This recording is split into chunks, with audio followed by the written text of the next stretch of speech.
Well, hello everybody. Happy Tuesday. Happy Tuesday all around.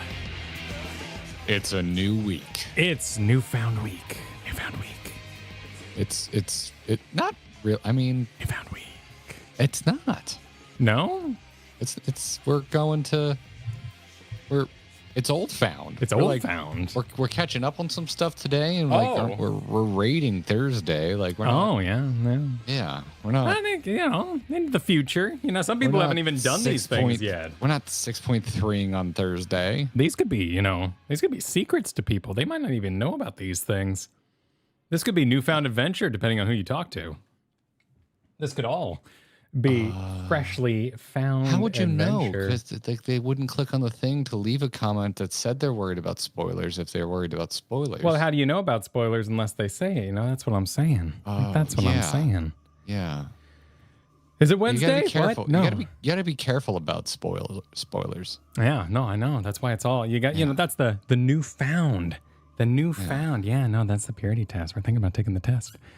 I'm assuming it's. Have you never done a purity test? You never done a purity test? What the hell is a purity test? This sounds like some weird religious thing. No, it's like MySpace era. Have you ever? Never have I ever. Have you played Never Have I Ever? Yes. Yeah, it's essentially that, but for video games. Like you say, have you ever installed a mod? Have you ever? Taken pictures of your character naked? I don't know if it's actually like fun like that. Probably. I don't know. Maybe. Yeah. Could be. Yeah. Could be. Newfound spoilers. Now we have a big docket of stuff here today. I'm looking at it. I'm look at all this stuff that Welcome we could back, get up to everybody. today. Hello, everybody. Hi. Welcome back to the stream. Welcome us back. We're welcoming ourselves back. That's a little masturbatory. No, I think I think you can welcome yourself. Yeah, I mean, you can. I mean, that's like saying, like, setting yourself up for a real nice evening. You make yourself a nice dinner, and you're like, oh, this is so masturbatory. I'm such a jackass. Thursday? I'm sorry, I am gone Thursday. We're doing it tomorrow night. We're raiding tomorrow night. Oh, yeah. No, it's Wednesday. Are we back to Pandaland tomorrow, or are we fighting swole thighs? No, again? we're Abyssal Parentorium is where we're off to. Parentorium. You see what I did there? Because it's all parenting, and Walker's nothing but parenting. But that makes it sound like Praetorium, which is not what we're doing. No, I doubt a Praetorium stream would do rocking. Everyone's seen that place a few times. Declare Praetorium Night. You need an angle, man. You need an angle. Yeah, we'll do Praetorium Community Night, and we'll just be roasting prey the whole time. It's hard to do. We'll call it Eat, Pray, Love, and we'll eat while we play Praetorium and talk about our love lives. I say Praetorium every time I bring it up. Like I just make that mistake all the time. Granted, I've been saying Praetorium for this game longer than I've been saying Pandemonium. Yes. Pandemonium is a Chen quote in my book. So to set the record straight, everybody, the Grinding Gear Boys are back in town. We're back streaming this week, but May continues to be a month of no discernible repeated schedule that you can make any sense of. Because this week, Tuesday streams are back, but we're doing Thursday night stream on Wednesday night. So we're streaming 2 days in a row. Join us today for this. We hope you're joining. Hi, welcome. Enjoy this stream. And then join us tomorrow night at 8 p.m. Eastern, the time we usually do Thursday things on, for our return to Pandemonium, not Praetorium, because I would like people to actually watch this stream. I want to be very clear. Oh, wow. Yeah. Damn. Shade thrown at the Gaius. How glib. How very glib. Yeah. So that's it. We're back. And then can we talk about next week? What can we talk? Well, hold on. Let me pull up notes, Kyle. Yes. Let me do it. Okay. Let me pull it up. No, next week. What's today? May 28th. Okay. Next week is cool. Next week I will announce at the end of the stream. We got some cool shit going on next week. Oh, sweet. That sounds good. Yeah. So stick around. Yeah. That for sounds the end great. of the stream for today's announcements. That is bullshit again. Hell yeah. A horrible way to die is what we would. Because you ain't ready for next week. You ain't ready. It was a tradition at my middle school. we would do announcements, morning announcements, and we would all yell a horrible way to die. That's just what my group of friends did. What? I don't know. It's just what happened. Like A Million Ways to Die in the West? No. There was this song that made the rounds in my school. Announcements. A horrible way to die. A horrible way to die. A horrible way to be bored to death. A horrible way to die. And I was just like, I have never heard that much. I can't help you. It's the same reason like daycare kids, they all go, stop it. They all say it just like that. You've told me this. It's just, and it happens. Like, there's no controlling it. None of your kids are even in daycare. Why do you even think about this? Because you meet them on the playground, and they all do the thing. They all go, stop it. It's all just what they do. Yeah, they did that song. They're all watching Mad TV, and it's Stuart. It's Stuart from Mad TV. Adam, we did that song at summer camp. See, it's a thing. It was a thing. Oh, I didn't go to the summer camp. Well, it leaked into my school, but I didn't go to summer camp. And honestly, I don't think any of my friends did either. I don't think I knew anyone that did summer camp. Probably because in Florida, you just go outside and go to pool and crap. Pretty much, yeah. We just kind of go outside. My parents tried to put me into so much random bullshit, which is why I hate most sports. It's definitely why I hate golf. Because one summer they were like, here, Garrett, you're bad at normal sports. Oh, no. Oh, Jesus. I hit a button. They were like, here, Garrett, you're bad at normal sports. We enrolled you in a summer golf league. Kyle, I don't know if I can really, truly set the stage better about how much golf sucks other than your first experience with it being forced to play it in July in Florida, and there's a dress code that involves, like, thick polo shirts. Oh my. Yeah. I really struggle to think of anything from my childhood I hated more. I would say it's second place right under being bullied. I think number one thing that sucked to childhood, being bullied. Number two, that one year my parents made me try and play golf in the summer. I think parents just looked around at the environment of Albuquerque, New Mexico and said, this is how kids get into drugs. We got to send them somewhere. There's no way they can play outside. What are they going to do? Throw dirt clods at each other, which we did. They made a choice. I legitimately think because Katie and I talk so much shit about golf, we do not understand it. We think it's the most like truly boring thing in existence. I think me not liking golf is probably in the top 10 most attractive qualities Katie finds in me. Oh wow! Like I really. And I don't know how to feel about that. I'm happy. I'm happy for you. I think she's very happy that she has found a man that finds golf repulsive. My father-in-law is he's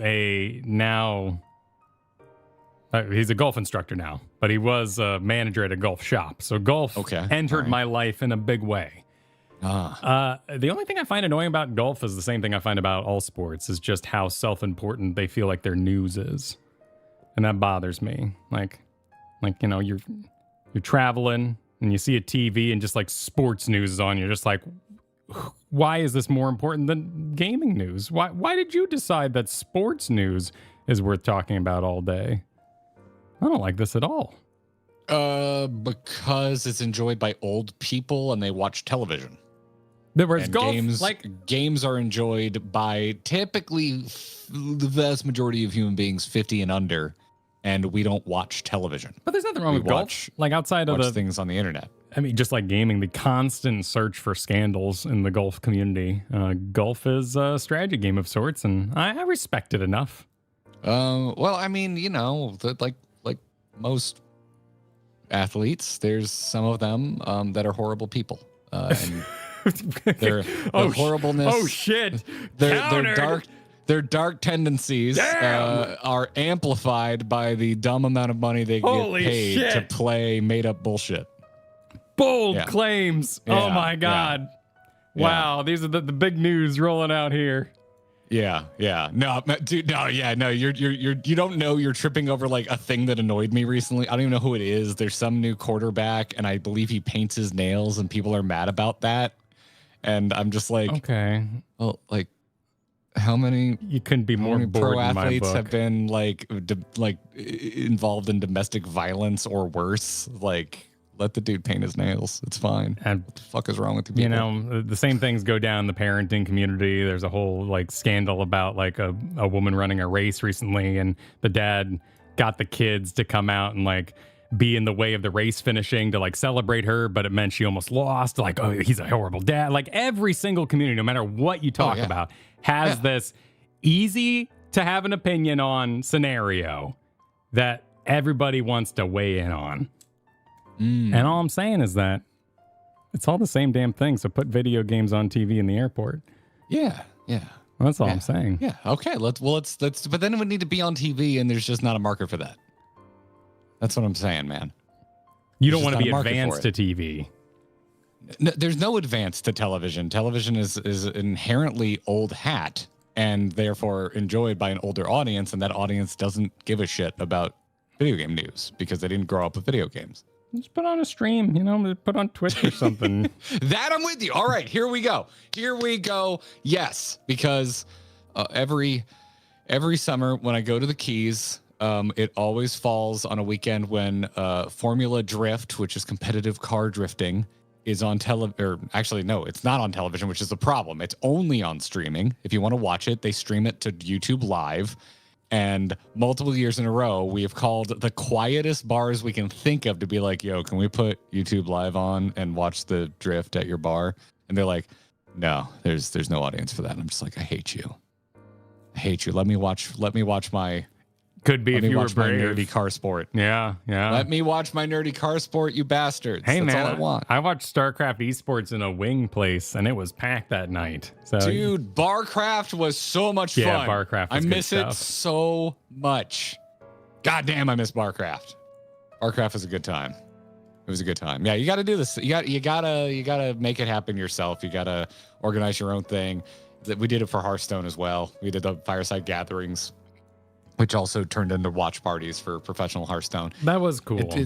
It sucks. It's more work. You got to get a group together to like prove that you're going to put asses in seats before they'll even agree to let you do anything. So, yeah, I'm with you, man. I want to be drunk in public with everyone else, but I want to be entertained while I'm doing it. Like, you know, is it so much to ask? You know, I'm almost 40. All I want to do before I'm 40 is be drunk in public while watching video games. Okay, John's here and says that their wife told them the day planner community has drama. Like, hell frickin' yeah. Everything has drama. I know. I don't judge anyone for That's drama. So drama refreshing. is fun. Drama is fun. Drama gives your life meaning. It's just like enjoying fiction because you put yourself in the shoes of those experiencing the drama and you ask yourself, how would I deal with this? This is legit. This is not a bit. Drama fucking slaps. Don't judge people who are entertained by drama. Hey, have I told you about Willie /Zippy /Nero?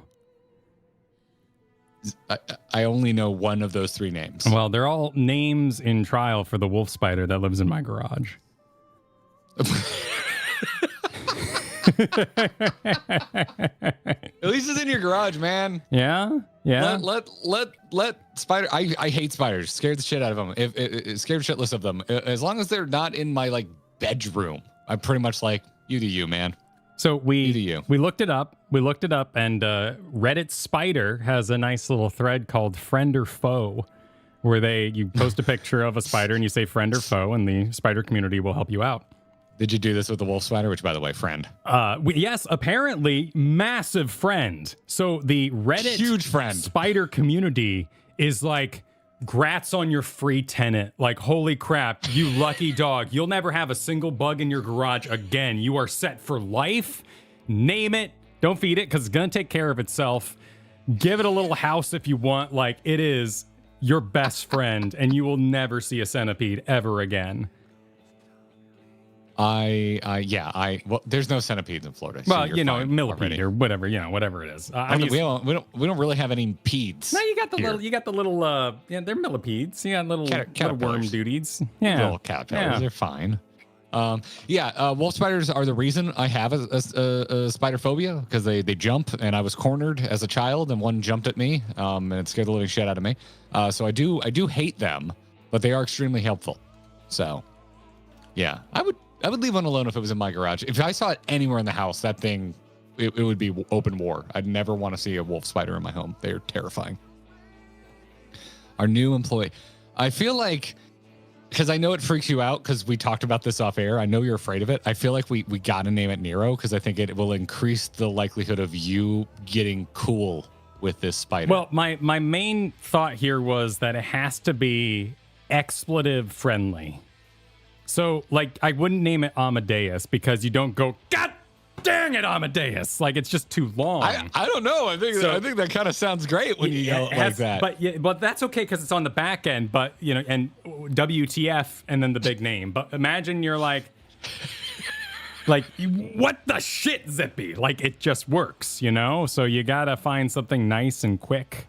Oh, damn it, Willie. Yeah, exactly.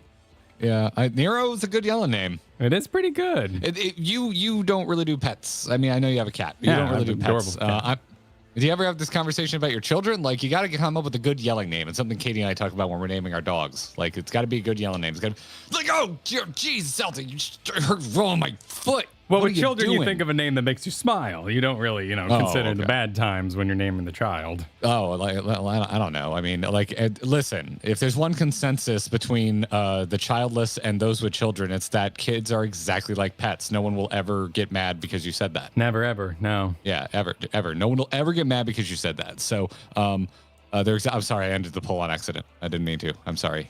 Nero won. Nero won. Yeah, I checked for bongos. I think it's a bongo animal. So, what's a bongo? Spiders, we call them bongos. That's a drum. It's when they have the extra little hands for mating. They got these little tiny arms that hang out right by their heads. So we call them bongos because it's when they do their little like flag dance, the little jumping spiders, like that's what they use to motion to others. So we're pretty sure it's a male.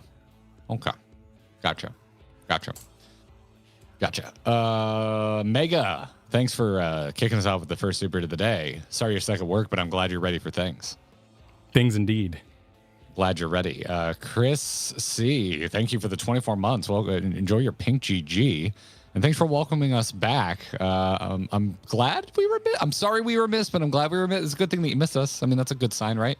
Yeah, I mean, it was encouraging seeing the Discord so busy at the show times. Like, seeing the channels pop off exactly when we would do a stream. That felt nice. I saw comments about just how many comments were happening in the spoiler chat. Apparently, it was quite the raucous place. Yeah. Hopefully for good reasons. Exciting stuff, apparently. Hopefully for good reasons. I did hear a little bit that some people were like expressing how they want us to play. I heard there was a little bit of that going on. Welcome to the internet. Yeah. A little bit of something. I got a energy vibe reading, which is I've talked to someone who does go into that chat and was like, some people kind of like getting a little snippy, getting a little. Why don't they do what I want them to do? I mean, it's contained, Yeah, to that I say, clearly we're caught up with Endwalker. I mean, that's how I expected that to feel. We need to find a way to quantitate it and sell it. Like this engagement, Garrett. Slap it on a lunchbox and we're not even looking at this channel, and the engagement is so high, investors. We need to run ads in the spoiler channel. Oh, there we go. We got to monetize. Yeah, we got to do it. Can we get Casper mattresses to be are they what you need after a long day of being pissed off that the boys aren't playing what you want them to play is a really comfortable mattress. Use Casper mattresses. We're not actually sponsored by Casper. I could go for one of the rad shirt places. I always need new shirts. Well, I'd be into that. Yeah, Get us a shirt sponsorship. Yeah. Okay, let's do it. Spellbound Tutor, thank you for demanding we play what we want. In super chat form. I demand you swing the way you want in golf. Don't bring golf back up. I don't want to do it. Knees out. Lee, thank you for the newfound adventure. Golf like a 5-year-old drawing. The only thing about golf I liked was going to the driving range with my dad, because the best part of golf is smacking the living shit out of the ball as hard as you can. And with your dad, that's cute. Yeah, it was fun. It was a good time. That was the only time I ever had fun golfing. Yeah. Pothy just now super chatting. Who's this? Missed you, Chad. Denmo reviewed our FC house. Cat is amazing. Quasi's interview was great. Thank you for the book video, but you suck, ego deflator. Okay, thank you, Pothy. I need it. I really do. That book, like sitting down to Quasi's interview, and if you haven't watched our interview with Quasi, spoiler alert, he is extremely complimentative. I'm getting a link. There it is. And then immediately after we were done getting interviewed by Quasi, we went and recorded that book video that is now out for everybody. If you're not seeing it, it's not a public video, but we do have a public link in our announcements in our Discord. Go check it out. Also, patrons and YouTube members, you would have been alerted to it. Go give it a watch if you haven't already. So yeah, we basically had 4 straight hours of people being nice to us, which is weird, man. Unheard of in these parts. No one should be exposed to that many kind words for that long of a period. That was beautiful. They really shouldn't do it. That was a beautiful thing. Yeah, build a monument to my ego. So yeah, I don't know if someone could like find a few mean comments and get them in front of me, I'd really appreciate it. I need to be leveled out. Wow. Kara, thank you for many things, but the 20 months. Yeah, it is in fact another one of those. Said, thanks for letting me bathe in the blood of spoilers every week. Looking forward to what the future brings. Yee. All right. How like is it good for the skin? Or how your what's the bathing wrinkle in situation blood? like, Kara? Maybe. Yeah. Iron. I kept reapplying sunscreen at the beach yesterday because getting older. Recently had to see a dermatologist for something very, intimate. I'm of course talking about a wart removal. And I was like, yo, what should I do about getting wrinklier? They're like, well, 1, you're getting older, but 2, for the love of God, wear sunscreen all the time, even when you don't think you need to. So, but not enough, Kyle. I forgot the back of my arms. The back of my arms kind of hurt right now. Bathing in blood could reduce wrinkles, plump up sagging skin, get rid of deep creases, and improve one's complexion. You just got put on a list for whatever you just Googled. It's fine. DuckDuckGo takes care of me. They're not going to let the government know.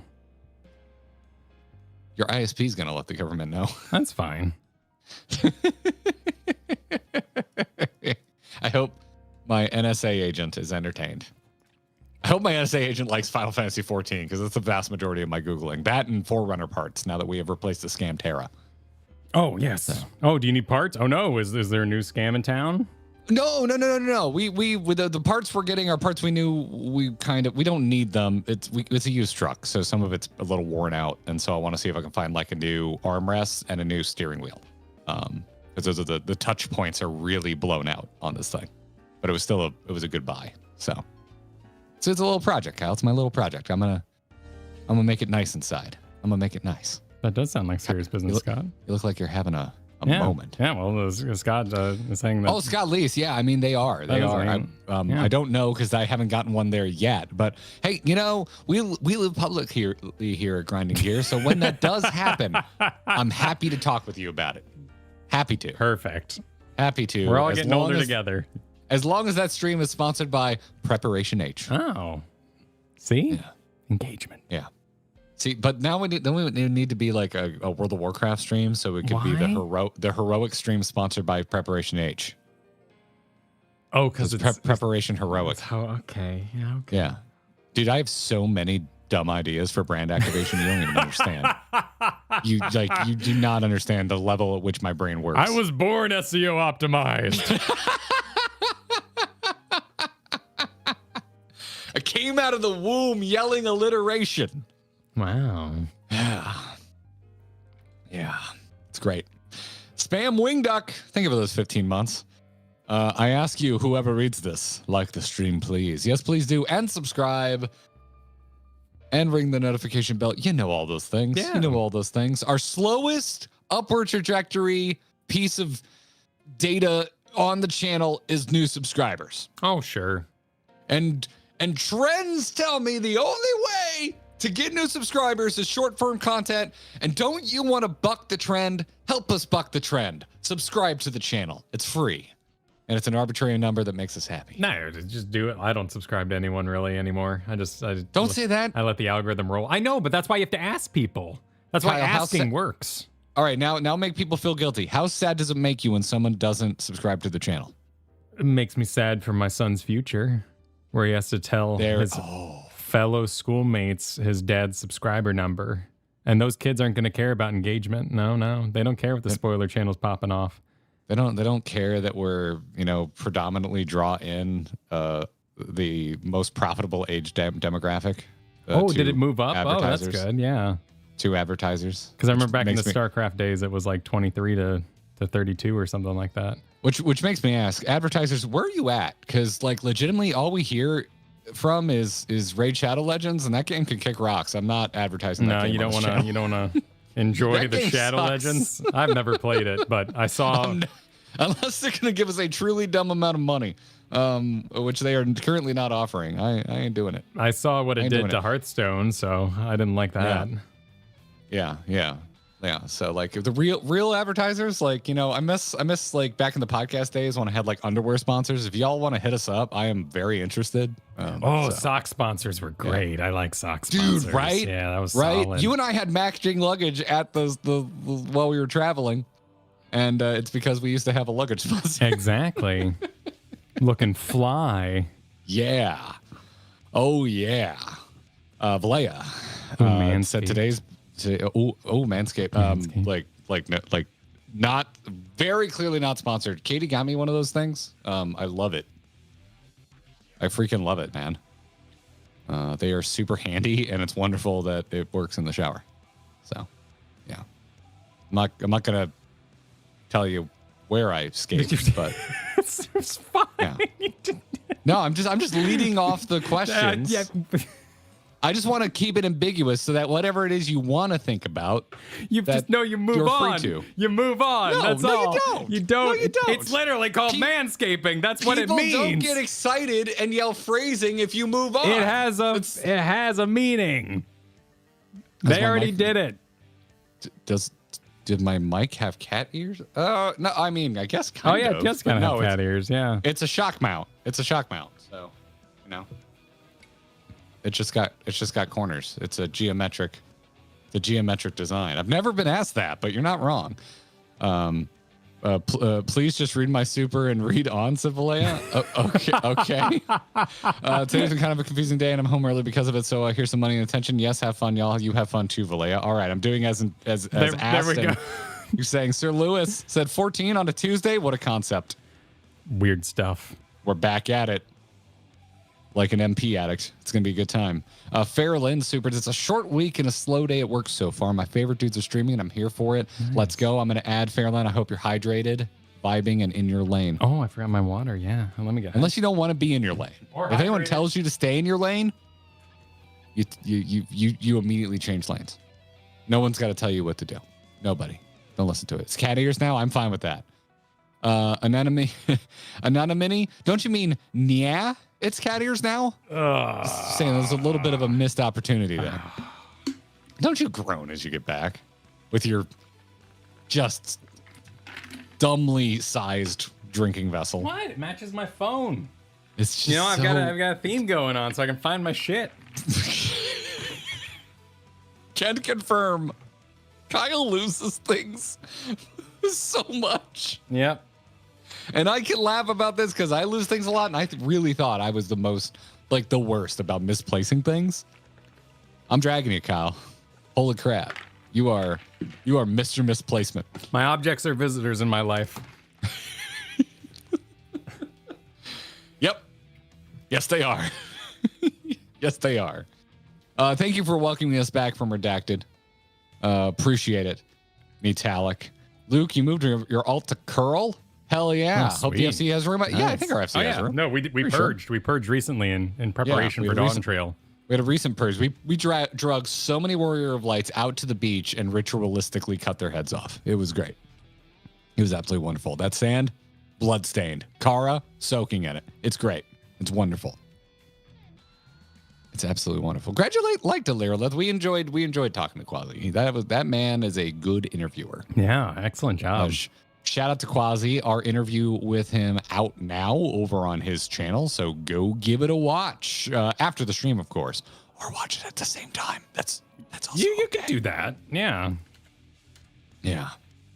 Griffcat, you had a weird dream where you dyed our hair rainbow. Thoughts? Damn, I'd be down for that if I didn't know how much bleach it would take, and concerned for the dryness factor, but I'd be down for the results. I really like dyeing my hair. I did it a lot in college, but the bleach was really the deciding factor on stopping. Yeah, man. You remember when I was like full bleach, and I did that pretty late, and I loved it. I wish I had been bleaching my hair a lot longer because I just liked the look. It just made me happy. But it was absolutely destroying my scalp, which is why I now just do some very light highlighting on the edges. I don't go down to the scalp anymore because there's just something I just like it. I like how it makes my eyes pop. I'm sub replying to like one person who tweeted at me, "Why do you dye your hair? You know, be natural." But it also made me think of all the times that people are like, "Oh my God, your hair looks so gray. You should dye it." And I'm just like, I'm gonna do what makes me happy. That's what I'm gonna do. That's fair.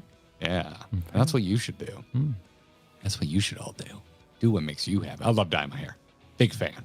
Big freaking fan of hair dye. Dye half of it. I'd be into that. Like who does dye half their hair? Not Cruella DeVille. Rufio. Yeah. No, just his mohawk was dyed. Who's got like a half and half? It's a pretty popular look in the goth scene. Yeah. Get the Emmett streak. I legit am getting... I recently touched up my highlights so it doesn't pop as much, but I am getting a white streak here. I'm really hoping it works its way forward. Like, I can't tell you how much I'm hoping for it. Yeah. Yeah, I'm really hoping it works this way up to the front. I would be so stoked. I've always thought that was cool, though. I remember having a teacher in high school who had a white streak in the front of his hair, and I was just like, that's cool as shit. I hope I get gray like that. That'd be dope. Zamara super and said, had a flash flood the other day and my ceiling caved in, so the stream is my calm after the storm. My prayers go out to anyone else affected. Damn. Zamara, oh my goodness. Sorry to hear that. I'm glad you're okay. It seems like. Hope the recovery is as swift as it can be. Those types of things, you know, it's always some work. But I hope it goes as smoothly as it can. Yeah, water's heavy. That's messed up. Yeah. So we'll give you the escapism you crave. So, Kyle, roast my hair. You look like one of those dogs wearing the lion caps.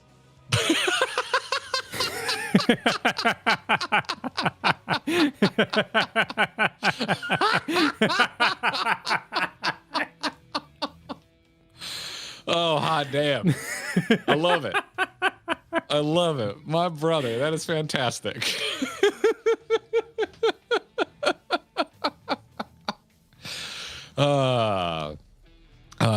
Corey, newfound emote, pretty please. We should do that, Kyle. We should definitely do that. Yeah, I thought about it. I don't know how. I don't know, like, visually, would you... Because, like, a sticker, it'd be, like, lips doing, like, a little... And then, like, little tiny text coming out, but...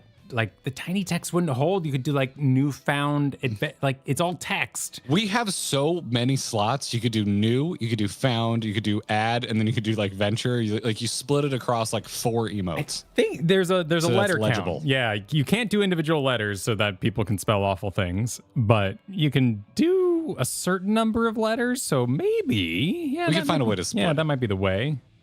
Or just NFA. Yeah, we could do NFA, yeah. Does that have, yeah. Let's see. And then we need like a whisper or like a shh, like emote. I mean, I know that already exists, like an emoji for shh, but you do that with NFA and it's whispering newfound adventure. National Fire Academy, National Futures Association. Well, they're not in the present. They're fine. Okay. All right. Yeah. Sounds all right, Kyle. Sounds all right. Mesa Bay Super, really welcoming yourself back in front of my Dino Chicken Nuggies? Yeah, that's exactly what we're doing, Mace. Also, did you bring enough for the class? Yeah. Bring enough? Are we sharing? Scrambles. Thank you. Said Screw Monk, play Ninja. The only job in the game that lets you flip while jumping, and you can get your Viper Clams ready before Dawn Trail. Hold up. I tried. Wait, that didn't really jive with the Ninja. Flip while jumping. It's called being a night elf in World of Warcraft. But then it's a roll. You have to jump to flip.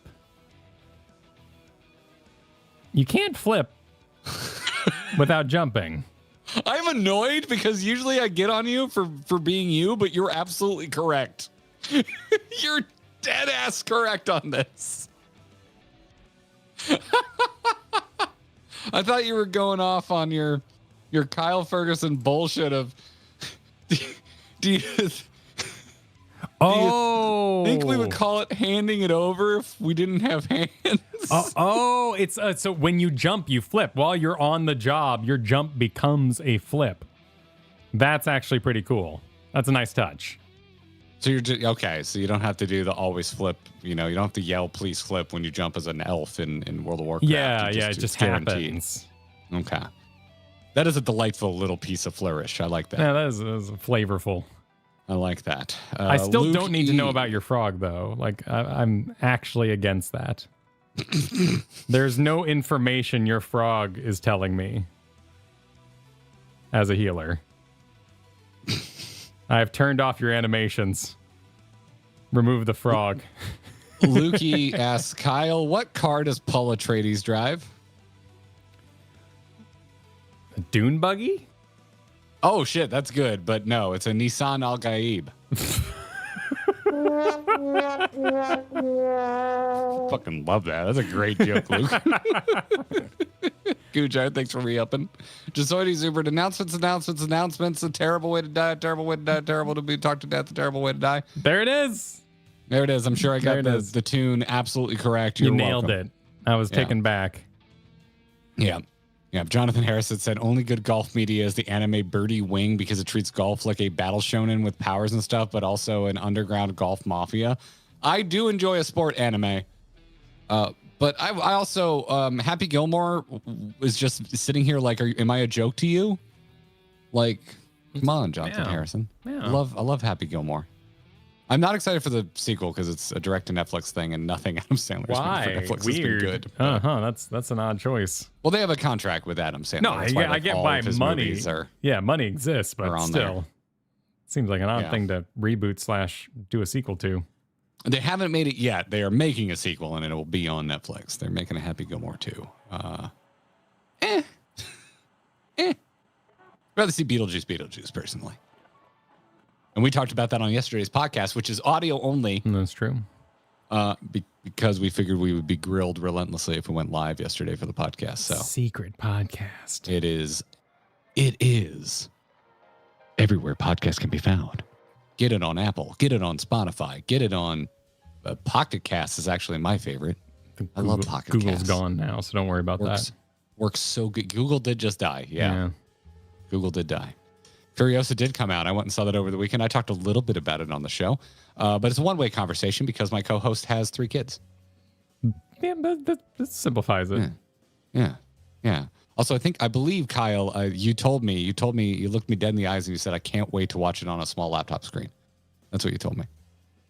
Maybe. In the comfort of my own home. You can't stop me. As George Miller intended. As he intended. Kura said, to be honest, golf is one of the top 3 rich old people hobbies, along with cheating on your spouse and looking down on the poor middle class. Wow. I thought I drug golf today. Oh my goodness. Did Tiger Woods steal your spouse?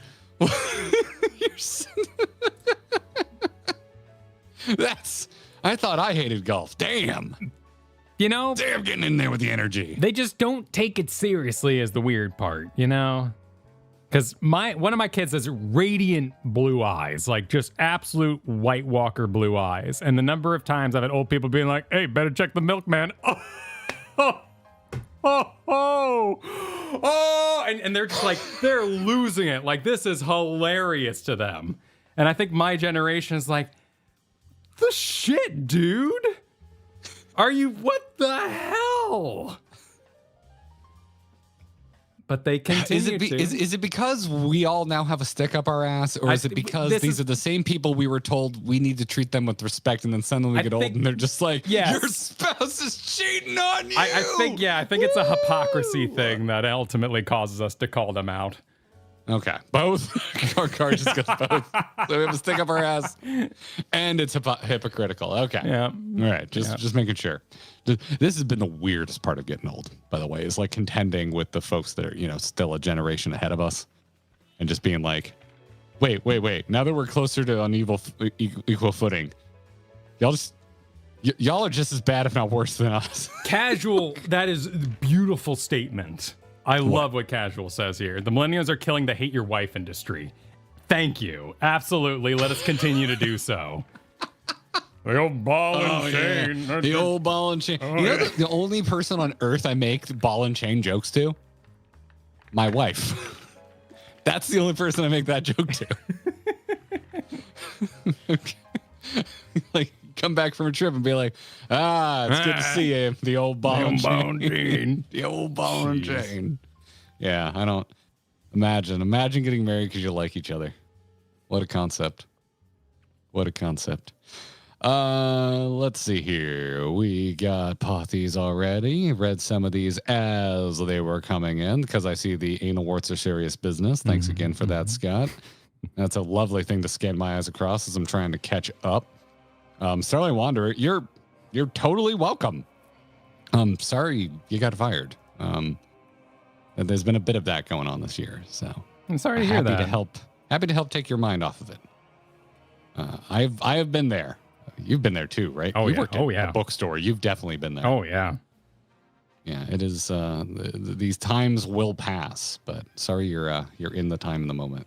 So, may more people send messages about inappropriate things that make us all giggle. And Kyle make more references to old people insinuating that he is in fact a cuck. Yes, that's exactly. Yeah. It's good. It's good. Yeah, they just read a lot of was it Othello? What was which Romeo or not Romeo? Which Shakespeare was about? It was Othello, wasn't it? But that was a false accusation. Well, yes, yeah. But that's the whole thing. Oh, that's okay. where I first learned the word cuckold. Was from Othello. The classics taught me. Yes. Classically trained Garrett Weinzero. See, when Joe Rogan had Othello on his podcast. Oh, yeah. Well, he got all caught up. Yeah, he had some spicy takes that everyone got kind of mad about. And it went all over the internet. Cautionary tale, that. Yeah. Really needs to work on his guests. Reaglita, thanks for the super. Oh, God, Amadeus, X Rock Me Amadeus. He's fast, man. He's fast. Yeah. Fellow on Rogan, I doubt it. Iago, though. That is a joke that only literate, terminally online people can make. That is so specific. I am not a fan, personally, of modernizing Shakespeare when, Macbeth's dad owns a Fox News or something like that, but that actually sounds pretty good. I go back and forth on that because for the most part I agree with you, but I do love that Leonardo DiCaprio Romeo and Juliet. That one's okay. Yeah, that one's okay. Yeah. So it's just, but I feel it is the exception to the rule, not the example that proves you're wrong or anything like that. So, yeah. Dino, thanks for the super. Make sure it's a virgin blood you bathe in, Kyle. Yeah, just add that in there, Kyle. Oh, yeah. Okay. Let me make sure we put that straight into the. Yeah. All the vampires at the NSA are going to be like, ooh, this one has some good ideas. Something's going down in Florida.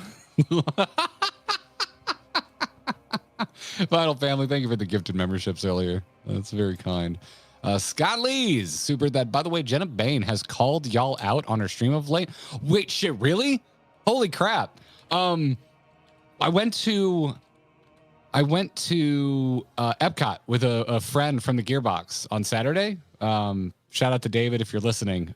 David and I met at FanFest, and we really kind of hit it off. And so David came down. It was his first time going to Epcot, and he let us know that he was here. And so anyway, we spent a lot of time hanging out with David and talking games, talking stream, and all that kind of shit while we were in Epcot. And we're in line for Spaceship Earth, and we're just talking about what streamers we like watching.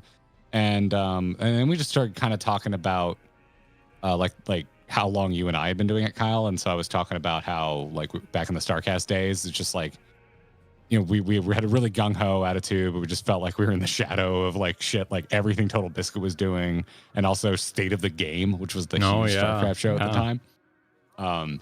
And we were talking about that, and then David was like, "Did you know Jenna Bain's been playing the MSQ?" And I was like, "Wait, what? No, I didn't know this." So that's freaking awesome.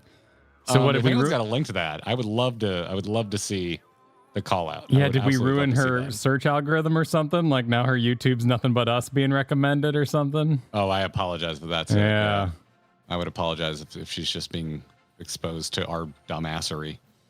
She's in Shadowbringers now? Holy crap. Yeah, I didn't know. This is the first I had heard about it was talking to my buddy David over the weekend. Yeah, if anyone's got a link, hit us up in the Discord. I would love to see that. Thanks for letting me know, Scott. That's rad. Metallic. Oh, yeah, I've read that one. Thank you again for welcoming us to Redacted. Danielle, thanks for being a member for so long. Welcome back from your travel odyssey. Wish me luck for tomorrow. I'm going to my first ever session of RPG night at the local game store. Nice. Ooh, nice. Enjoy. You gotta make some new friends. That's gonna be a good time. Yeah. It's gonna be a damn good time. She's on 5.3. Oh, that's good stuff. That's good stuff. I bet if I went and watched that, I'd see some familiar faces. Or, names at least. Your faces aren't usually on stream, but you get the idea. Yeah, my feed is grinding gear, police cams, and classical playlists. You that's Fast Turtle. You have a well-diversified algorithm. You are the reason why we content creators can't say everything's in a nice little bucket. I'm the same way. Yeah. Eric H, thanks for the 10 gifts of memberships. Very generous of you. Dice Tomato Superin took the BRZ to the trek over the weekend, and you guys made wonderful company on my near 6-hour drive to Michigan. Keep up the good work. Hell yeah, Dice Tomato. I have driven your sister car on Sebring here in Florida. It's Subaru's identical car of what the car that Katie has, same car. Oh, okay. Just made by Toyota instead of Subaru. Yeah. No, I like it. Doesn't have a dumb nose scoop. On the Subarus you're thinking of, that those actually serve a purpose. I know that it's supposed to allow them to inhale better, but it's well, silly. some cars it's intake, some cars it's outtake. And the front, that doesn't make sense. The wind would block it. No. You cut them the other direction, and they help heat dissipate off of the engine. Oh, that's why they have the little the little holes. Yeah. Yeah. And then other times you put it there and you block them, and they're fake, and they're just there to look cool. I believe it. Yeah. One of mine are fake on the Mustang, because if it was open, it would dump right onto the air filter, which would be bad. So only one of the vents on the Mustang is real. So, BRZs are fun as shit. I had a lot of fun driving Katie's FRS on Sebring the time we did a track day. I want to do another one so bad. They're horribly expensive. It's really hard to justify, but they're so much fun. Mega, thanks for another super set. Fun fact about white streaks: it's natural. My family has it. Look up scoliosis. Yeah, I figured it's natural. Oh, sure. I never knew that there was a name for it. I just figured you go gray in in places, because I also have them on my temples. They're not super prominent yet. If I cut my hair short, it looks like I've got a massive white patch. When it's longer like this, it kind of blends in with the rest of the stuff. But yeah, I just think that stuff looks cool as hell. I think when you go gray, chunky, it just looks rad. Vera, your birthday's this Friday. Well, hell, a happy early birthday. Yes. I don't believe we are not live this Friday, but we hope it's a good one. You're playing all of Pixel remasters in order, and you're going to finish with 10? What, this weekend? Or is that just a general plan? Because that's a lot of gameplay. That's just going down, I guess. I guess you could, with the speed walking, if you knew it, you could probably get through it in a weekend. The Pixel remasters, anyway. Now remember, if it's going down, you first must meet me in the club. Nah. Our Wojo Super, as an assistant superintendent of a golf course, I feel very attacked right now. I didn't say you shouldn't like golf. Simply said I don't like golf. It's very hard when I hang out with my cousin. That dude loves golf. And I love my cousin. But I can't help him. Jack, good to see you.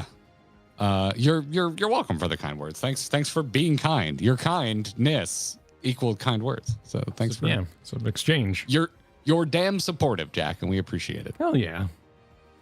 Toonie Super said, all I can think of is the goofy cartoon joke about the milkman kissing him because he thought he was as well. God, Jesus. I don't know that one. I've seen it out of context, I think, on TikTok. Oh, okay. It's exactly as Toonie is stating here. Oh, this is what the face is from. Oh, okay. Yes. I didn't know the origin of this particular moment. And now you know. Huh. Well, there it is. Tatsuke said, give a positive note. After 2 years, I got in a great job that actually treats employees with respect. There is still hope, fellas. Keep trying.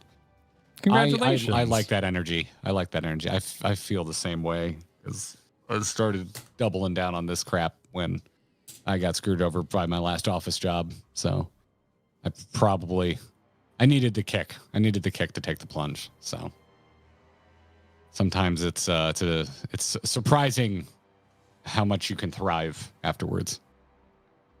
Zora Chibi, thanks for hanging out for so long. Said, fun fact, my dad's brother was a prison guard and put my dad in an actual real ball and chain on the wedding day. Well, that's just good. That's just making good on what you have access to. Yeah. Kyle EXE has stopped working. Yeah, that. Yeah, I think that's personable enough. Physical comedy, that is true. Yeah, it took some effort. Yeah. Alani, there will be many streams ahead. You don't even know. You have no idea. All right, I'm gonna tease. You gonna tease? There's gonna be more streams than usual coming up. Yep. Gonna be more streams than usual coming up. Welcome to the Orange Club, Sin. Thanks for hanging out for so long. Welcome. 1 more month to 2 years of GGing. You'll get there, Richard. You've been here a long time. Thanks for hanging. Woodsman Super said, just chatting to say I smacked my head on the heater pipe in my room and now I'm bleeding a bit. But I should be fine. Time for work. Well, on the plus side, you had to sit down and focus and press small buttons to get that out. So we know you were okay. I'm glad. Probably we cannot diagnose. No, but there doesn't appear to be. You even used a semicolon too. So I would say you're doing just fine. I'm glad you're well, though. And I hope the pipe wasn't actually hot. Please consult a physician if you feel you need to. We hope you're well, Woodsman. I remember my dad cutting his head open really bad during chores when I was 9 or 10. And it just more blood than I had seen at that point in my life. We're doing Sunday chores. And I just go, Dad, you're bleeding. And it was like he waited his whole life to reuse this quote, looked me dead in the eyes and went, I don't have time to bleed.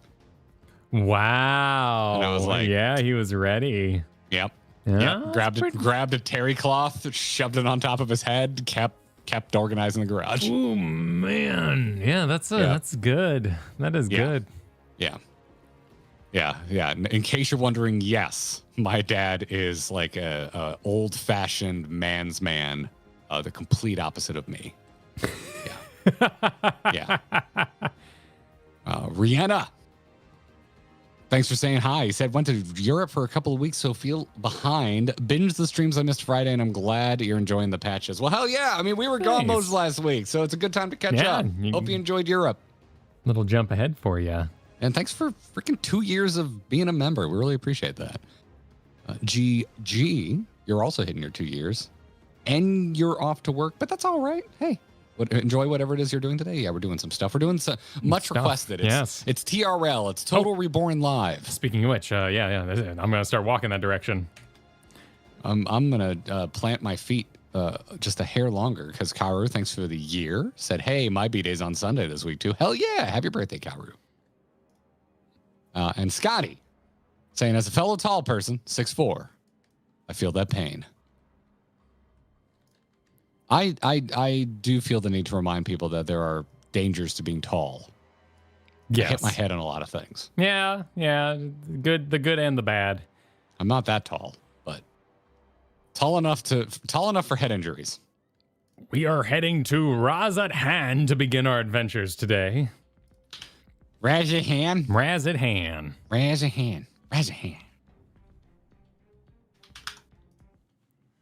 Give me a ham.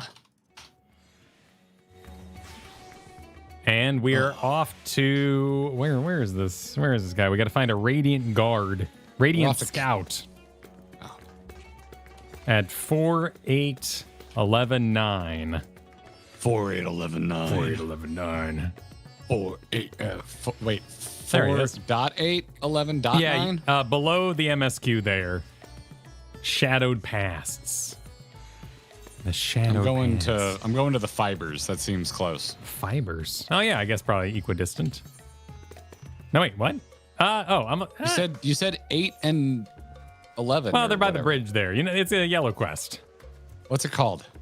The shadowed pasts. Oh, that's not at all the coordinates that you said. Yeah, it is, isn't it? Didn't I say that? Yeah, 4, 8, 11, 9. Oh, I thought it was 11 and 9, not 4.8, 11. Okay. All right. My fault.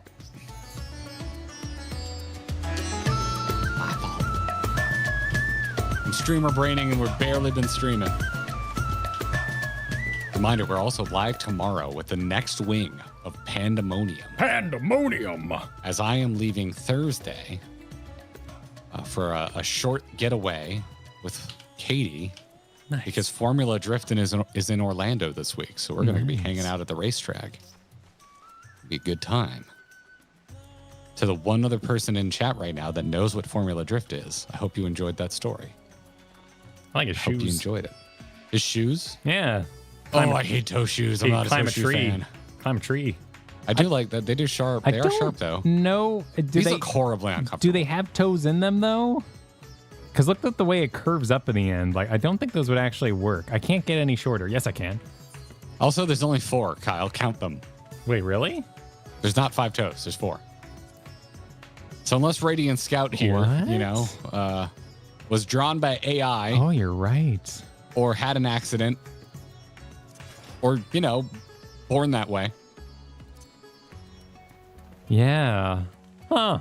I would imagine that if you were to make this, you build the boot, your foot just goes in it, and then the claws are an applique on top that actually have no bearing on where your toes go.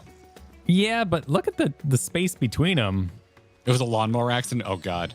The space between... Kyle, I was lazy. I was lazy last weekend. Yeah? And I did not switch to my steel-toe work boots to mow the lawn. I just did it in my flip-flops. Oh, my God. And it did roll back toward me at one point while I was just turning back around off of the street to go back on the lawn. And my life flashed before my eyes. Yeah. Don't do that. No, don't everybody. do that. I mean, granted, you do not do that. Yeah, I mean, you're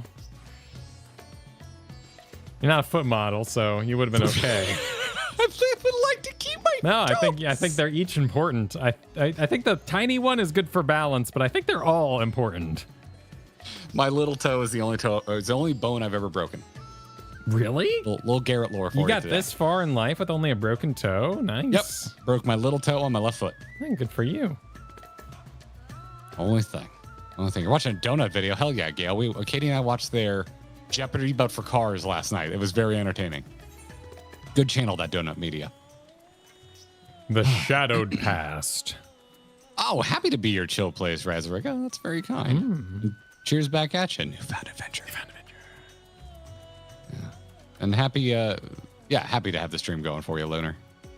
Hope your headache clears out. I had a pretty rough run after travel. It took like about a day to go away. Yeah, jet lag's the thing. Yeah. All right, Radiant Scout. Shadowed pasts. Something has this Radiant Scout unnerved. Oh, we're going to find out about Goopy Boy? Yeah, this was a little eyeball that went like bloop, bloop, bloop, bloop, bloop. What's the thing in Star Wars? Is it Dianaga? What's the name? Oh, is that the thing in the trash compactor? Star Wars. I'd say it's got a name, like I'm surprised, but of course it has a name. Eyeball monster. Yeah, trash compactor eyeball monster. Scared the crap out of me. Dianaga, holy shit, I remembered it. Hey, well done. Hey, yeah. Do they have a toy of it? Dianaga. I think there was a toy at some point. Remember those things in Shadow of the Empire? Were those the same thing? The things in the sewers? Those were creepy as hell. Probably. They were in the original Dark Forces, the Doom clone. They showed up in like a sewage water. Yeah. Level. Oh, it was so creepy. It scared the crap out of me. Master Tuna, you couldn't have appeared at a better time. You see, while out patrolling the city, I chanced to sight a void scent. Pretends to be shocked. I immediately chased it down with the intent of eliminating it, but something about it struck me as odd. For one, it made no move to defend itself, but simply sat there, jiggling. Which is why, against my better judgment, I decided to capture it instead. Oh, what? Okay. Yeah. This is convenient. Having traveled to the void, I dare say you have considerable knowledge of its denizens. If you have a moment, might I trouble you for your opinion on the creature's unusual behavior?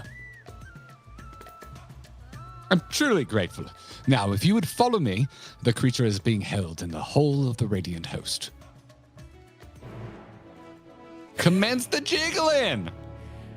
Gabgano, when Karth was a little kitten, he talked nonstop and about things that made no sense. And so we started saying... Wait. How do you discern if a cat talking is sensical or not? Well, because sometimes cats are like, meow, meow, meow, follow me, meow, meow, meow. And you're like, okay, let me follow you. Like, Karth just wanted to talk all the time. And so we named him Karthonasty because he was constantly... Karthonasty. That's what we call him when he poops himself. Pardon me. Karthonasty. You poor Karth. You're just putting him on blast publicly. Yeah, sorry for the grill, Karth. But look at this adorable little freak. So that's how he got the name. If you think it's because he got better as the game went on, you're right. But also, when he was a little kid, he talked a lot. Oh my God. Glowers in your direction, but says nothing. Yep. I mean, it is impressively gooey. Disabling auto advance. Oh, I might have that on too since the last time we played. Yep. Here it is. Surprisingly docile, even when I captured it, and there have been no reports of attacks prior to that. Even so, it's the nature of Void Scent to prey on people for their ether. Perhaps it bides its time, waiting to carry out some manner of scheme. Oh, sick. You give me something spooky. Yeah, let's see what we got here. Tell me something weird. What is this? No, this is...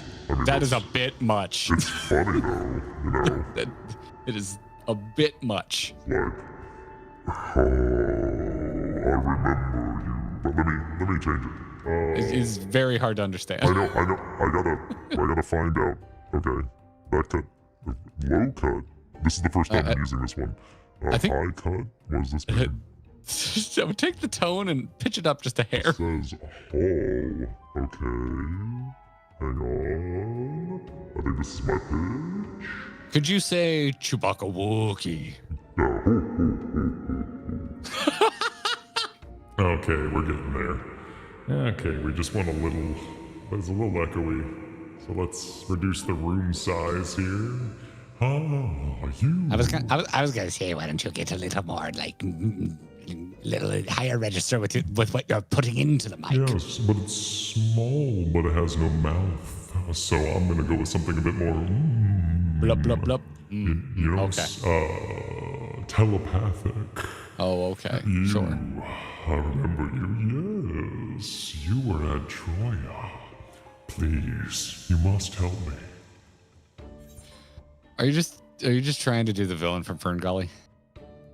Well, that's just Tim Curry.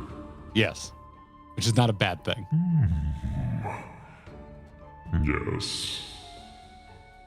I'm just going to go with what do you need help with, because of course he was at the castle. Yeah, wait. Only one of these turned off. Oh, that's weird. Oh. It kept the one, but not the other. Okay. All right, there we go.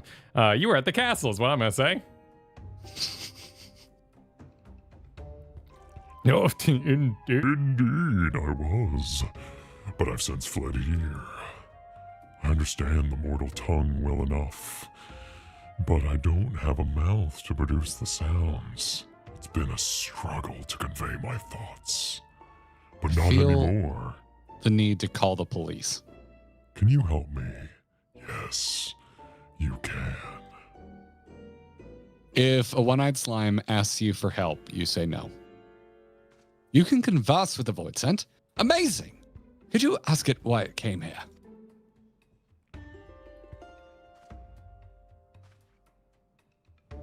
What you want, little buddy? When you and yours stormed the castle, I was caught up in the fight and died. In time I returned, but I tire of fighting.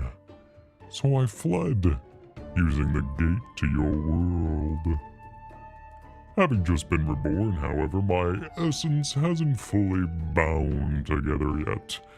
And so, when I emerge from the gate, it was as several sundered selves.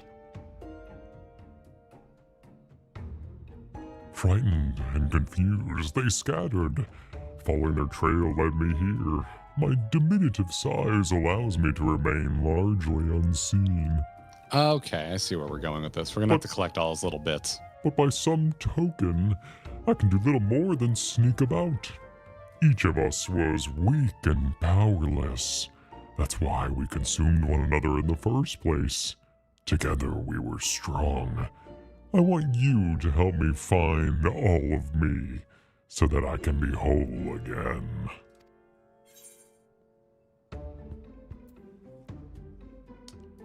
I like top because, you know, it's down with the Y'shtola we learned. Like, come on, what do I get? You know, that's the whole thing. Give me the goods. Yeah, let's do it. I'm already in trouble. Like, let's not worry about causing mischief here. Yes, I would.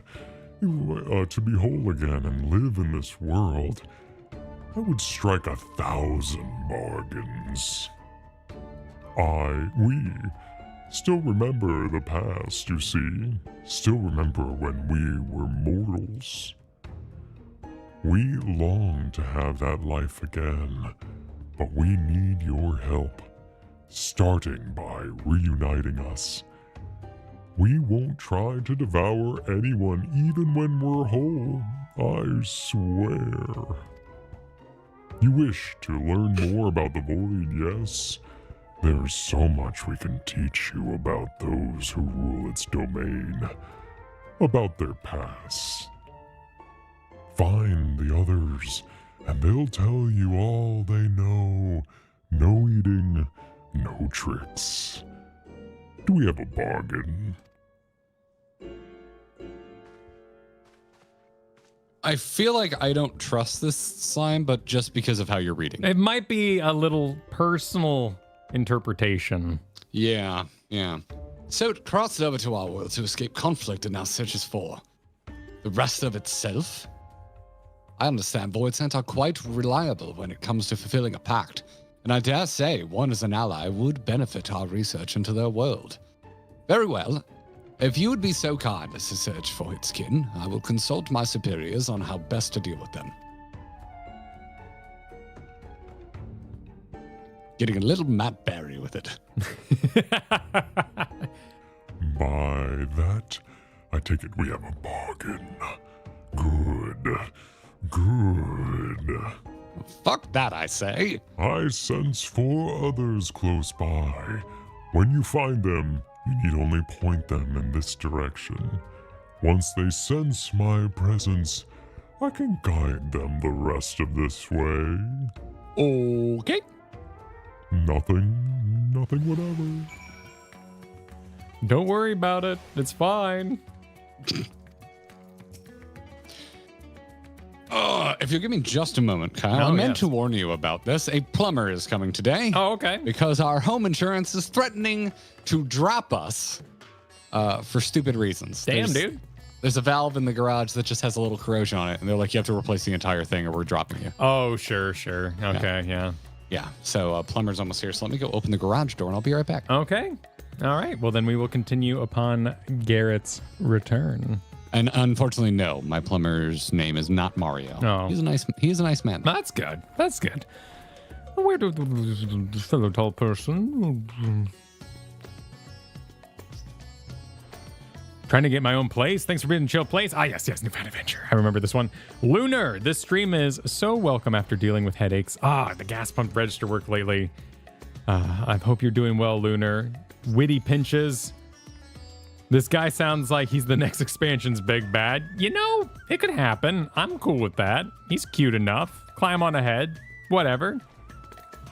Did I hear about Preach? No, I've not heard about Preach today. I've been following vaguely his adventures through his landlord business.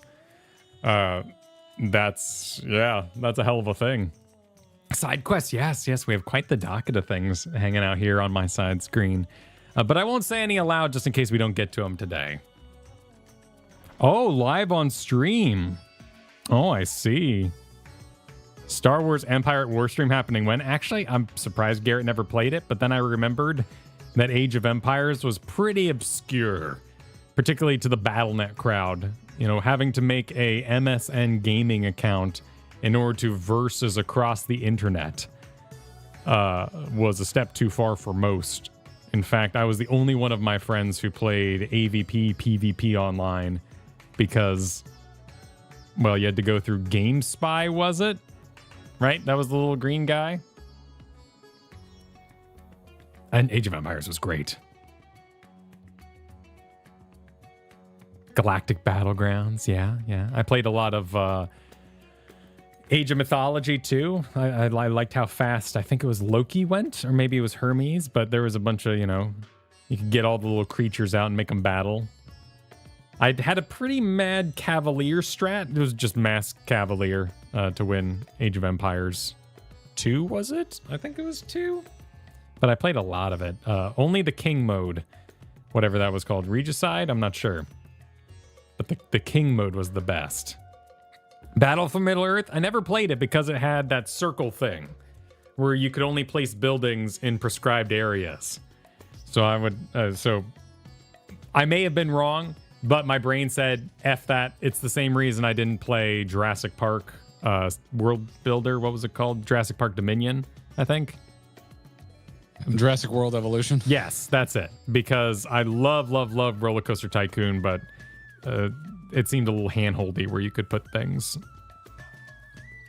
It, to a certain degree, I thought it was had a decent amount of freedom for building the park. Definitely like your track for tours through the paddocks and all that, you had a lot of freedom over.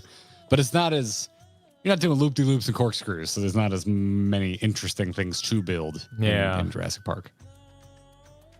Me personally, I really prefer the first one to the second, because the first one was much more about building parks, and the second was like dealing with like the second and third movie lore, where like the dinosaurs are out in the world. And I'm like, this is weird. Dumb. I just want to build dinosaur parks. Yeah, no. If anything, the gameplay loop should be like helicopter shooter 50%, because you want it to go wrong.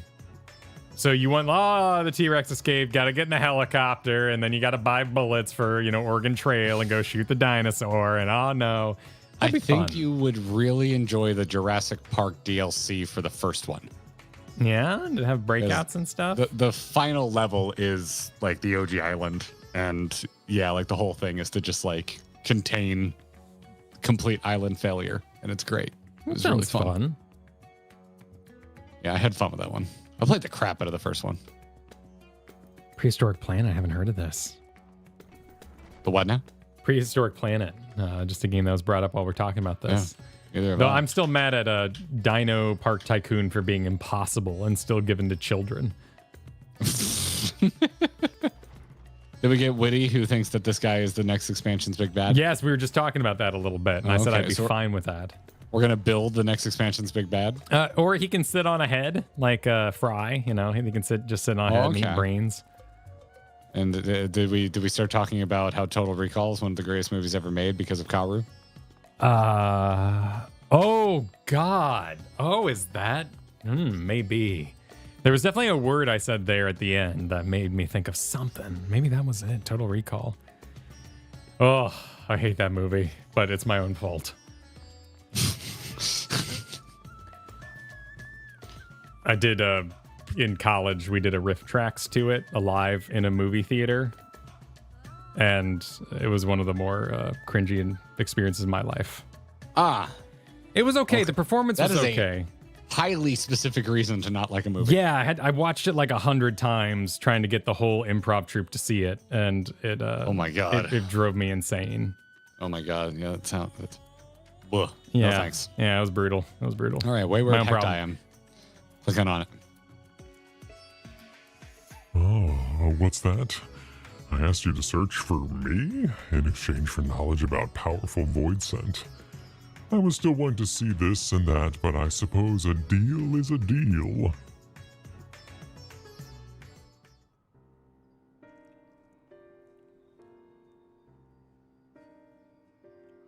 Those men over there, soldiers, are they not? We used to have soldiers in our world too. There were lots of them during the Contra Memorial. Oh, right. I always think of the game Contra and get confused. I think the plumber shit the dogs losing their minds. I'm gonna. There's only so much I can mute. Okay. Back from Eva's warding, are you? I hear you fought well against the void send that slipped through. Come on now, I merely did my duty. Haven't we all sworn to protect our nation, no matter the cost? Haha, soldier conversation. Protect our nation. How familiar are those words? Where was it that I heard them? Ah, yes. It was the early days of the Contra Memoria. The enemy had conjured a terrible... was this one again? Eidolon. Eidolon that laid siege to a fortress. The garrison was made up of ordinary soldiers, men and women, with no remarkable abilities. But, led by their valiant commander, they fought bravely and desperately. They had to last until the Memoriate arrived. The commander told them needed to hold out no matter the cost. A Memoriate did eventually arrive, but not soon enough for the soldiers.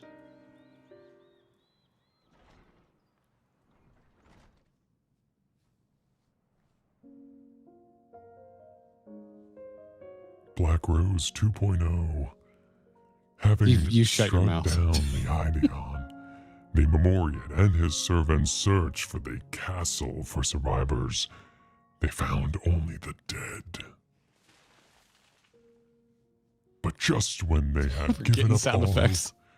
a faint groaning reached their ears. They rushed over to the sound and cleared away the debris.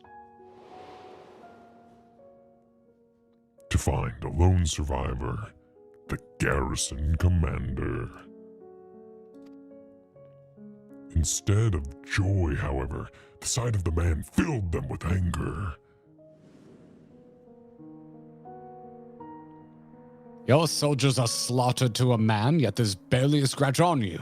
What's the meaning of this? All right, what voice am I doing for Chops wearing Catman here? You would destroy it, our beautiful world. Give us that That's what you beautiful want? world. The Eidolon was savage, but mindless. It was a simple thing to hide myself beneath fallen debris, as Kyle likes to pronounce it.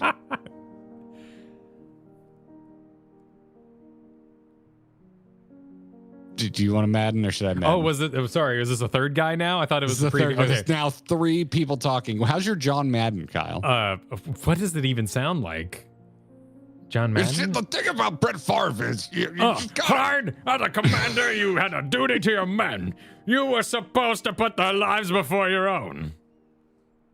actually kind of works.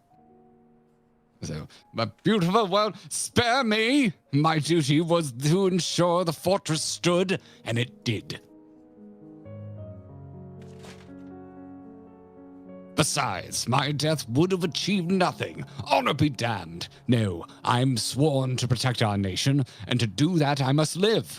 It isn't my fate to fall here. It isn't your fate, you say? Oh no. Oh, okay. Well, sure. Being stabbed, my only weakness. This guy's got a horn through his head. Is he? Merely unconscious. Come, let us bury the soldiers and their commander with them. Fate shall decide what becomes of him, whether he lives or dies. Very well, my lord. That's not looking too 13th-y yet. Well, yet Yeah, being the operative word. Ooh, here we go. And that's how their Hildebrand quests start. this is the wayward Hectai, right? Okay. Yep. Funeral rites were later held for the fallen, but solemn tears quickly gave way to horrified screams as a body emerged from the earth. The commander. Do you want to give me a quote? Like I'm really good at I can't die. I must live. The man is said to have declared.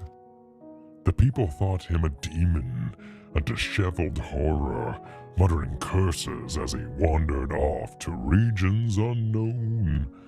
Oh. Scarmillion, they called him. A name befitting his newfound grisly visage. Visage. A name befitting a monster.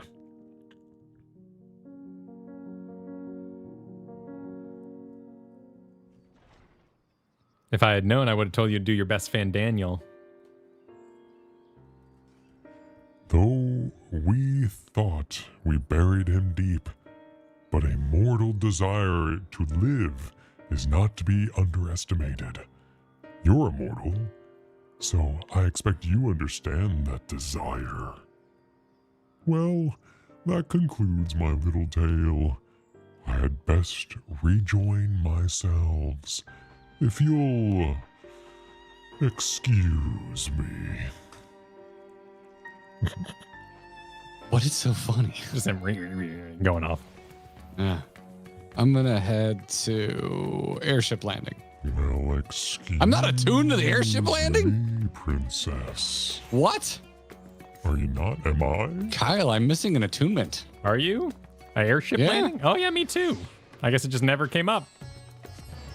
You were unattuned to something else recently, too. I'm weren't you? unattuned to a number of things. 0 out of 3 fish moment. We have a lot of those. Yeah, there's a lot of fish missing in Endwalker. We should really change the name of the channel to 0 out of 3 fish. I'm surprised, it'd be meta. and this is not even shade. I'm surprised Kyle remembered how to pronounce Scarmillion as well, because I'm also surprised I remembered how to pronounce Scarmillion. We don't remember how to pronounce a lot of things. Yeah, here it's a at good Grinding demon Gear. name. It went in my head. It got in there because I was like, ooh, that's nice. I like that name. I would go to an Italian restaurant called Scarmillion. Fair enough. Yeah, we did get that question in our Ask the Host channel. What do we think of the voices now that we've heard them? And yeah, not Italian enough. I would agree. I would say that they're a little on the nose. They're a little on the nose. I mean, to me, they're just it's the usual cast. So far, none of them really stick with me. Yeah. Wayward Hectai. Ah, what a refreshing breeze. What's up, my weird little dude? I'm to return to the others. Bah, they should come here.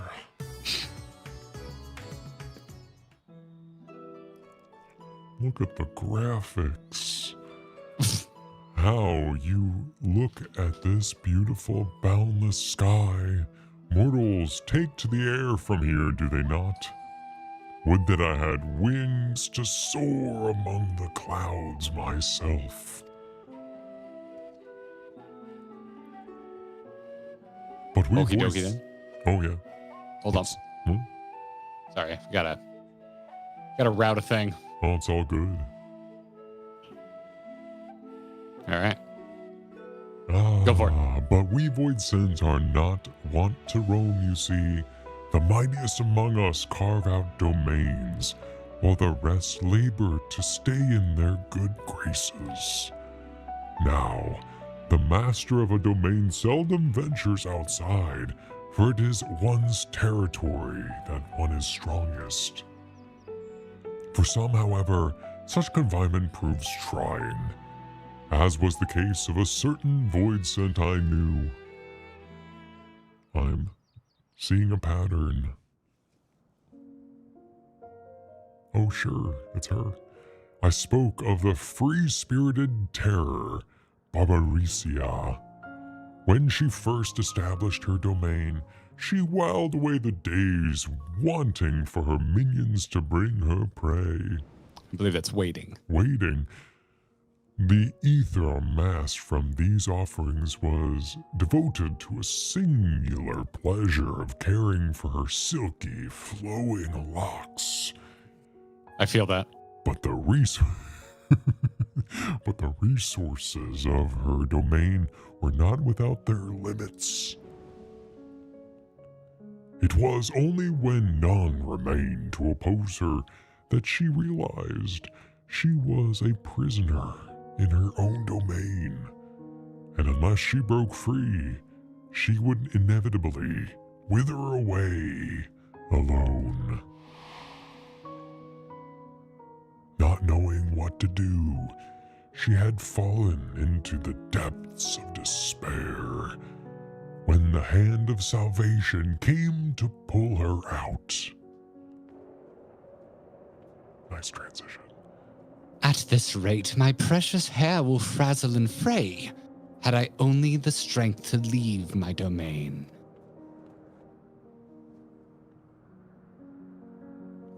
Oh, What yes. voice were we doing? What voice were we doing for No, the Knight in he Black? has sweet voice. It was very like.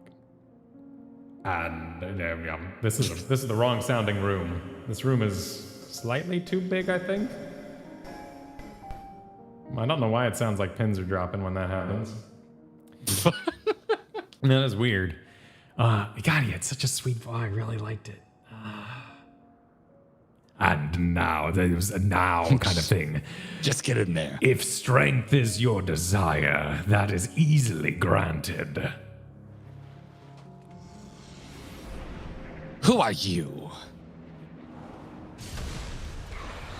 So much power surging through me. Could they pick a more canned sound in the world? Oh my god.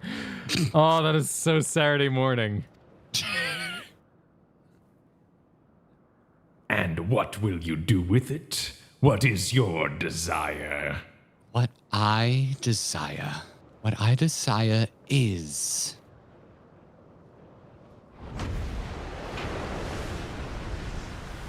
Hair!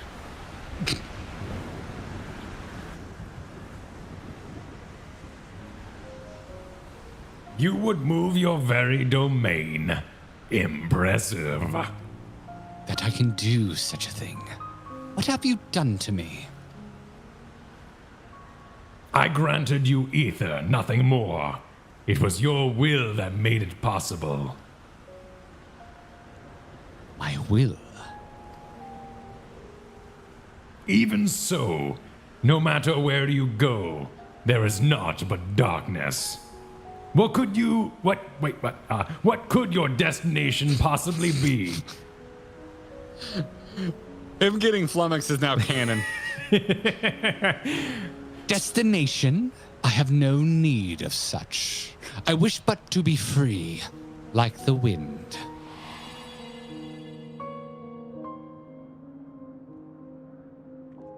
In a world that had met its end, rare indeed is a soul who desires freedom so ardently that she could will her very domain to move. Recognizing this quality, the knight would grant her more power and a place of command in his mighty army.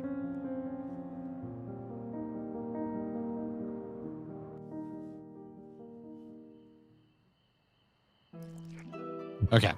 I'm suddenly curious about who the hell Blob Man is, because like why do they know all of this?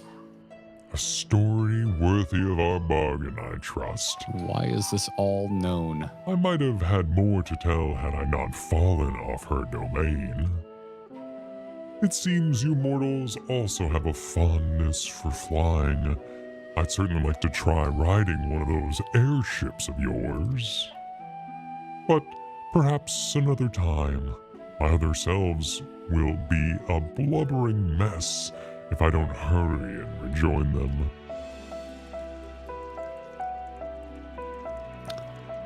I'll be right back. Dogs are losing it. Yeah, go. I shall proceed to the next eye. And during this time... Oh, damn.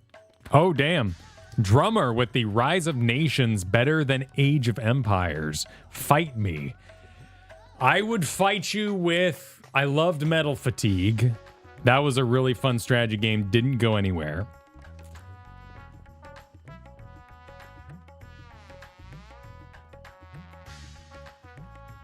Empire Earth? Was that one?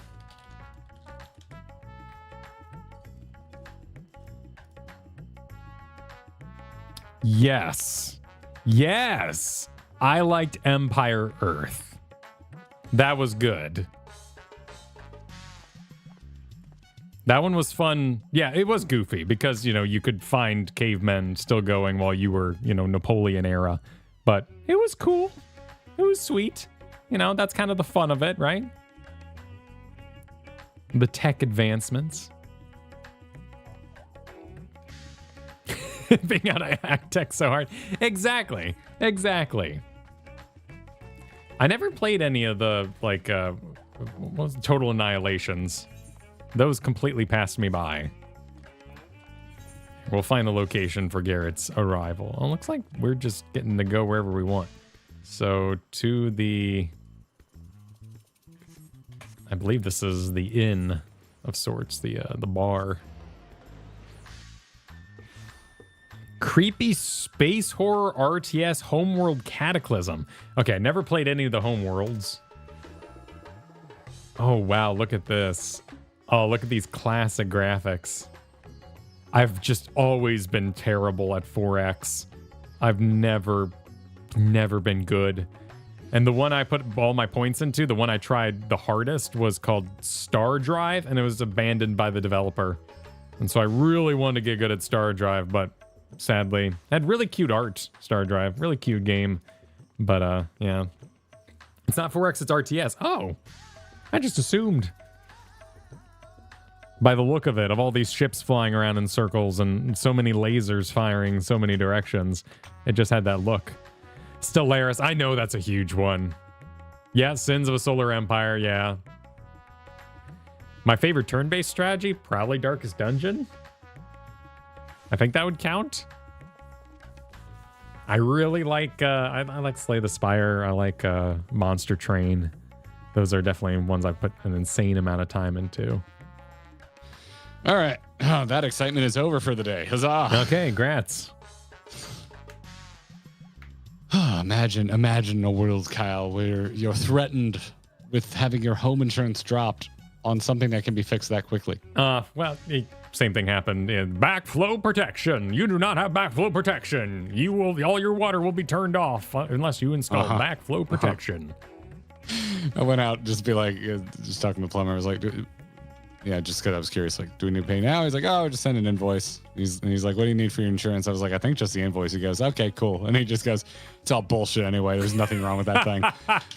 It's like, yeah. I was like, thank you for leveling with me, because it sure seemed like bullshit when I got the letter from our insurance company. Robin, I would be very curious to see your review of Across the Obelisk, because I want to play that. And I want to make Garrett play with me. I think it's the co-op one. He doesn't like deck builders, but I like the idea of that. That is true. Not a huge fan. It's fun a couple of times. You know, I can get behind that. Greedy devs, bummer. But find a game that doesn't want my money, though. Also, yeah, it's just about finding. There's degrees, you know. Yes. There's degrees. There's like the Total War Warhammer. It's like, oh yeah, that's greedy, but also I can just choose to ignore the greed and move on with my life and to the best of your ability. Yeah, and just wait for a sale, which I think there is a sale right now on Total War. That is fair. Shall we heck die? Indeed. So this is where mortals consume ether. Dreading loneliness more than hunger. How very like me. If you don't mind, though, I'd like to observe the mortals a while longer. Did I read something wrong? No, Mechanic Cat in the chat goes, Final Fantasy XIV doesn't want your money. The shop is impossible to navigate. Oh, I don't know if you saw just the absolute wave of clickbait this weekend for Final Fantasy XIV. Not at all. Oh, it's like prices are going up. They're charging tax in certain areas again, like Steam does now. Remember when that happened?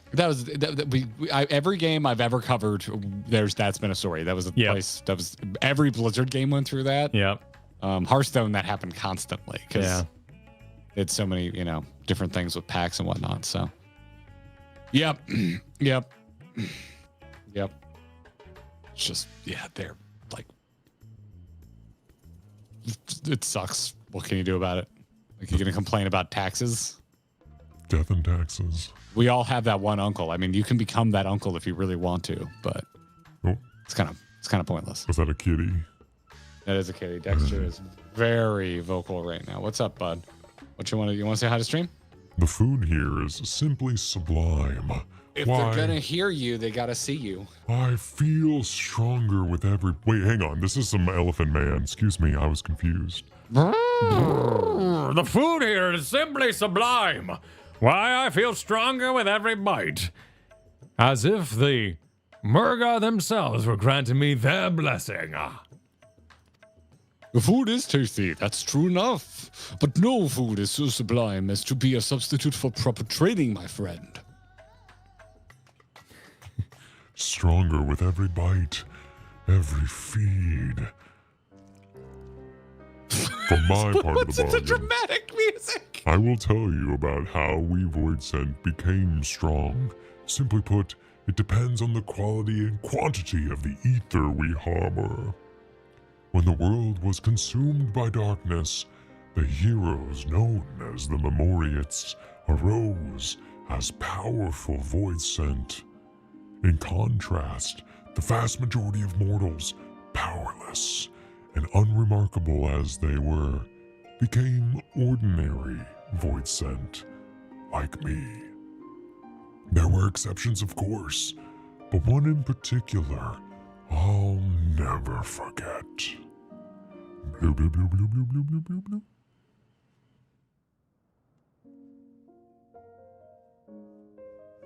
Scarmillion. Never had I seen a Voidsent so craven. Even when pushed to the brink of starvation, he would prey only on those weaker than himself. He subsided on scant leavings and lived in constant fear and hunger. In the face of danger, the Voidsent stronger than himself fleeing was the only option. But a day came when he found his way barred.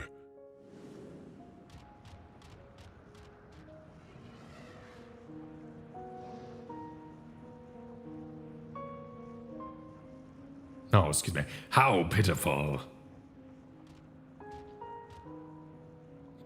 The high ground.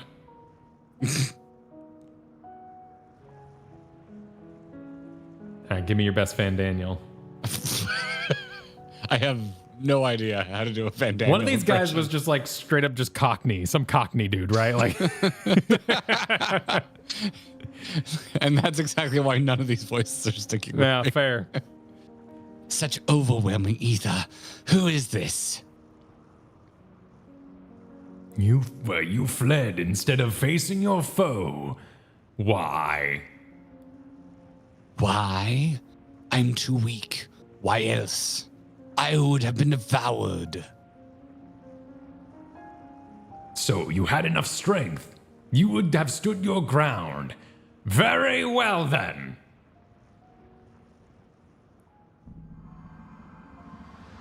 Summon sandwich. What's happening? Yes, I feel it. The power swelling within me. Lo, your foe returns.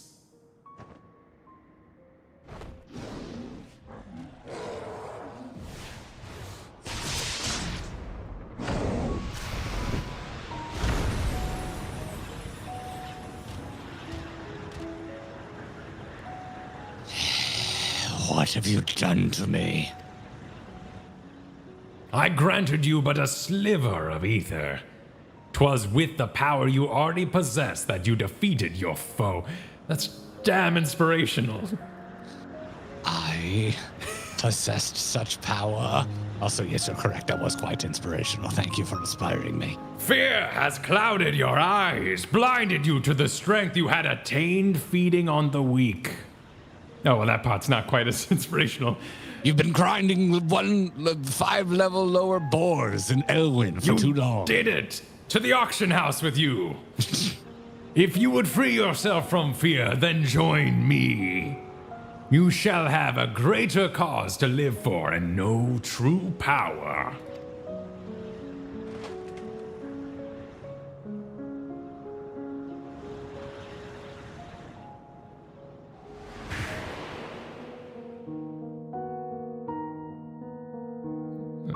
Anyway, curious how, in a world without death, the fear of it could be the key to great strength. The knight recognized this, recognized the void sense potential, and thus did he take him into his service.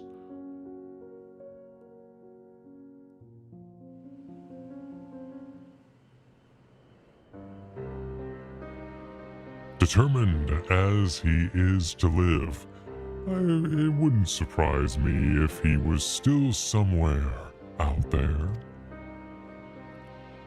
He'd be even more powerful now, I expect, from all the devouring he would have done since. Unlike your world, eating actually makes you stronger in ours. I mean, eating technically makes you stronger, but it's not a one-step process. You gotta get in your macros, man. Hit up your protein. And enough fiber to pass. Well, I must be going now. The others are waiting. Did you get any of these messages while I was gone doing the plumber thing? I did a few of them. I did. Get Rise of Nations being better than Age of Empires Fight? Yeah. We had a little discussion about some RTS action. Okay, what about Flesh? Let's talk about Flesh. Thanks for super. An old comic called Flesh, where they traveled back in time to farm dino meat. It was awesome. That sounds disturbing, but I'm kind of into it. That's weird. Yeah, I like that. Reoccurring science fiction British weekly anthology from 2000. Oh, look at this something thing. I would have read back then. That's nuts. Flesh AD. Huh. Wait, AD? I would have. Oh, because we're taking the Flesh to AD. Okay, I get it. The Flesh is going to AD. Yeah, it's directional. Yeah. Okay. And I'm assuming off of your pronunciation, Karu said Fallen Deborahs are a safety hazard. You gotta watch out for Deborah. Yep. One gunslinger is time traveling again, saying, "Good day, almost 2 years, and you keep saying you are not raiding on Thursday night. But tomorrow is Thursday." We finally did it. We did it, Kyle. We did it. We raided on a Thursday for one gunslinger. Raiding Thursday in Australia, everyone. Keeping to the schedule. Now, when I want to do an Australian accent, I'm just going to think of Chris Hemsworth and Furiosa. Was he doing an Australian accent? Well, he is Australian, so he was just talking I normally. guess he is. Huh. Because he wasn't having to do his Thor accent. That's always weird when that happens. Yeah. That movie was good, man. I've been thinking a lot about that movie. It was good. It's a good movie.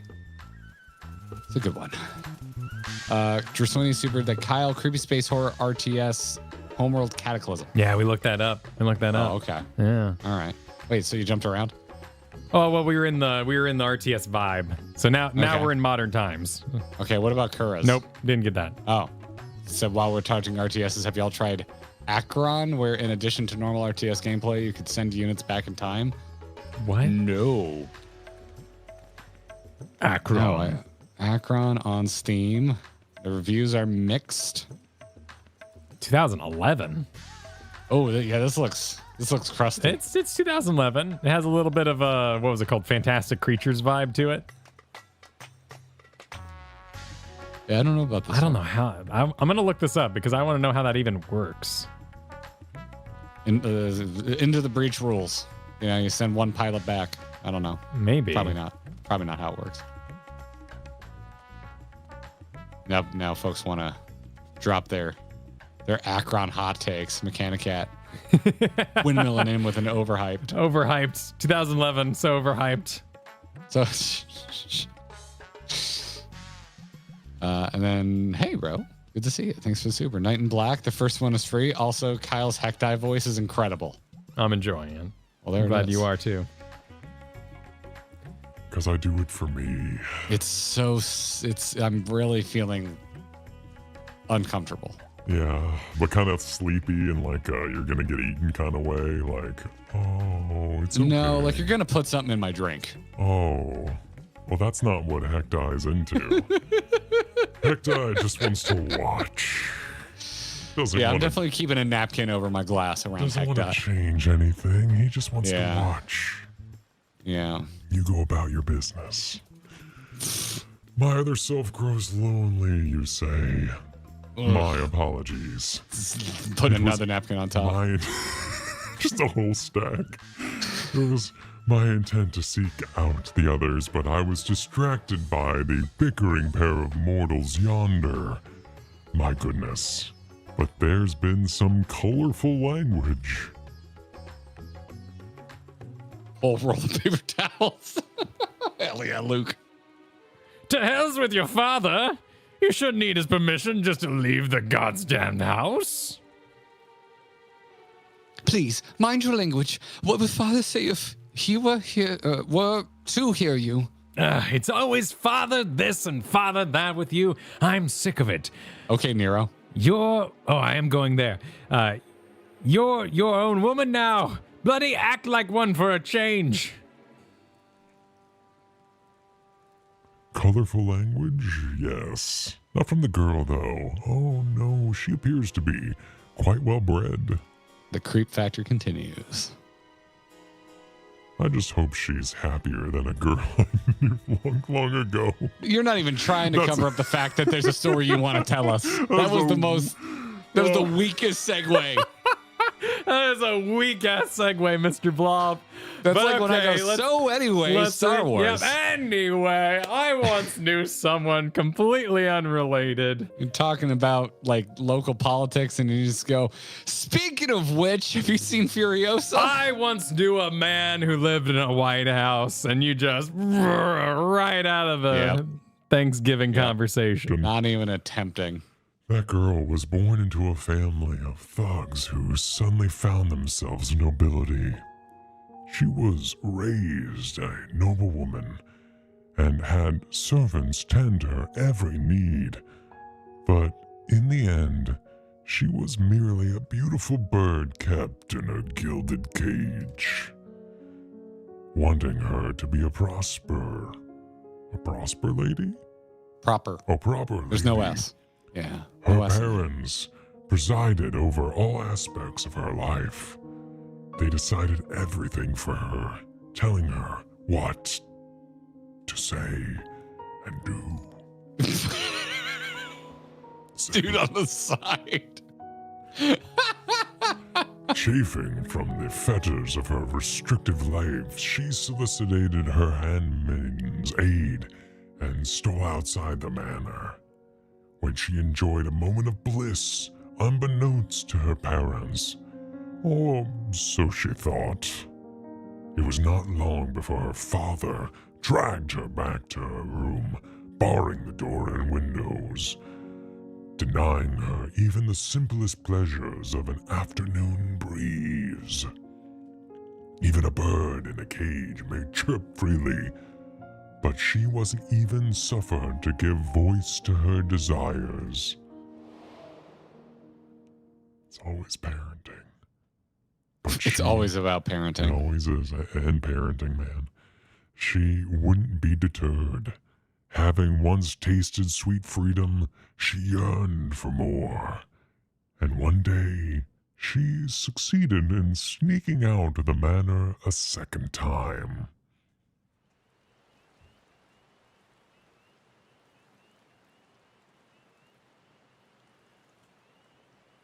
You're late. I was beginning to think you wouldn't come. I hope it's the knight in black with a flower. If you're expecting your friends, I'm afraid they're not coming. It is I, Daddy A-hole. With the lightning strike. But father, what did you mean they're not coming? I had known that some miscreants were cavorting in these parts, but to think that they dared try to consort with my daughter, well, you needn't worry about them anymore. They're food for the fishes now. Jesus Christ. How could you do this, father? Why must you torment me so? Know your place, girl. You are a means for our family to gain influence, and I won't have you sullying yourself with riffraff.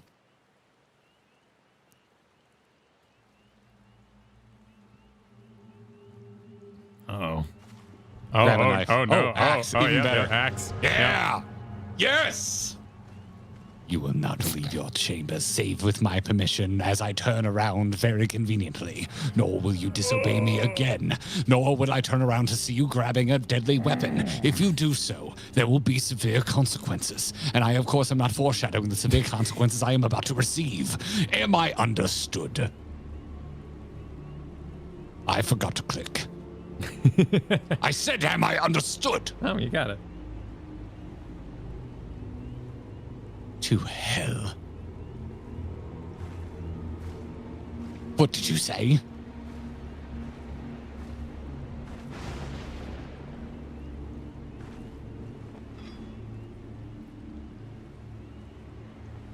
Yeah, that was definitely that kind of scream.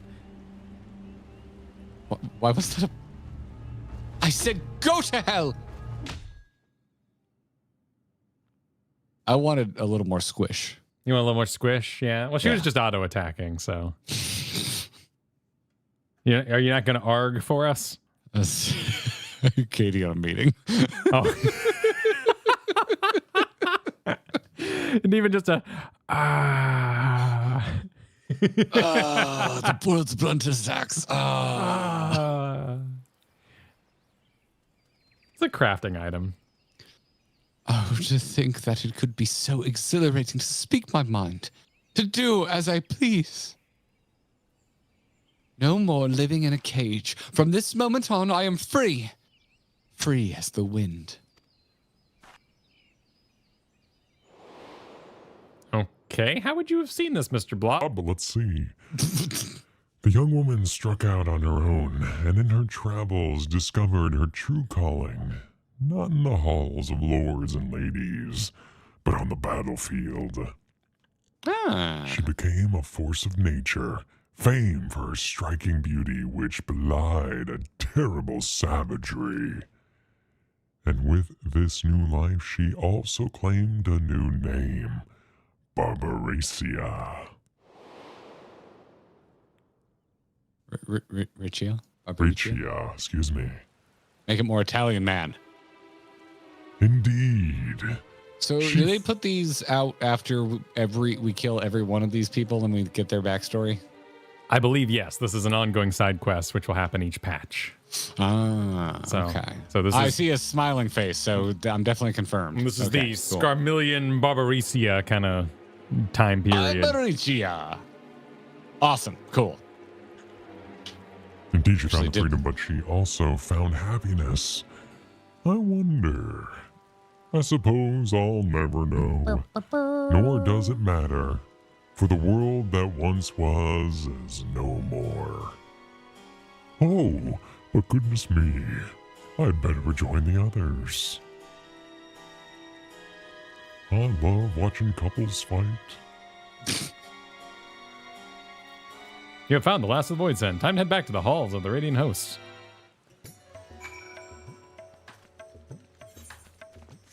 So Shadowed pasts. by putting it in a side quest, it feels a lot less Demon Slayer, and I like that. Like, this is cool information, but I could totally see it being applied in the wrong order. That would be frustrating.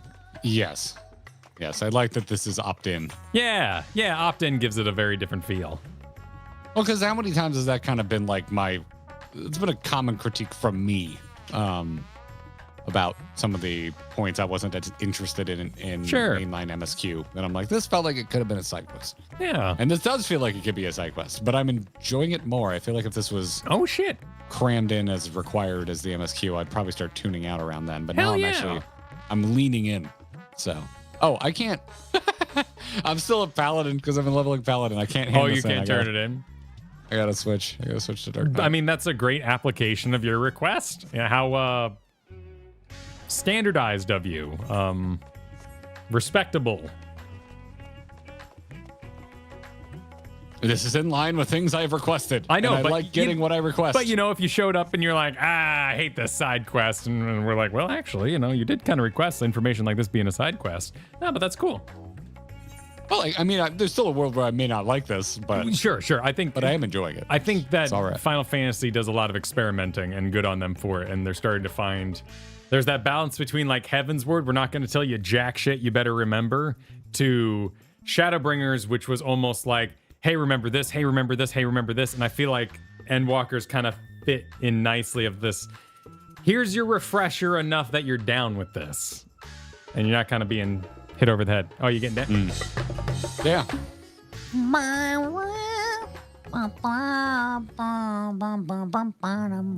Presentation is important. Your presentation is important. Oh, excuse me. Thank you Dribble. thank you so much for finding me. I hope the knowledge I had shared. This is too joyous music. I hope the knowledge I had shared was worthy of our agreement.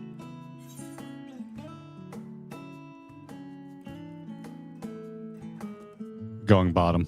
Yeah, the bottom is the actual question. How do you know so much, sir?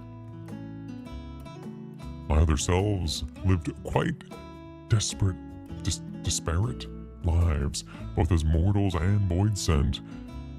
Though I suppose it is rather fortuitous that they cross paths with such powerful void sent. But more importantly, what they could offer was worthy of our bargain. For that, I am glad. All that remains now is for us to rejoin and become whole again.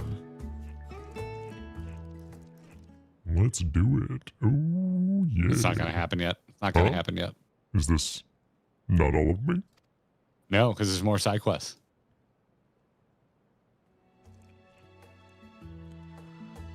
There can be no other explanation. There is still more of me lost out there somewhere. But I don't sense them. Where could they have gone? You mean there's more of them wandering about? By the sisters! At the very least, if what you say is true, they pose no threat to the people. Until the others are found, we will keep these 5 under our care. Should I sense the others nearby, I hope we can count on you to find them too. Oh, here comes the money. That was way worse than I ever meant it. Sounded like you were having a bowel movement. Well, because where does he keep it? So I was like, but then I realized it was going terribly wrong, and I backed out of that. You didn't back out of it soon enough. No, not soon enough. Not soon enough. Jesus Christ, my dude. You horrifying man. Fabulous. And we should just be straight up hidden from this, because this will only activate when we do the next wing. So the next MSQ, who knows when that will be? Those secrets shall remain safe. Who knows? I'm good at keeping secrets. Definitely not next week. No. That would be insane. That would be crazy. Who would even suggest such a thing? I am going to BRB, and then we'll pick our next adventure. Wonderful.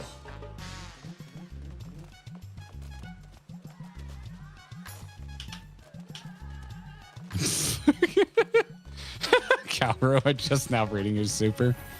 Scarlemillion being in the gains explains the big ass sword he was swinging around. It's all about the gains. He gets ether through creatine. That's how he does it. That's how he does it. Way too late. Hey, happy belated birthday. Hope it was a good one. You think Kyle's Hecti voice is the best present I could have asked for? I think we all can agree with that. I think we all feel the same way. Yeah. Just Blue Jay supered. Support women's wrongs. The dad was wrong there. Just getting what he deserves. Just getting what he deserves. That's it. That's it.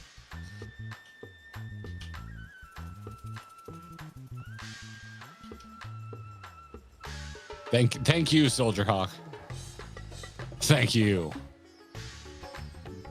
Scarm is an extended 9 Live joke because he was originally a Miko. Oh shit. Okay. Hey, there's something to that. Something to that. What's next? I think Kyle had some sort of post Endwalker reaction queued up potentially. Kyle's in the driver's seat today. So we'll see. This is the first Endwalker side quest we've done. So no, we have not done Omega Beyond the Rift quest yet. I think are we doing that today? What did Kyle put in the title? Oh, he left it vague. What's in the description? What did Kyle actually put in the description? I know he mentioned Omega. I don't know if he locked it in or not. Yeah, Cryle with a Y. Yeah, that's Kyle. That's Kyle. Let's see here. I go to live stream. Just says let's play 14. I'm right. Kyle, you didn't tell people what we're reacting to. You monster. Why would I have told them? In case we didn't get to it. Because people are asking, and I'm like, I forget what I think we're doing Omega Quest today, and I'm like, I don't know. And then I went to the description, and it just says we're playing 14. I'm like, an excellent description. An excellent descriptive. You know, the word descript is in description. That's true. That's true. Can you tell? Can you tell we had a sweaty week last week, and we weren't exactly sure what we would be able to accomplish today? Playing 14, I'm in. That's what we like to see, Lee. That's what we like to see. Well, but yeah, what are we reacting to, Kyle? You want to take a reacts break? Yeah, you want to watch something? You feel like watching something? You want to watch something? Yeah. Let's watch something. We were going to watch Jesse's Endsinger vs. Jailer video.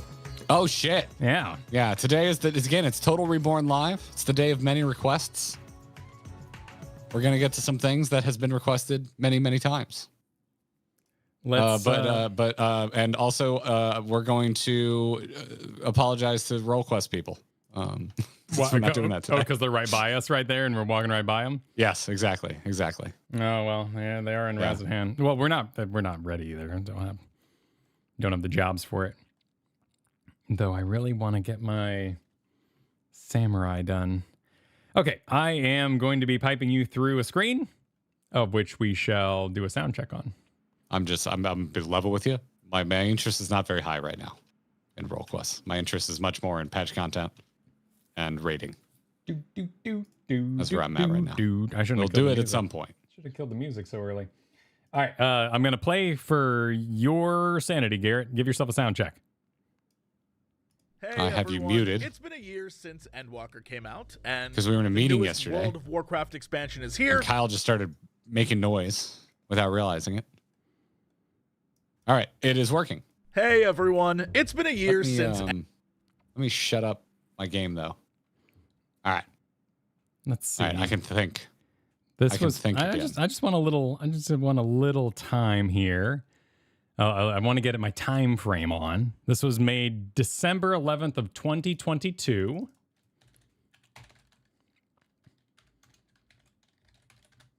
December 11th, 2022. Okay. This would have been following patch 6.2. So we're basically watching this at the time period it came out.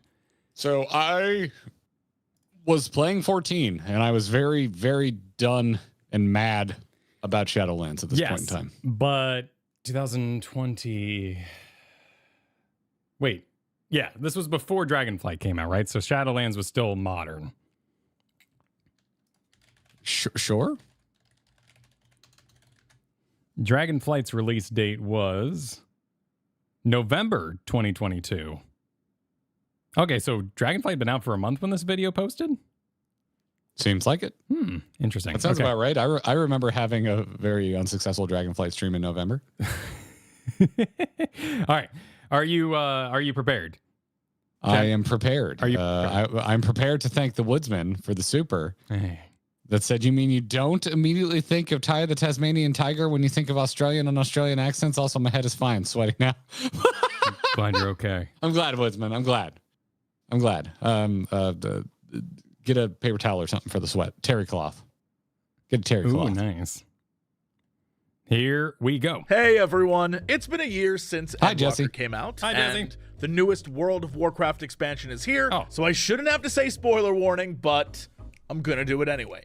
The following video contains some pretty big spoilers for Final Fantasy XIV Endwalker and World of Warcraft Shadowlands, because this video is about the final bosses of these expansions and how on paper they appear to be the exact same thing.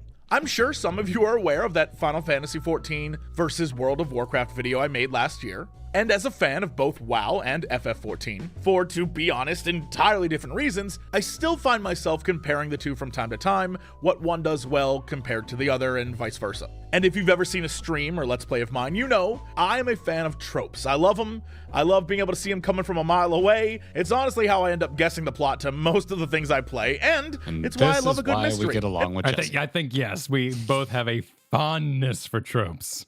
Yep. And for those of you who don't know what I'm talking about, a trope is a common convention in a particular medium. Something used enough to be recognized as that thing.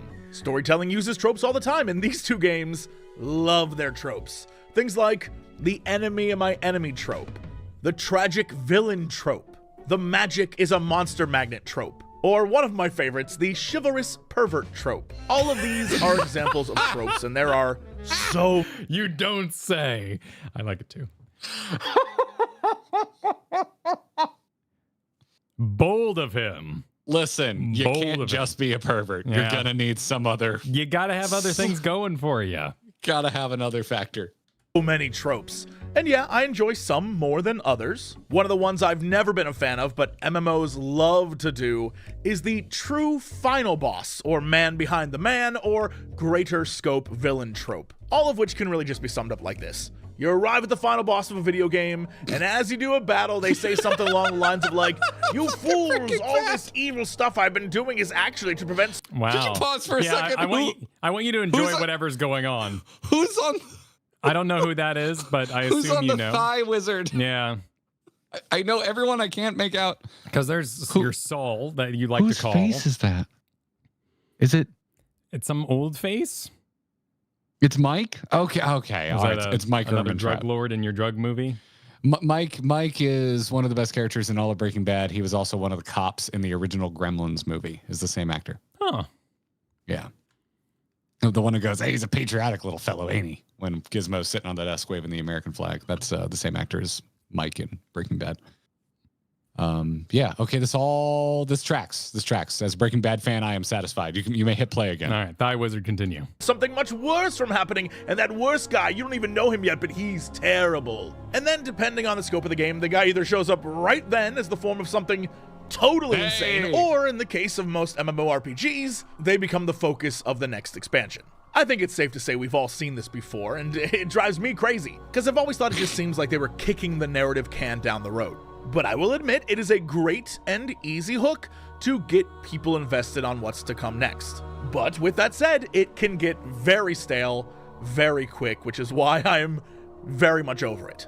So when both Final Fantasy XIV and World of Warcraft Shadowlands release expansions where the villain we start chasing at the beginning turns out not to be the final boss of the expansion, but instead is that other even worse thing. In this case, the Endsinger and the Jailer.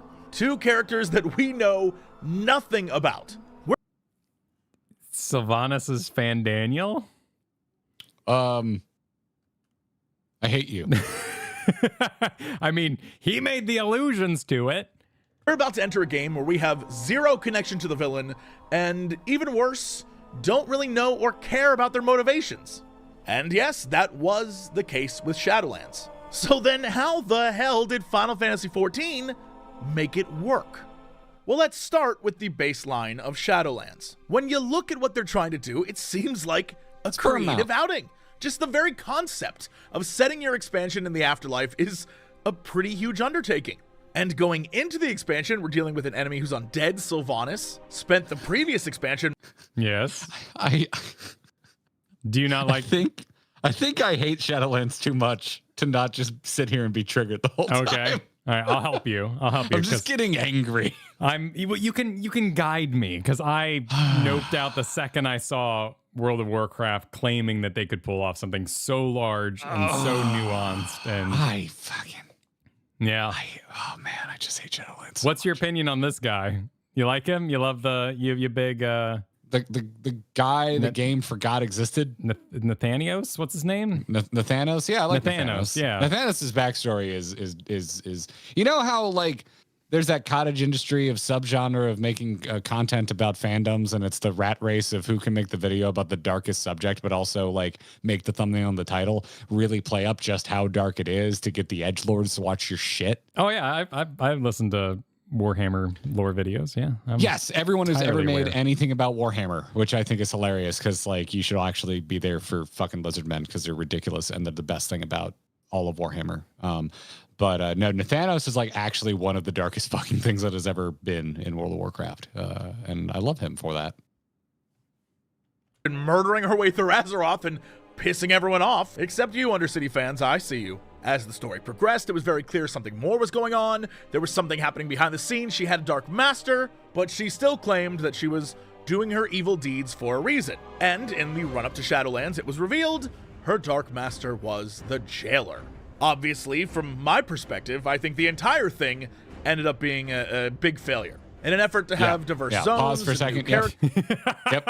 Agree. I want to agree audibly. It ended up being a big nothing burger. It's not. You can't reveal things that nobody knows. It's not a reveal if we're all like, who? Because that's the reaction to the. We're all like, who the fuck? Who's the Jailer? Why should I care? It's a reveal if it's a known quantity. That's surprising. It's confusing when you obscure something that doesn't need to be obscured because you don't know what it means. Sorry, you may continue. Characters, we spent a lot of time focusing on stuff that I didn't feel was all that important. There didn't really seem to be a lot of cohesion between the zones, except for the Game of Thrones level politics happening between the leaders. And the stuff I did want to see more of and hopefully get answers to really wasn't delivered. I figured this expansion would give us a lot of Sylvanas' story, maybe even explain why everyone kept telling us that she was morally gray, but we didn't really get any of that. And by the time her story wrapped up, we didn't even get to see a reunion between her and Nathanos, right? Because the story quickly had to move on to explaining what the hell her boss was up to. A man who at that point in the story you've seen being evil in a few cutscenes, but is really still shrouded in mystery. We kind of know what he wants to do, but we don't know why. We don't know what his end goal is. It's really the quintessential problem with the true final boss or man behind the man trope. We're told by people they failed to make us care. Like that, to me, that's the important part. It's like we're not even curious about the things we don't know, because the vast majority of people, they just failed to make you even care about it. That's why the absence of Nathanos feels so poignant, because you do care about that. There's a lot of people who are into the Sylvanas Nathanos lore and are like, and it feels like a gaping hole that wasn't addressed. But to me, I'm like, yeah, who gives a shit about the Jailer, because he's not a compelling character. I mean, it seems like the heart of the issue is that like it's really cool ideas. There's some really metal shit that happens in the lore, and anger flows from that point of how could that not be good? Like Sylvanas being banished to run Torghast for the rest of her days, that's metal as hell. Yeah. But when you don't care, it just hurts. It's weird. Yeah. Great job, by the way, by the mods. If you're gonna get into fanboy arguments, we will continue timing folks out. Just FYI, please be polite. Oh yeah, no, this is all for fun. Met, who we're told are important to go kill this guy because it's for the greater good. And that is pretty much what we do. We're still never really told why he's doing any of the things he's doing, but we know that he's going to rewrite reality, and it's our job to stop him. Once he's defeated, we're shown a very quick and pretty flimsy explanation of why he did what he did. But at that point, honestly, it's way too late. Apparently, he was Demon once Slayer, the arbiter of the afterlife, and decided the first one's creations were defective and unable to withstand the, yeah, you got it, greater scope villain to come. Yeah, that's right. The one true final boss who we've come to learn has orchestrated everything since the beginning of us playing. It's actually revealed that there is another something that's even worse than he is, and it's coming. And he was trying to be prepared for it, I guess. And now you, the player, have to stick around to the next expansion, I assume, in order to find out more. So yeah, that sucked, and it still sucks saying it out loud again. But it should at least be understandable why it sucks now.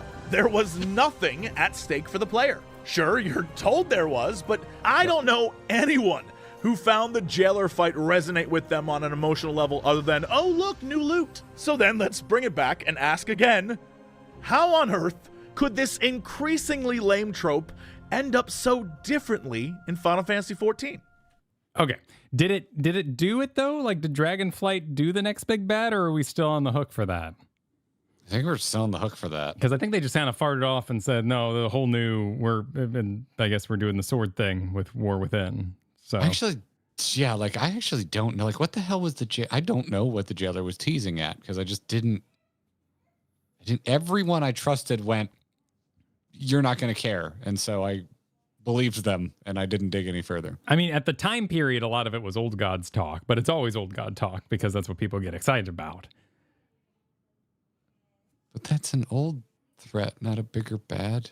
That's a known quantity. There's other big things. Yeah. Just the void in general. And the void would make sense because they've been hinting at like a void versus the light war for forever. With some like flash forwards and shit. So, yeah. Yeah. And Wivy makes a good point. Yeah, you're not wrong, Wivy. Yeah, WoW does skip. They do sometimes, they like hint at something and then they don't address it for entire expansions. You remember they teased Legion in Mists of Pandaria, but we didn't have Legion after Mists of Pandaria. We had Warlords of Draenor. But the Legion was very explicitly teased by who's hot dragon guy now. He was not a hot dragon guy at the time, but Rathion?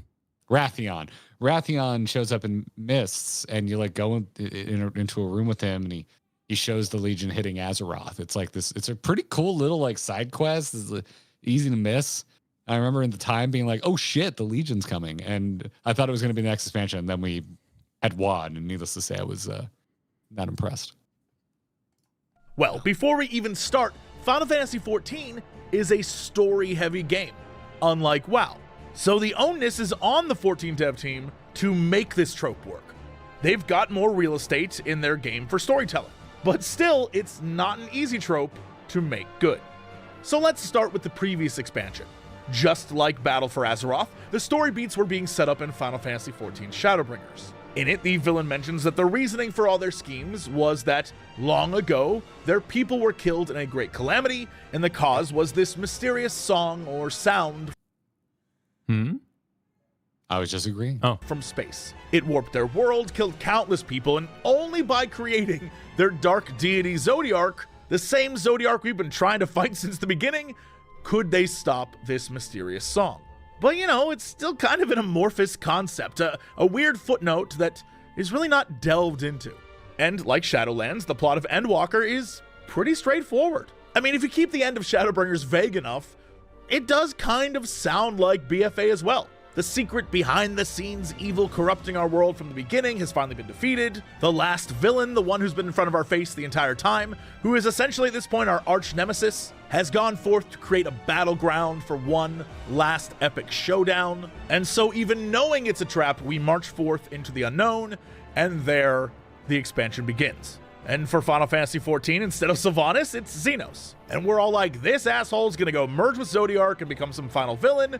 It seemed like a pretty easy theory craft. But when we, the player, finally stand face to face with Zodiark, everyone playing was asking the exact same question. Hold up, why are we doing this at level 83? We're not even halfway through the expansion. That's right, the game pulls the old switcheroo on you, and the big final boss we've been promised for 10 years is defeated. Oh, yeah. But remember that little tidbit about Zodiark being the thing that stopped the mysterious song? Well, it's back. And so early in the expansion, the story completely shifts its focus to stopping this mysterious force we've never met before, and honestly, Pause for a moment, because That was such a rad moment because I had no clue what was happening. Just getting the black and white and the static and just being like, "What? I'm sorry, what now?" Excellent moment. True. And then bunnies, but you know. Well, yeah. I'm curious because he's doing a pretty big wrap up here. So let's see what happens. They cared about. And this is when the Final Fantasy XIV team spends the next 20 hours of gameplay showing you why you should care.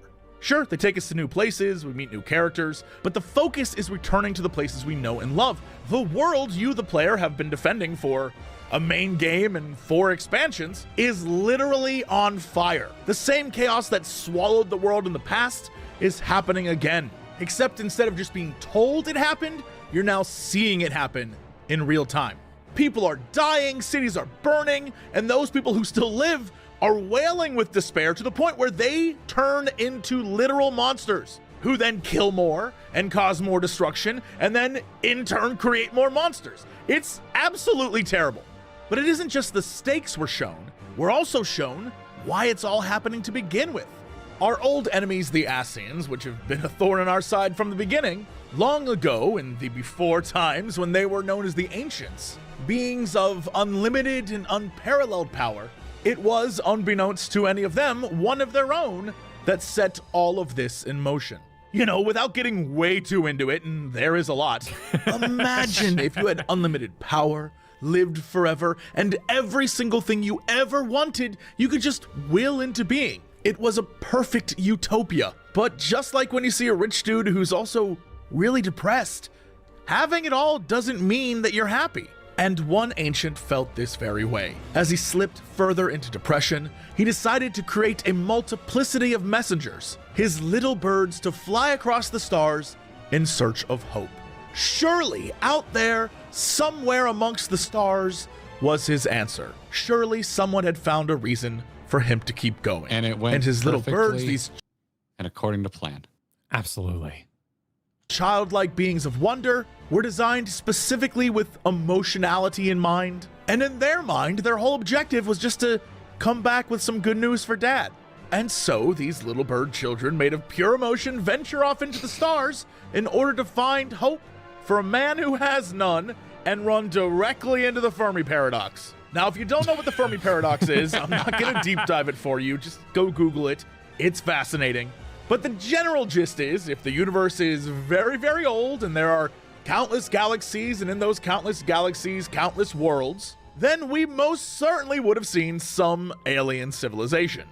So why don't we? And the philosophical, scientific theory crafting begins from there. Trust me, read up on it. It falls directly into the existential dread category, and Final Fantasy XIV doesn't shy away from this. Yes, his creations do discover there's life out there, but the answer to the question of, is there hope for me out there? The answer isn't one that he's gonna like. Every single world and civilization, no matter how big or small or powerful or collapsing or polluted or whatever, every single one was engulfed by hopelessness and despair. There's Rala. And realizing that there is no external hope or joy for their creator to bring back to him, they come to the conclusion that this is the fate of all living beings in the universe. Okay. I didn't play Shadowlands. Is it that disconnected? Like, you had all these, you had realms, right? Like, there was the vampire realm, there was the Warhammer realm, there was the Fey realm thing going on. Yeah. There's a bunch of leaders. Yep. Was that not a representation like the dungeon did of different worlds that exist in death? Did it not culminate towards the jailer in any way? I don't think it works to think of it like what we're looking at here in 14, because those are worlds that died, not worlds you go to when you die. Okay. So that's not really a comparison.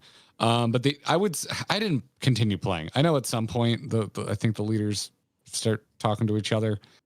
But in the beginning, every zone was really its own contained story with entirely new characters.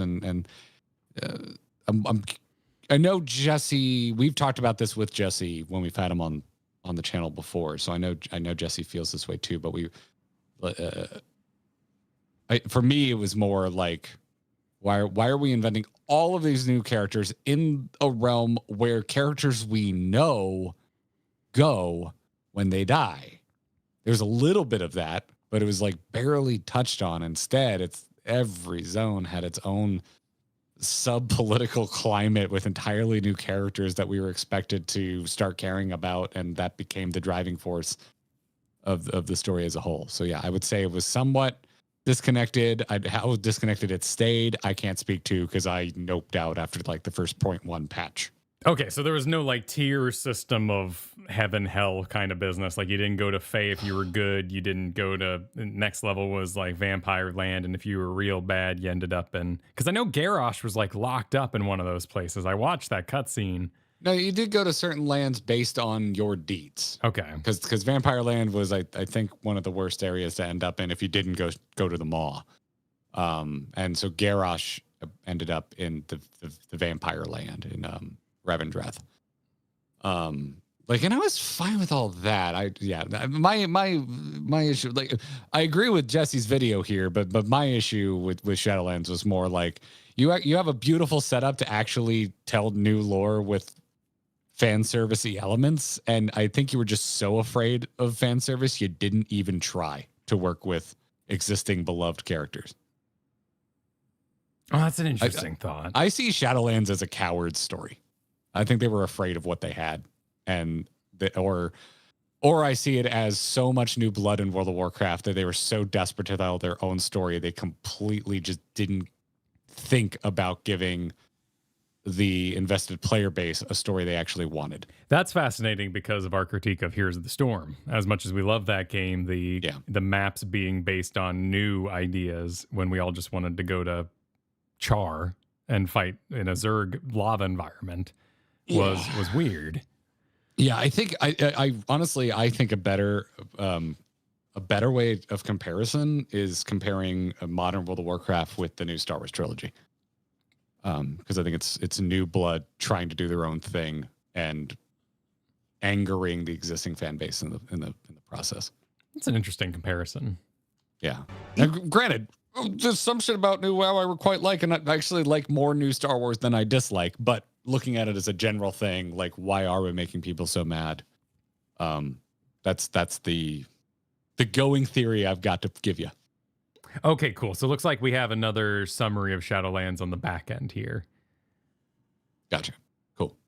Even the universe itself in time will come to a dark, sad end.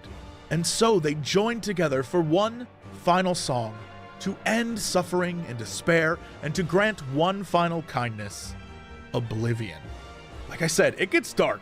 And I'm sure by now you're like, okay, Jesse, I get it. So the difference is essentially you're fighting the concept of death in Warcraft and the concept of despair in Final Fantasy XIV. And the reason 14 works so well is because you gave a detailed backstory, and it makes it hit home why it's important.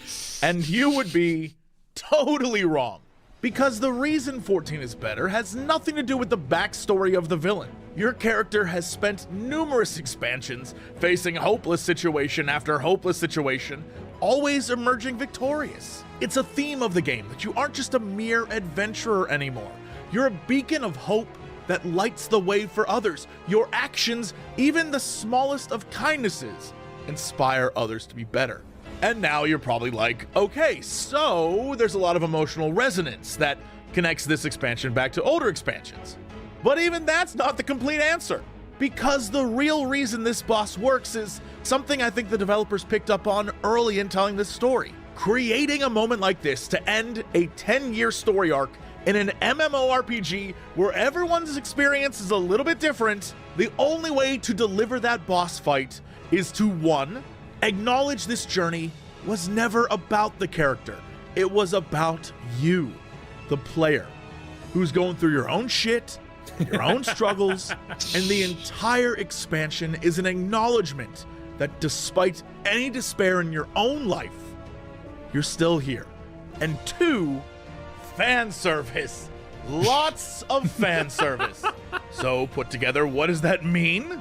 Well, it's another trope, but honestly, it's one of my favorites. The game reminds you that everything you've done up until now has mattered, and every person you've met, just like in real life, walks away with an impression of you. And in this game, you leave a great impression, because as the final day approaches, the people of the world unite behind you, friends and former enemies, to help rocket you to the stars. Hell, even the primals, the very gods you've gone up against countless times, offer themselves up to power your ship to the stars.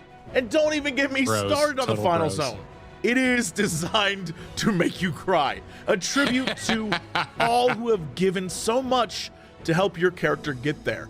Their voices cheering you on to the end. So it should come as no surprise that when you stand there, 1v1, facing the Endsinger, you're interrupted by your arch nemesis, a character you've been battling for some time now who just wants one final throwdown with you.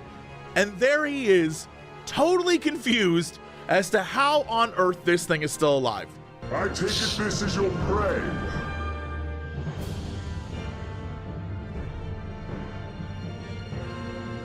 But why does it still live? Surely it is no match for you. It's a great moment. It might be my single favorite moment from Ultima So Thule. banal as despair. He sees this fight for what it is. Nothing that can stop you. So come, let us dispense with this distraction, you and I.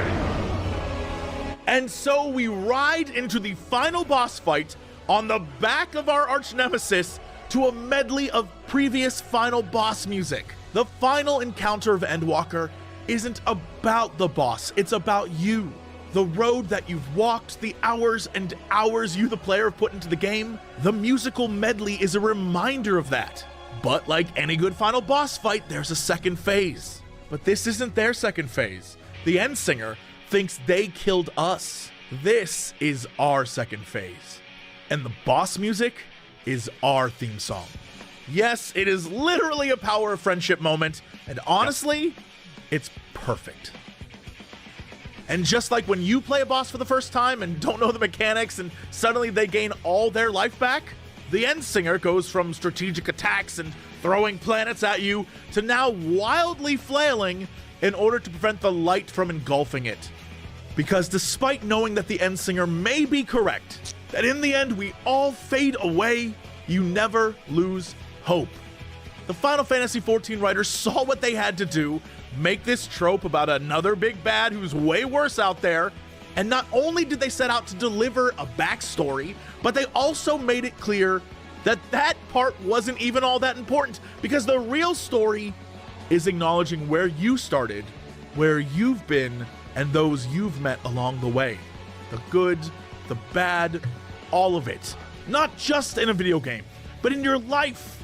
And that shit is universally beautiful.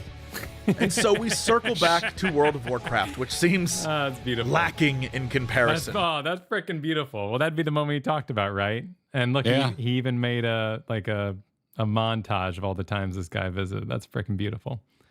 So we circle back to World of Warcraft, which seems lacking in comparison. But because of who I... Okay. Before he gets into WoW, there's a fascinating experiment to do rewatching that entire segment. You know, what was that? The last 10 minutes or so. Right. As a World of Warcraft fan. And imagining you have no idea what he's talking about.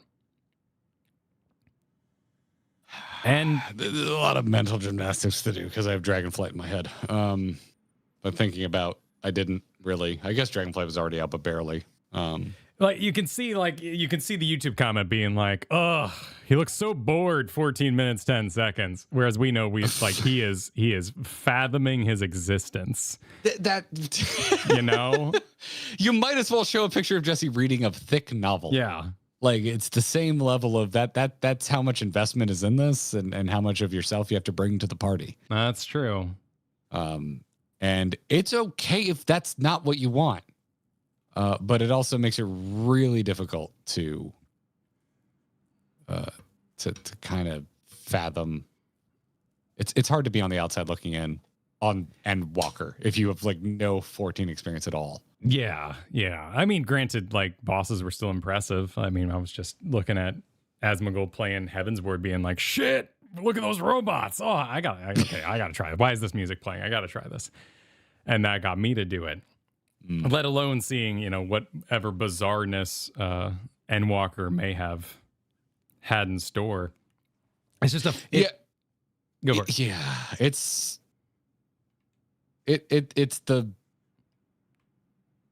a conversation I think about often, and I still don't know what the hell to make of it. But it starts to bleed into my thoughts about the spoiler protective nature of the 14 community, and that sometimes I don't think it's as helpful as it is hurtful in terms of getting new players in, because different people are drawn in for very different reasons. Well, and I watched this video and didn't retain any of it. The 15 years of WoW, 1 year Final Fantasy 14. I'm pretty sure ruby weapons in this thing. Like, I definitely remember seeing, I'm like, oh, that thing has teeth. That's weird. You're definitely going to retain some visuals, but you don't know the importance of, like, these two individuals. Yeah, I really do think to someone who hasn't played 14 at all that, like, anything's game, because it's going to take them so long to get through. I don't think it truly matters unless you really, really, like, really sit down and try and spoil them. Well, we're talking across the internet, right? Like, we all know individuals across our lives that can take different levels of spoiler. I mean, I have a guy in, my phone, talk to him often, good friend of mine, but it's always like, it's not a spoiler, but, and then it absolutely spoils things. So you go, okay, thank you, Dan. I didn't read that. Like, he goes too far just by nature.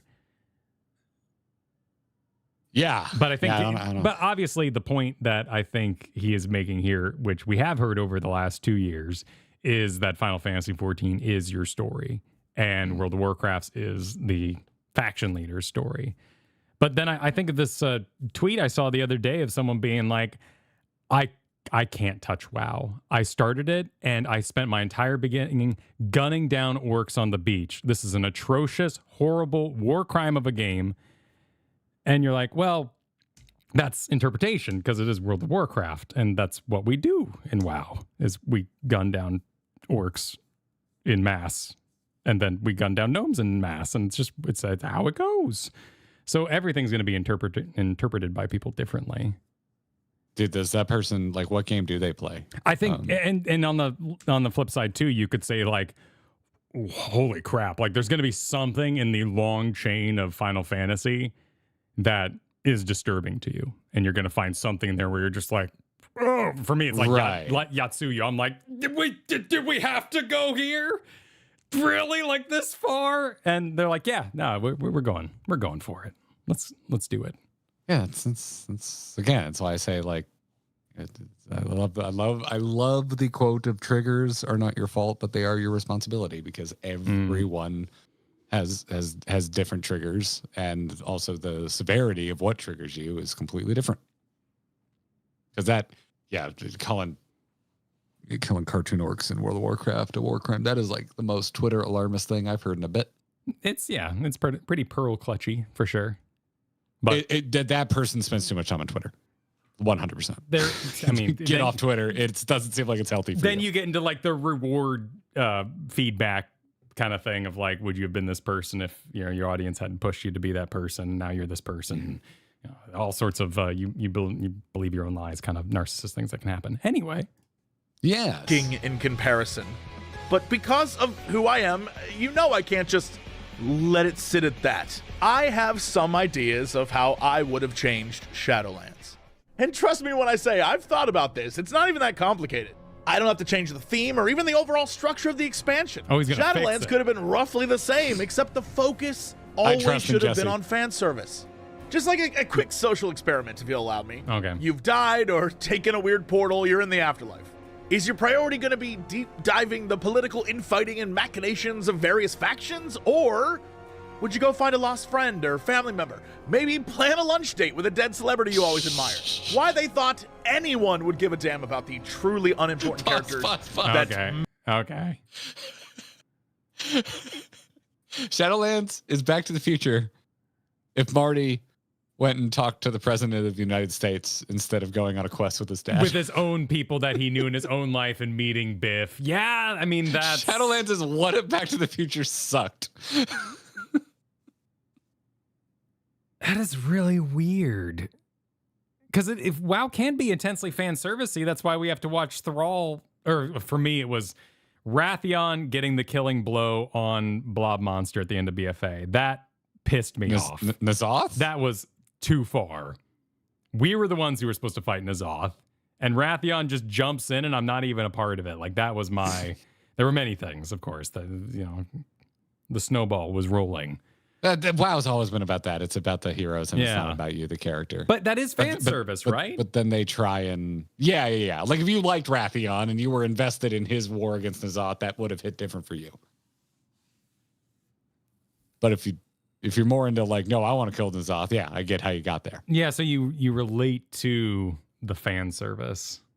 And how you relate to it. They're all killing Deathwing. Yeah, that's one I hear a lot too. Right? That's why Wrath of the Lich King is the greatest World of Warcraft expansion in the history of the entire game, because we got our cake and we ate it too with killing Arthas. We kill Arthas. That cutscene, it is after we have struck the killing blow, and it is just all about Arthas dying.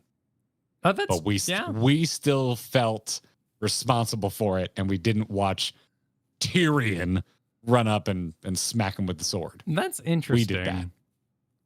Yeah, I guess because everyone who's interacting with him was in the room or is dead, like his dad. I think constantly. But we need to have John on and actually finally commit this conversation to something recorded, because John has mentioned to us that he thinks Final Fantasy XIV gives you closure every expansion, lets you have a victory lap, and it's something that World of Warcraft basically never lets you do. And I think Wrath of the Lich King and Burning Crusade were really the only two times they ever let us do that. We actually brought the Illidan arc to an end in Burning Crusade, and we actually brought the Arthas arc to an end at the end of Wrath of the Lich King. It doesn't matter that Illidan came back. Illidan as a villain in Burning Crusade had a satisfactory end in Burning Crusade, and the same goes for Arthas in Wrath of the Lich King. Every time after that, it's just like, Thrall kills Deathwing, Illidan kills Sargeras, Wrathion Knifus N'Zoth.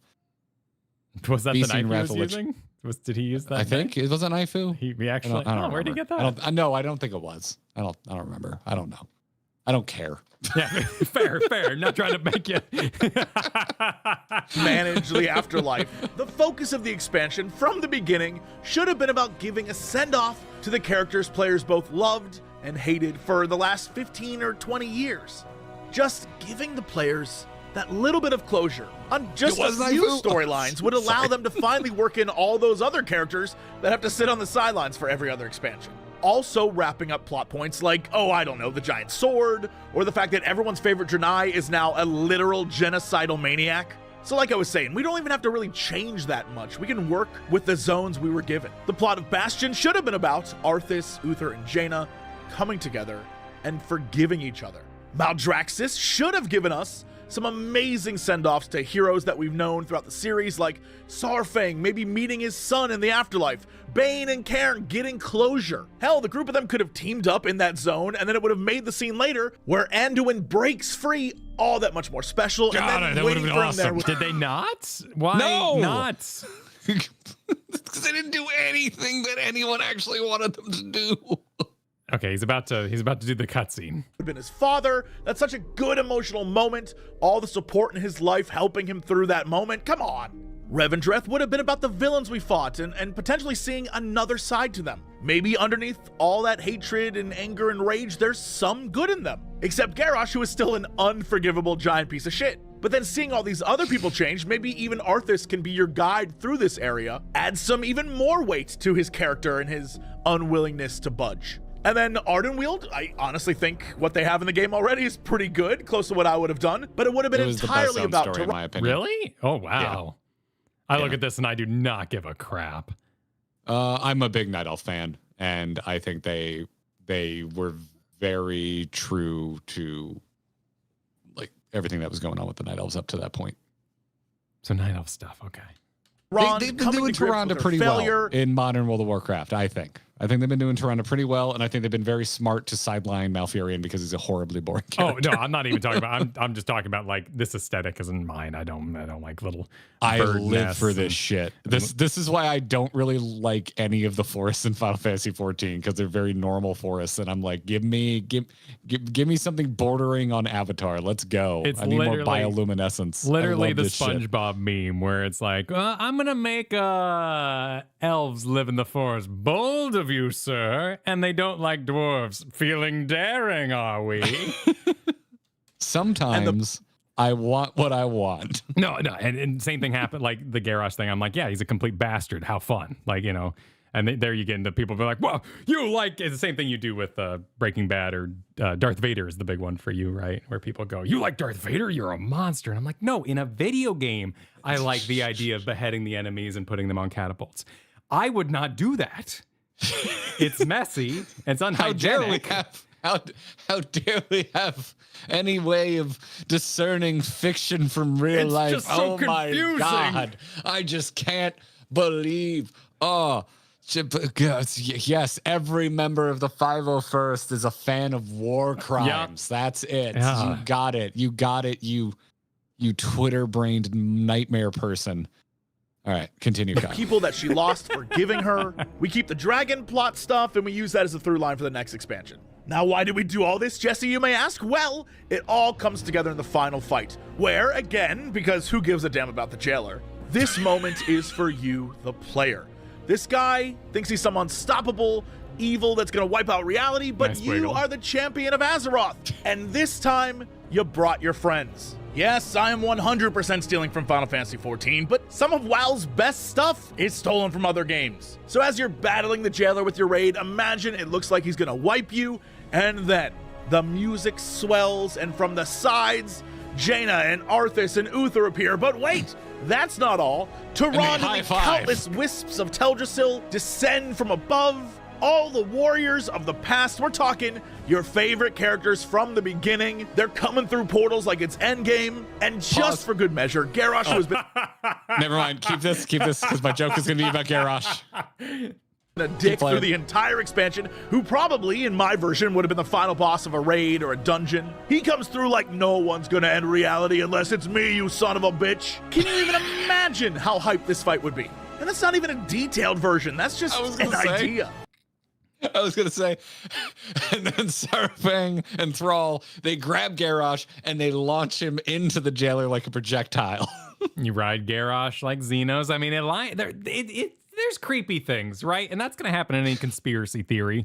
The hands of Sarfang and Varian going, and it mirrors the Heavensward moments and the little gemblies you're collecting, like the gemblies you collect from Emmet. There's always those like, stolen kind of things, but also badass is badass. So let's ride Garrosh into an explosion. But that moment alone would have the fan base hyped for countless expansions to come, because the payoff for caring was there. And it all comes back to that, really, acknowledging the people who play your game, especially in MMORPG, are your game. Without them, the world dies. It's okay to give your players something every now and again that says, we get you. And I truly, from the bottom of my heart, hope the new direction WoW seems to be headed with Dragonflight is the start of something new for the game. Because it's so sad that a game that I played for 15 years couldn't find a way to connect with me as a player in a setting that very much should have. Yet a game that I just started playing 2 years ago has managed to consistently and in unexpected ways do things that a lot of AAA game developers simply aren't willing to do. And so to stick with the theme, I hope to see great things from both these games in the future as we move into the next phase of their existence and beyond. And I hope you find the game for you. I hope you enjoy yourself, and I'll see you next time. Well, I got some good news for you, Jesse. Yeah. I think I found a game for me. Dude, that video's fucking fantastic. Yeah, well said. Freaking yeah. That's a good video. I didn't have much to say during the Endwalker recap because I just lived it. But did anyone know like the after moment, like moments before disaster? What happened next to Jesse? Did he go try Dragonflight? Did he make any content about Dragonflight? I have no idea, actually. Or, I mean, kind of seemed to the final moment, too. He was like, just wishing everybody well, stop the war, and let the fandoms enjoy themselves, please. Oh, yeah, no, I'm firmly in the enjoy what you enjoy. Like if I had extraneous extra time right now, I'd probably be playing some World of Warcraft. I still like, dude, I'm dying to get you through some Wrath of the Lich King raids because I know you missed all that. I would love to do that with you. Sure, yeah, it's a like that's a weird crime, and I always go eerily silent anytime you bring up killing the Lich King because I'm like, I'm sure it is, and it's bucket one list. of my absolute greatest moments in gaming. Absolutely, it is right up there with some of my highest highs from Final Fantasy 14. Other than the vehicle stuff, that can die in a fire. I hate the idea of all that old it was stuff. really cool the first time you did it. Yeah. And then when you had to farm the raid, like the first couple encounters in Ulduar, they got real old real fast. Because it's like, well, I chose this character in class to play this character in class, not to be a catapult. Right. No, it's a mistake that every game designer makes. I've done it in D&D quite a few times. Nobody wants to lose control of their character for that long and in that important of a moment. Did you give them a like? Did you give Jesse a like? Oh yeah, I'm on my personal account here because I like that video. I pay for the premium and I'm already subscribed. Well Am done. I not subscribed? I'm not subscribed. I've subscribed. You I monster. know. Well, he didn't remind me to subscribe during the video, so. And let this be a reminder to everybody here right now. If you're not subscribed to the channel, please do so. No, you can do that. Please do that. Thank you. I'm just giving. Thank you for the subscription. Yeah, my last thought there is like and we've had this talk with Jesse before, is that conversations, particularly comparing WoW to 14 around the time of Shadowlands, it also really makes me think of just the packaging of it, and that I was so surprised when I started playing 14 that there's a complete story on the launch day of an expansion. It doesn't mean the story's over, but there is a full arc. There's a full narrative arc from the first quest of the expansion to the final quest before any patches ever roll out, and I love that. I do, however, it doesn't make me. I'm not in one over the other camp. I do think I generally prefer the way 14 does it in that way. But, as I was just saying that I thought BC and Wrath of the Lich King had very satisfying endings, they did roll their story out patch by patch in a classic World of Warcraft fashion. And I think it worked. I think both can work. But yeah, that's just my thought there. I love thinking about this, because I love these types of games, and I love thinking about the different ways that you can dish out narrative through an MMO. I'm pretty firmly in the both is good camp of, I like that 14 launches with a whole friggin' story that you can enjoy on day one if you have an insane amount of hours. But I also think at times that has worked to WoW's benefit to do the opposite. So, yeah. And it's interesting. I have scrolled to the bottom of the comments because I'm insane like that. Why? Because I'm always a little curious. Don't give you. I'm you shouldn't give these people. Curious. They're not on screen. They're not on screen. Oh, I can see it. So I didn't know you weren't showing it anymore. Oh yeah, I just assumed you were still showing this. The stream can't see this. Yeah. Yeah. Here's one. People accusing him of ripping off Bellular. Ah, yeah, my favorite. Yeah. My favorite kind of fanboy, the fanboy that defends other content creators on their behalf. Well, I think Bellular is kind of in the South Park Simpsons kind of war. Like, you can't rip off Bellular. He's done a video like every day for 7 years.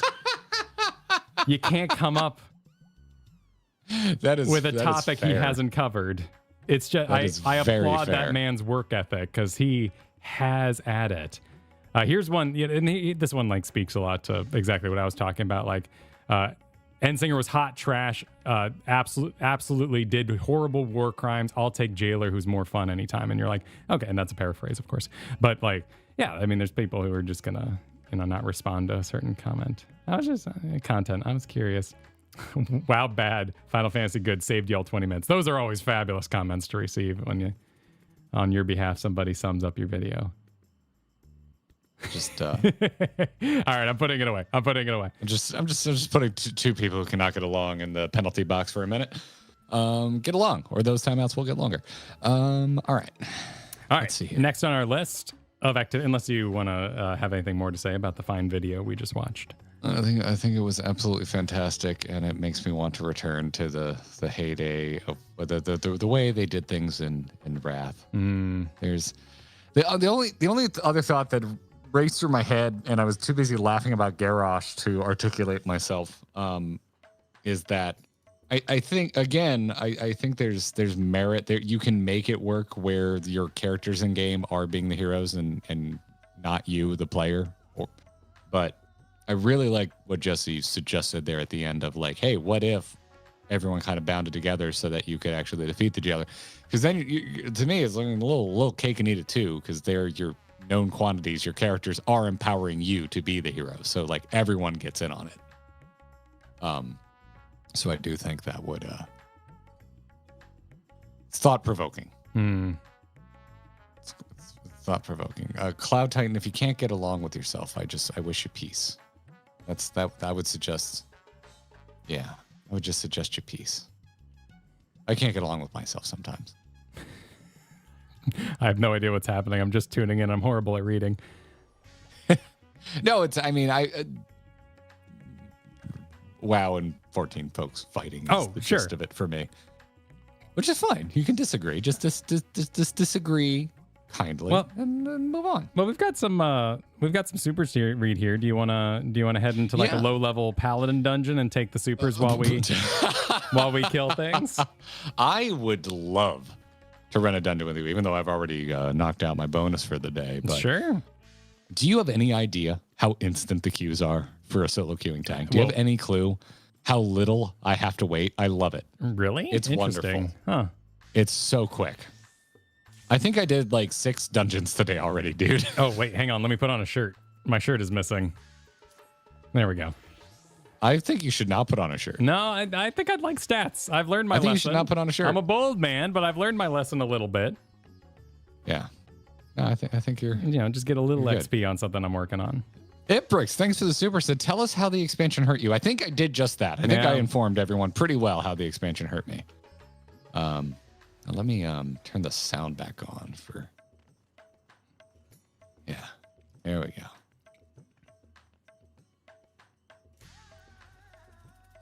I was a avid instance listener, and I can say with absolute certainty that Garrett did a phenomenal job covering Shadowlands throughout its duration.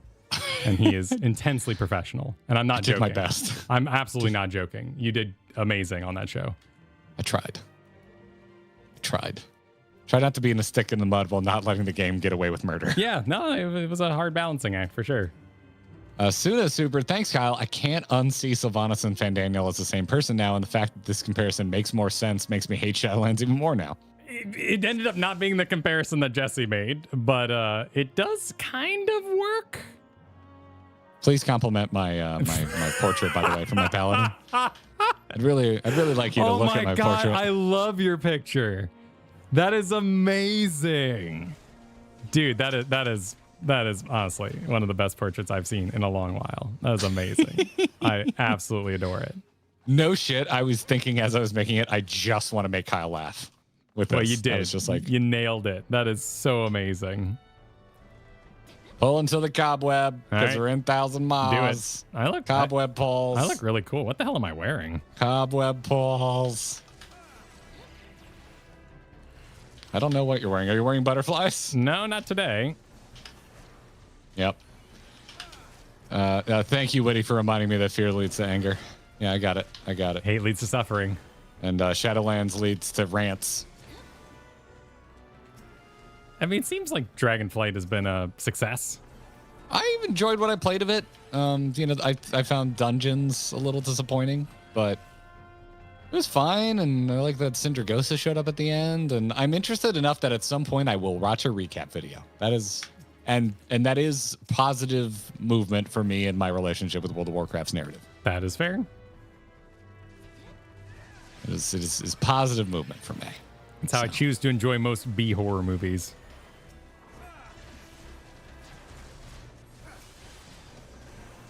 Like real B horror movies or movies that are made to be bad on purpose? No, because your Sharknadoes make me mad because it's like no, that doesn't count. They knew what they were doing. Oh no. I'm talking about like a really interesting concept monster, but was poorly performed, acted, executed, except for the makeup, kind of thing. Yeah, I need if it wouldn't be on a best of the worst, I'm like no, it was made bad on purpose. I'm not here for that. Dark Knight of Anime Supered. I left WoW after BFA, so unfortunately I can't relate to your pain, Garrett. You got out at a good time. I mean, there's a lot about BFA I like. BFA got a lot of shit. I enjoyed BFA a decent amount.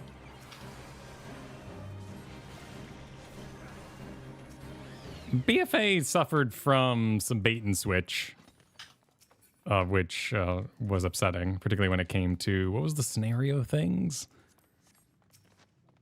We had islands. We had island expeditions in BFA. And then the other thing where like you took forts and it was supposed to be like a battle, and they really sold it at BlizzCon. That it was going to be PvP.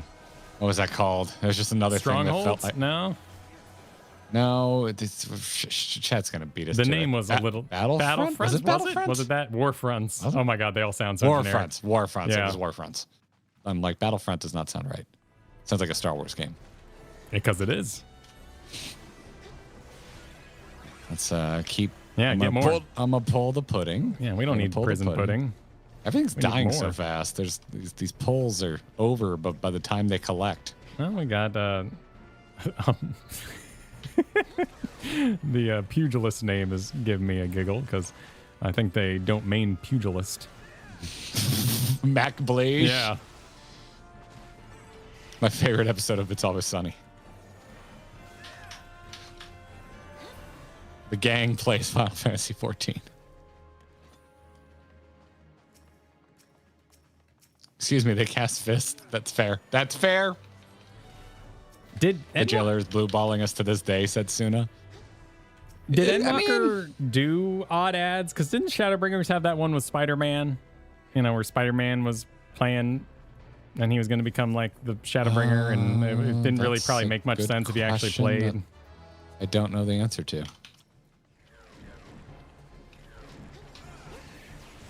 Big Hollywood tie-in energy. Yeah. Oh, you don't want me to have that. Oh shoot! Hang on. Yeah, I remember Tom Holland was Shadowbringers, right? That wasn't an Endwalker, he was this. right? Yeah, exactly.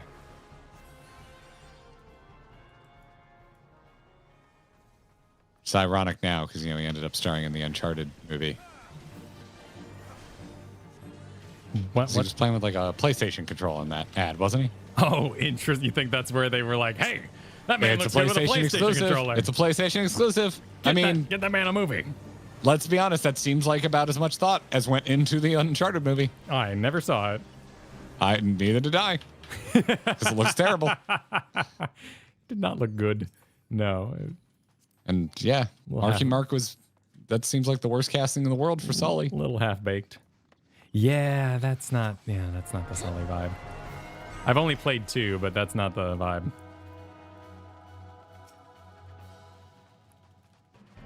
Oh, the cosplay commercials. I think you're right about that. That was their advertising campaign.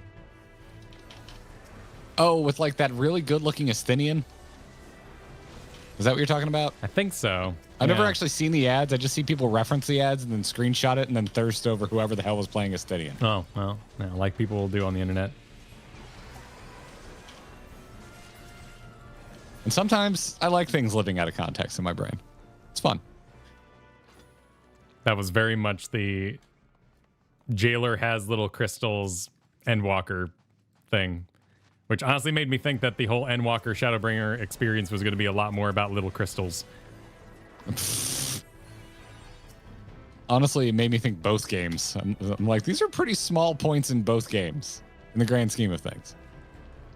Yeah, because they were basically like signs of the death people's agreement with the jailer, or that they liked him or kept him in charge or something. Yep.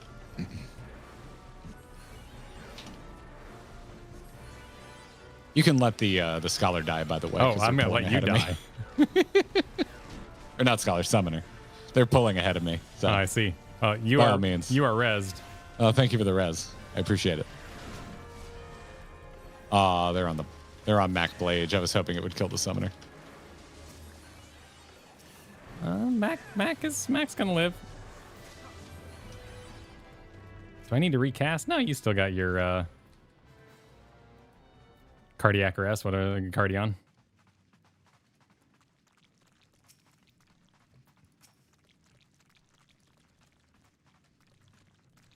The gooey La Habrea room. The goo.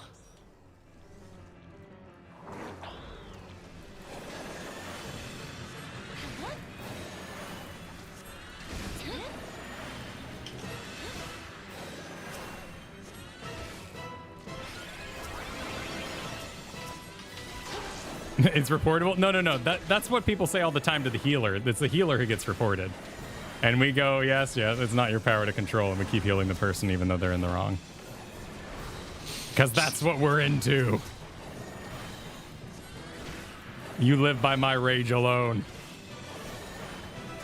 Everything's reportable. I would like to actually get reported because I keep being told things are reportable and I haven't seen any consequences. Oh, well, okay. Well, thank goodness they're viewing a cutscene because they lived thanks to that cutscene.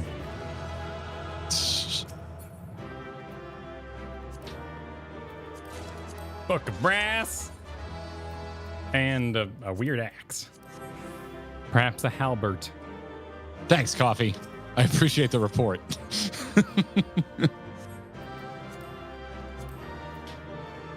Mark Viola supered. After hundreds of hours in WoW Classic and making great friends, I had to accept TBC was not the game for me. Found 14, and it was. But that's just me. Oh, that's interesting. Well, there's a lot of people who Classic is their WoW, and nothing else shall continue it for them. Well, shall we head towards a heartless hypothesis? Sure. Where do I go for that? We are going to Old Charlean. Old Charlemagne? The old Charlemagne. Nice.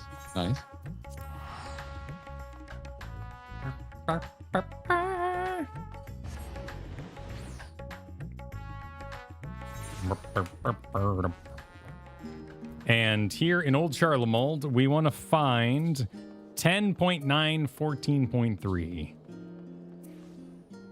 10, 9. Looks like they're down in the last stand sandwiches. No, they're on the coast there by the Scholars Harbor. I see sandwiches and pretzels. Right below that. Heartless hypothesis. Yep. There. Combine the two and make there they be. a sandwich with pretzel bread. Which I haven't had in a long time. KMCA, thanks for the super earlier. Just your whenever I'm at the live stream reminder that Manderville Mornings is a great idea for a stream. Thank you, KMCA. I appreciate that. Let me tell you, when we get back to Manderville, it's probably going to be that. That'll probably be it, yeah. That'll probably be it. It's just too good. It's too good. I love it. Writes itself. Cowers supered that hatred of Shadowlands is because you want to love it, but it falls flat on its face. It's hope followed by extreme disappointment. Yes. Yes, 100%. I think that's it. The elements are all there, and that's why it's frustrating. Yeah, I love this coat. I don't know where it came from, but I love it. That tracks. Looks like machinist to me. Yeah, look at the size of those pockets. Like, you could, not even a Game Boy. You could fit a whole Xbox in there. It's a Boja piece? Oh, cool. Allow me to get back in my primary business. You have a Boja set. Do you not have this? I guess it's just kind of old. Is my old... I don't know where it is. I don't know where it came from. You're kind of old. A little bit. Getting there. Bespectacled technician. Not even close, my dude. What? Bespectacled? It's bespectacled. Bespectacled. Like wearing glasses. Bespectacled. That's what I'm going to say. That's what I'm going to say. When someone gets a new pair of glasses, I'm going to be like, that's bespectable. You look bespectable right there. Yep. Oh, that's blown the cobwebs away. Time to return to work. Goodness me, look who it is. How incredibly serendipitous that I would run into you, of all people. I was part of the team which designed the Ragnarok, you see? And we recently begun the process of combing through the vessel's flight log data. The primary objective of our journey to Ultima Thule was to save our star and countless others, of course. And it also provided us with an invaluable trove of information, records of places and events we could only dream of. Your safe return gave us much to be thankful for. As it so happens, one of those things we pulled from the log was a transmission of unknown origin, something the ship must have intercepted during its flight. We believe it to be an audio message, but even our most talented linguists have been unable to decipher the language. For a while there, it seemed we must accept defeat, but today may be the day we finally solve the mystery. If you were so inclined, would you care to come along to Thamuzin? It seems fitting to have one of the Ragnarok's original passengers present to hear history being made. You're going to make history? In a yellow quest? This is going to be the Omega quest everyone wants us to do, right? Oh, absolutely. Yeah. Right? This is the Omega quest. This has to be it. All right, then we go to the only zone we haven't unlocked flying for. What, really? Oh, no! It's to go to Ultima. Oh, okay. We're just going right down. So we'll only be here for a moment. I'm just going to unlock this one day. I'm just going to do it. We don't need to make this a stream. You're just going to rip it offline? No, you're not. You don't think there's going to be mysteries in the... Or we could just rip it today, depending on, the Labyrinthios. We just see how we're feeling. Master Tuna. Yep. Let me use the list. Let me use the lift. Let me do it. We can't walk. No more will man have wings. Cut them off. Yeah. We have to walk. We have no choice but to walk. No choice but to walk. I mean, I assume we're going to get into it on tomorrow night's stream, but I still want to know how they make kids. Do they both really just want them and then they make them out of creation? Kyle, I have a hot take, ignoring you entirely. Oh, okay. This is not the best music in Final Fantasy XIV. No? Something about this complete madhouse of bird noises doesn't speak to you? It's got real Tim Burton's crappy Charlie and the Chocolate Factory vibes about it. Well, luckily it's insane and it's over. We're here. Making history. What you doing down there, Val? Sorry, I got excited. Over here, bud. I got excited about the ship. There you are. This is where we're to meet the engineers from Garland Ironworks, who, I am told, potentially hold the key to unlocking our mystery transmission. They should be along any moment. Bring them on. All of them. Nero. I named a spider after you, Nero. Look at me, Nero. God, Kyle. You can't say that until you see him and you yell Nero at least once. Oh, I have to name him to his face. Sorry, we're late. I don't know if this is it. Probably not, but we had some trouble finding the right gods. Is that you, Valentina? No, that sounds right. He usually says gods. Oh, no. Yeah, no, it's it's Carl. It's all wrong. Oh, just by himself? Yes, the man himself. I ran into him at the harbor and thought if anyone deserved to hear this message deciphered, it was Tuna and Val. No argument here. But bugger me if you don't have a knack for being in the right place at the right time. This actually has more to do with you than you might think, so please, do stick around. Shall we pick up where we left off then?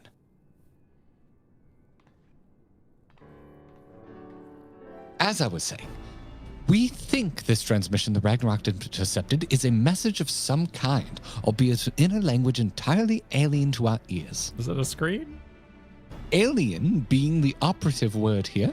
Do keep up. I will explain it if you just listen to me, Val. Sorry. Considering we received the message out in the great expanse, its origin was likely some distant star. Also, earlier we did say it was an audio message. Just reminding you. Sure. Okay. Sure. Val, Excuse me. in universe here. Unfortunately, our list of off-world allies is presently rather short. Thus, we were resigned to the fact that the meaning behind the message would remain beyond our understanding. That is okay. If you're just getting started drawing teeth, I would caution you against drawing individual teeth. Just a little tip there. This doesn't do it for you? Yeah. I would just caution you on drawing each and every tooth. Like hair, you have to strokes. It's all about the strokes. Treat it as one rounded plane. And infer definition on the teeth. One of my colleagues, however, refused to give up. She remembered the Ironworks engineers who had been so helpful in the construction of the Ragnarok and turned to them for insight into our seemingly impossible problem. Do you know what Wedge said when he heard what was going on? We should have Omega listen to it. I bet it can tell us what the message means. Not the Omega you beat in the Rift, of course. He's talking about that toy that trundles around with Alpha. That little model we made. We originally designed it to follow a chosen target. And not much else, but I've seen how it acts in ways that, it's like it has a mind of its own. Then I got to thinking about those documents your lot sent to the chief. Full report on the final days.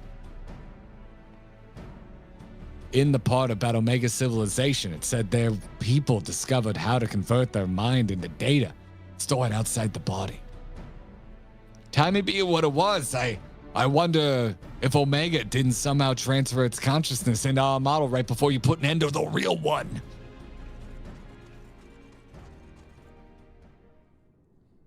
Get your Lala ready. Here comes the marketing.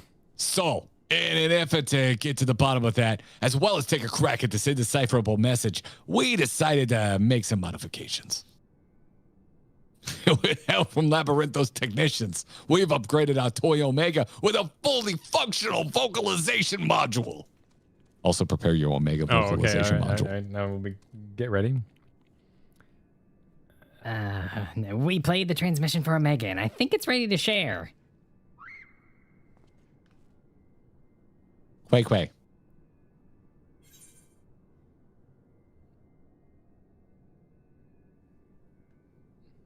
I'm just going top. Are you in there? Hello? Yeah. Are you in there, Omega?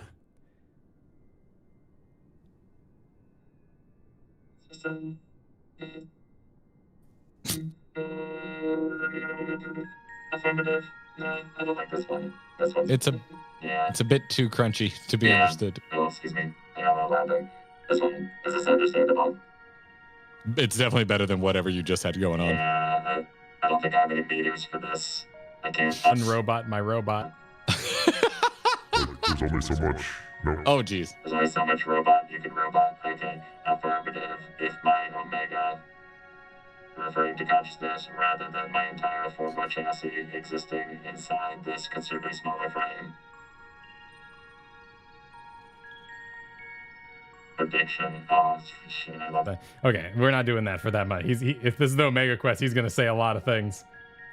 We need like let's see, what is this? Oh. No, that's not what we want. I'm gonna pause the clip I'm currently recording. Oh yeah, no, we'll just kind of. Hi, hey, okay. You can talk like a robot with a modulator, and it will give a similar effect. Yes, prediction. You will formulate several misconceptions. These I shall preemptively dismiss based on the following facts. 1. Vocalization module aside, this chassis remains unmodified from the design constructed by the engineers Biggs and Wedge. I evaluate its combat capabilities to be on par with a mortal infant. 2. This mechanism, which allows me to perform an emergency transfer of my consciousness, was installed in my previous body. With the destruction of that body, I am rendered incapable of replicating such a feat. Should this current material form be destroyed or cease to function, all cognitive awareness or presence I possess will also be lost. Conclusion. I present no threat to you or your star, nor do my projections indicate the necessity to inflict harm. You okay? In the fraction of moment before my annihilation in the rift, I re-examined my directives. If I am to fulfill my purpose as an evolving construct, then I must continue to journey for improvement for as long as I exist.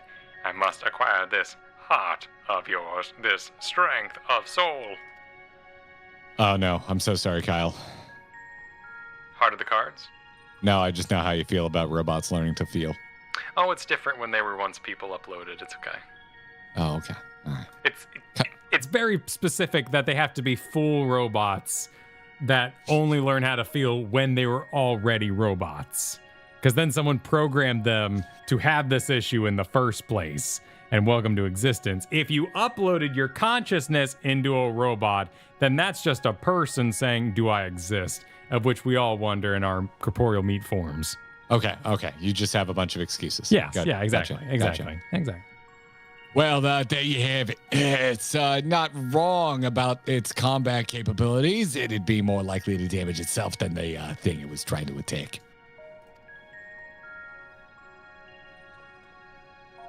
Oh, wait, no. Wait, who's Biggs? Who's Wedge? Shit. Biggs is the big guy, right? Yeah, Biggs. Yeah, he's big. All right. Biggs is big. Hey, let's not forget the reason we brought you in the first place. What about the transmission they played for you? Would you recognize the language? Affirmative. I was transmitted in Pan-Galactic Basic. Pan-Galactic Basic? we're just gonna do that.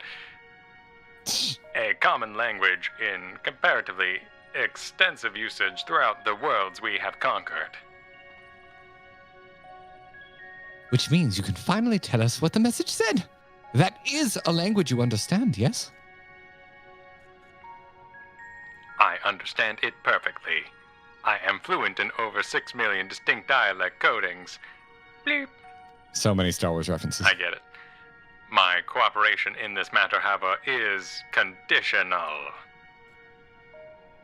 Elaboration. Your chief, Sid, utilized the floor as part of his unorthodox filing system, which allowed me to scan the reports on the final days. The shade. I am aware that my home star, the one you call Alphatron, was obliterated in the aftermath of Sir and Medion's meeting. The existence of Dynamis has not previously factored into my projections, but I now comprehend the concept in theory. That's it. That's what I'm going to say from now on. That's what I'm going to say from now on when I think I understand a plot point of Final Fantasy XIV. I'm just going to start saying I now comprehend the concept. In theory? Yeah. I'm just going to start adding in theory to the end of every statement. Or you can just use Chola and say, but I might be wrong. What fails to compute is why the Omicrons were not immune to this effect. Dynamis should have no influence on a race which possesses no heart.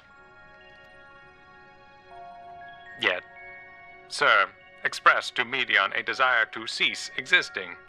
Illogical. I must pursue this anomaly further.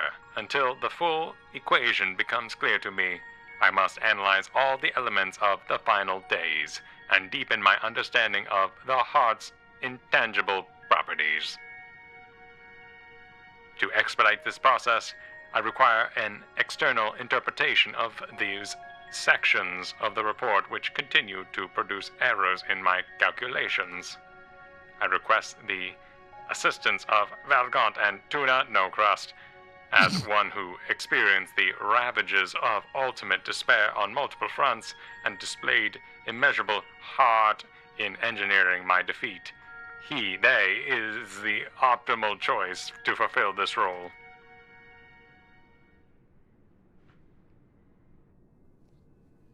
So we either agree to your conditions or you tell us nothing. I'm sorry to put you in a spot like this, Yuto, but if you have the time and the patience to spare, we'd all be grateful if you could humor the toys' demands. Damn. Dude's face. And Alpha fell asleep. Has Alpha dozed off? I suppose the subject was a bit technical. Bloop. Rouse yourself, Alpha. You must listen to and consider these matters, even as I must. Wait. Oh, it's got like udders undulating under it. Why don't you make the trip out of it? You know, actually visit the places that has things Omega wanted to ask about. We need to talk to you about how engines work, Kyle, so you don't call that utters. It'll make explaining stuff easier for one, and also help keep Alpha awake and alert. It would appear that Omega is powered by a V6. That seems illogical. Yeah, no, those are udders, man. Look at them go. Actually, also, there's 8. I think it's a V8. The juice. I count 3 and 3. No, look around the back. Look, you know, really get up in there. Okay. Really get up in there. You're right. All right. I'm sorry. I'm sorry. I apologize. I see you have chosen. How dare I underrate the horsepower of Omega? I'm so sorry. Logical. Okay, it could be 8 tailpipes. Setting aside matters absurd, there are 3 elements of the report on which I desire clarification. The first of these concerns is progression of the final days at Razat Han. I recognize no pattern in those who succumbed to transformation and those who did not. That's a bit of a trek if you wanted to chat to locals. How about we lend you an airship? We do not require such outmoded technology. Val and Tuna's transportation spell is the most efficient option for long-distance travel. This chassis is a model, essentially a toy, and Alpha, despite his organic composition, is indistinguishable from a stuffed doll. Conclusion. I like the logic. We qualify as material possessions. Pick us up, and you can teleport the 3 of us to our destination.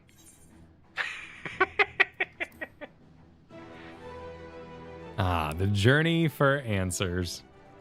You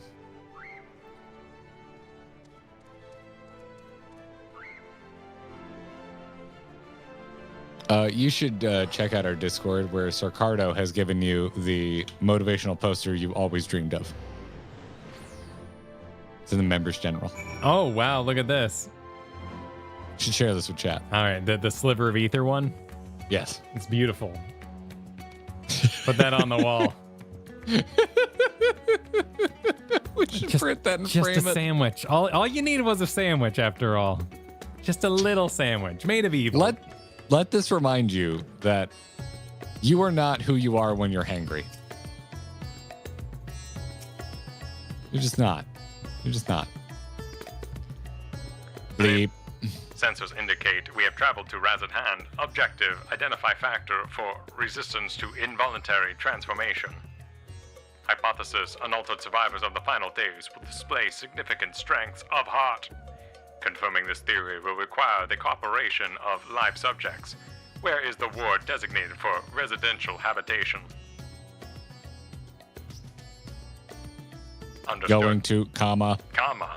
Set as our sub-destination. Please take the lead and select the subjects we are to interview. Did you know Alpha and Omega are now going to accompany us? I did. They may poop out circles, depending on it. Hey, look at you guys. Look at you guys go. We have 1 poop circle. Huh? Where'd you go? I went to comma. Oh, okay. It's literally an aetherite crystal. I'm just going to check out the... Oh. I'm just checking. Okay. No, there's a circle. There's a circle. Read it to me. Okay. He doesn't want to do stairs because they, quote, tire him out. But he has legs that could work. Take into account the difference in limb length, the designs for inherent flaw. Convenient step height is an exhausting trial. Oh, he's talking about civic design of settlements. I would construct a sloppy conveyor belt, which would enable automatic traversal, 0 potential injury, and energy expenditure.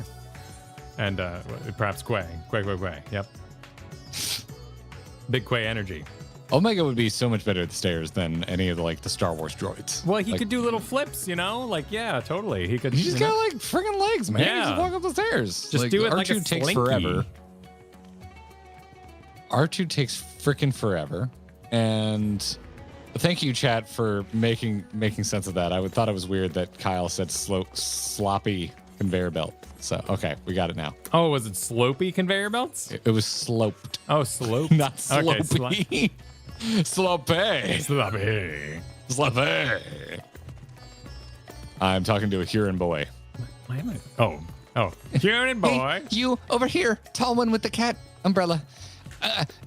Don't I know you? Yes. After the beasts were taken care of, you told me to join everyone in the square. I don't know why I sound like Tweak. Thanks to you, I was there when Vitra gave his speech, President Dragon, and I found out who Varshan really was. It's a shame we don't get to play like we used to, but Mama says Vitra was been busy putting the city back in order. Maybe I can work for him one day when I'm a grown man. Vitra. Excuse me. I was eating a Cliff Bar. Vitra, Midgardsormr's offspring, yes. This child wishes to put himself at the worm's command, and he might take his own contribution to society. A pattern emerges. I predict that the Hunter survivors are those who had ingested Vitra's blood and became his draconic minions. Though As you know. dragons were no match for our civilization's might, their combat capabilities are not to be underestimated. It is unlike that they would experience emotions of dread or uncertainty, as exhibited by lesser beings in times of undue stress. Dragons? I'm not a dragon, and I never ingested anyone's blood either. Ew. Ugh. You are not of Vitra's horde, so you possess no hidden means to fight off the beasts. What of fear, then? Were you frightened? Yes, I was frightened. I just hidden. Hoped they wouldn't find me. At least until you told me it was safe to come out. Good God. Just reading him the riot act, Omega. Well, I mean, he's yelling the plot of Heavensward at him. That, that side plot that kind of went to the side when we emotionally resonated with the villain. Yeah. Will, earlier when we were talking about the Labyrinthos music, thank you for the super. There's a certain admirable confidence in using a Jingle Cats keyboard in an MMO Zone soundtrack. I can't argue with that, Will. I cannot. And Winkle informed us that Soken playing the labyrinthian theme on an automaton was fantastic. That was at the FanFest piano performance after y'all had left, unfortunately. Oh, shame. Yeah, it's a shame. I'm still glad we were able to experience any of it. It was a good time. And then Darkcrest is thanking us for 2 years of amazing content. Here's some. Well, thank you for hanging out for 2 years, Darkcrest. Thank you.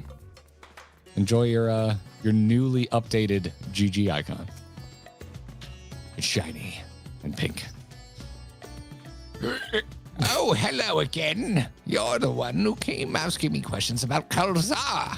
I'm glad to see you looking well after all that unpleasantness. I remember the burning skies and hearing the screams, but truth be told, I'm still confused as to what actually happened. I only know it wasn't unusual for entire families to go missing. Many of my neighbors' houses lie empty, even now. Kalzar's place is one of them. He had no close relatives to speak of, and I heard that it was members of the consortium who came to remove his belongings. What a terrible thing to have to do. Bleep. Terrible. Kalzar's passing was recorded in report. Clearing out his domicile and readying it for new habitation seems an appropriate reallocation of resources. Dear me, what a clever little contraption. But of course, I'm not against making use of his quarters. That would be wasteful. It's simply that Kalzar was always such a vigorous person. All that passion, all those dreams, suddenly gone. I feel the same sorrow for everyone who is lost, seeing the remnants of those vibrant lives packed away in boxes. That is what I mean by terrible. Yeah, Omega. Have a heart. I feel like we should be required to like slash pat on the back or something before we leave. Just like, oh, that's so very sad. Anyway, to the melancholy man. Well said, old lady. Are you a traveler? Please, if you have a moment, I could use an outsider's perspective. I don't know, man. Have you seen what we did when we tried to sell fish? You see, I was one of those who sought to escape the madness plaguing the world by fleeing to the moon. Not that we ever went in the end, Walker. So here I am, recently returned from Charlene. Except now, Things are strained between my sister and I. She chose to stay, and I chose to leave. I asked her to help me find work, and she suggests I look somewhere that isn't Thabnair.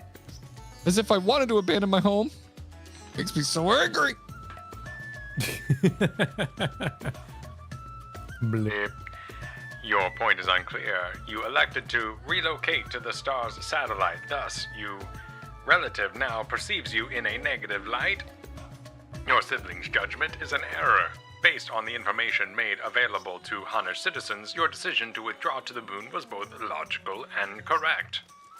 Conversely, your decision to remain in Razat Han, despite the low probability of survival, defies explanation. Perhaps her reasoning pathways are faulty. That's right. I'm not quite sure what you're saying, but I'm right, aren't I? Or so I'd like to think. The problem is I understand why my sister feels this way. I almost decided against going myself. Even then, I wasn't sure that leaving behind everything I love was the right choice. With the way it all turned out, Val, Tuna, I'd require a moment to process this input. Let's move apart and discuss our findings. All right, we will leave you, sad man, without saying anything else. Yeah, well, he might. Well, have you talked to him again? I know. I should talk to my sister. Yeah, you should. Don't talk to us. Don't talk to a weird robot you just met. Talk to people. Lorelei, yeah, I think it's a pretty safe bet that we're probably going to plan to go to future fan fests. Oh, yeah, that'd be the plan. It was a good time. I think that's a safe bet, yeah. Blip. I can't wait to lose another 90% of our audience. It's going to be great. Processing data, evaluating hypothesis against accumulated evidence. I offer an optimal analysis of each subject's testimony, yet each time their responses conflict with my assessment. Without identifying the root cause of this conflict, I will be unable to properly define what constitutes strength of heart.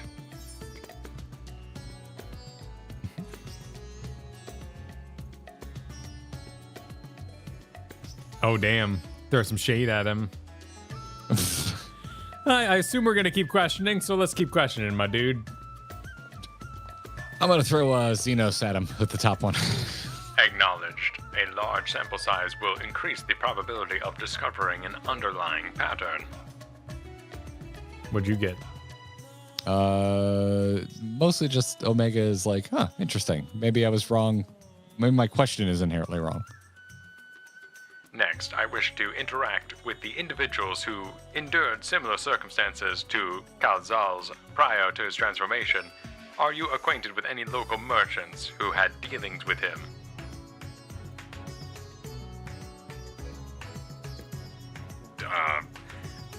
Dinjaba of Rejuva Fibers. Acknowledge. Sub-destination set. Yes, thank you for that video game. I appreciate that. I would say Jinabaha is probably how I would attempt to, or you go streamer brain and you call it Baja Blast and you move it.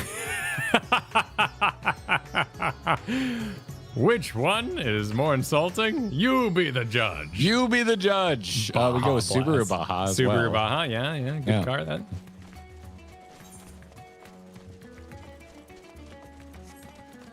All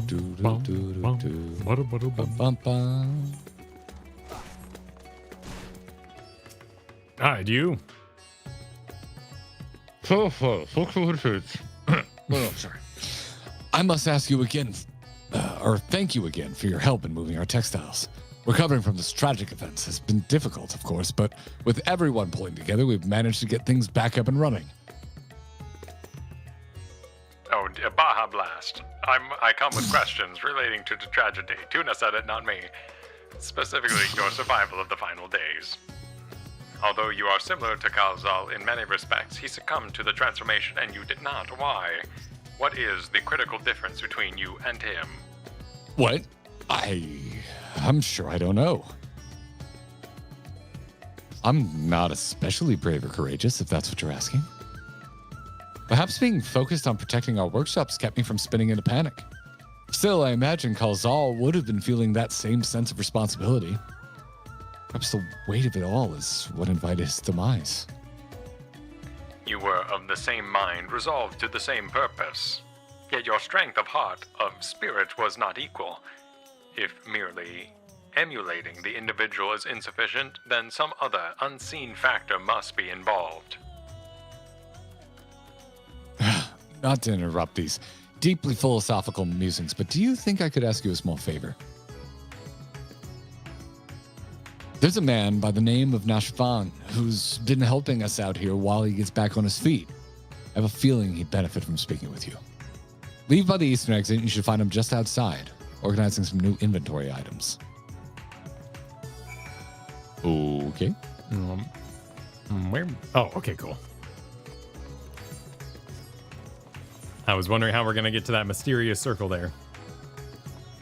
This mysterious circle? Stopping for brief circle action. I cannot talk while at this level. Well, oh, weird. I can do the other talking, but I can't do this talking. Huh. Specific duties, yes. Conceptually, it is analogous to our practice of switching frames to better serve our mission objective.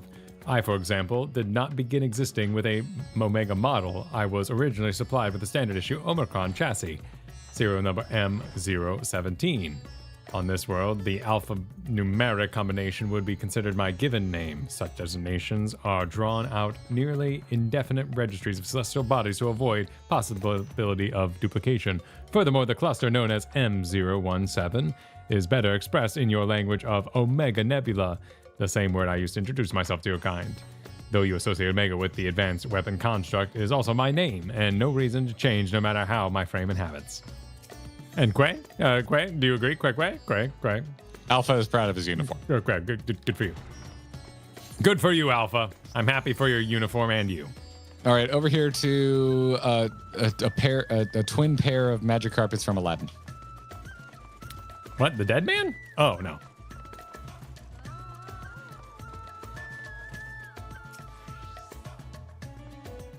Kyle didn't even pick up on my joke. I didn't. I missed it. Didn't even look. Oh, the the ceiling, or the awning, the beach tent. I don't know what it'd be called. The shade. No, the shade. What voice? You can request a voice now, Kyle. Okay. I don't know. He's got generic old man face. He's counting boxes. He sounds like old Aladdin. I don't know. How would you what would gentleman, Dr. Weird.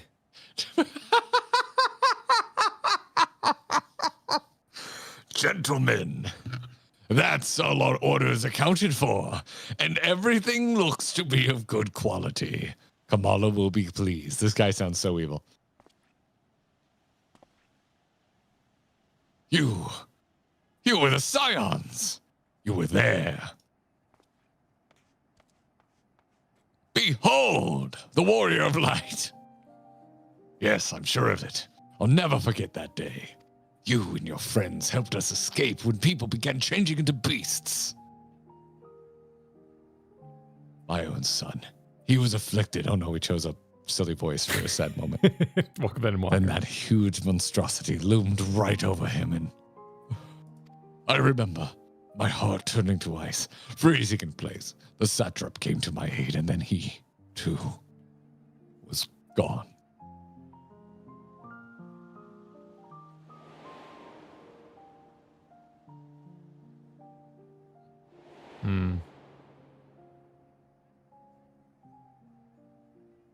Oh shit, it's this guy. Memories run together in my mind, like flashes from a nightmare. Only the words of your comrades still ring clear.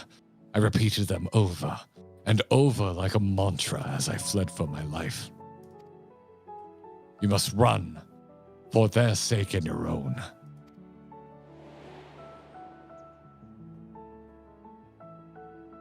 Another oh no, Kyle's a dad moment. All seems so surreal, which was probably what saved me from the transformation. The truth of it didn't begin to sink in until the worst of it was over. I have not the words to describe how I felt then. The sorrow, the overwhelming sense of helplessness.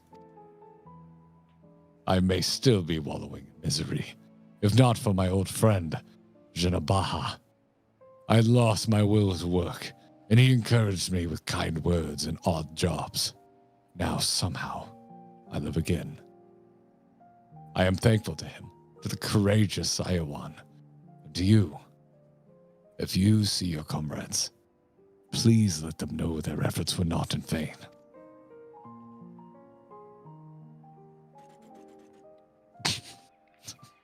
You said you lost your will to work. This signifies a cessation of efforts to maintain basic life functions, yes? What changed to extract you from that stagnation? An offer of work from Jindabaha should mean little to one who has the desire to accept it. What is some manner of mortal instinct? A primal need to survive and thrive? Instinct? No. No, it wasn't that. If anything, my instincts were telling me to lay down and welcome an end to the pain. Every day I think of my boy's final moments. I think of how scared he must have been, how it must have hurt, and I want to scream my throat raw. The satrap, too, still haunts my dreams. I see him being swallowed whole and jolt awake in a cold sweat.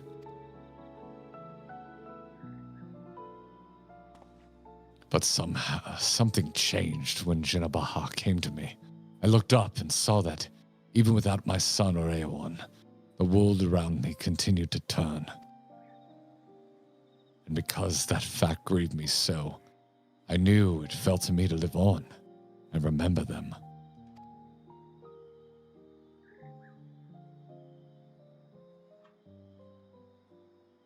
Strange, isn't it? What drives me to rise in the morning is the very sorrow which once crippled me.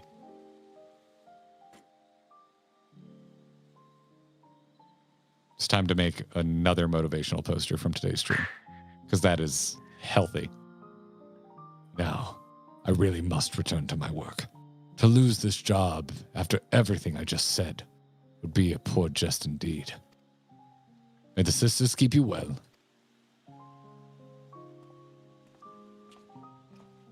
10 out of 10 adaptation of the Dr. Weird. Well done. Thank you. Sorrow. The emotion generated by mortals when their ideals fail to materialize.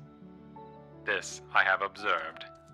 Yet when I listen to how Nashvan's sorrow served to rescue him from near-fatal despondency, his logic eludes me. I am incapable of perceiving the full measures of the heart's properties. My best projections failed to predict our subject's response, and despite their almost equal occupational and mental parameters, Jinabaha and Kalzal exhibited different reactions to the dynamis effect. I am no closer to recognizing the pattern for involuntary transformations, and your ephemeral mortal spirits confound me as much, if not more, than they did before. I mean, the top one is definitely where my head's at. Bottom is so like, you're a video game. No, let's do top. Yeah, be invested.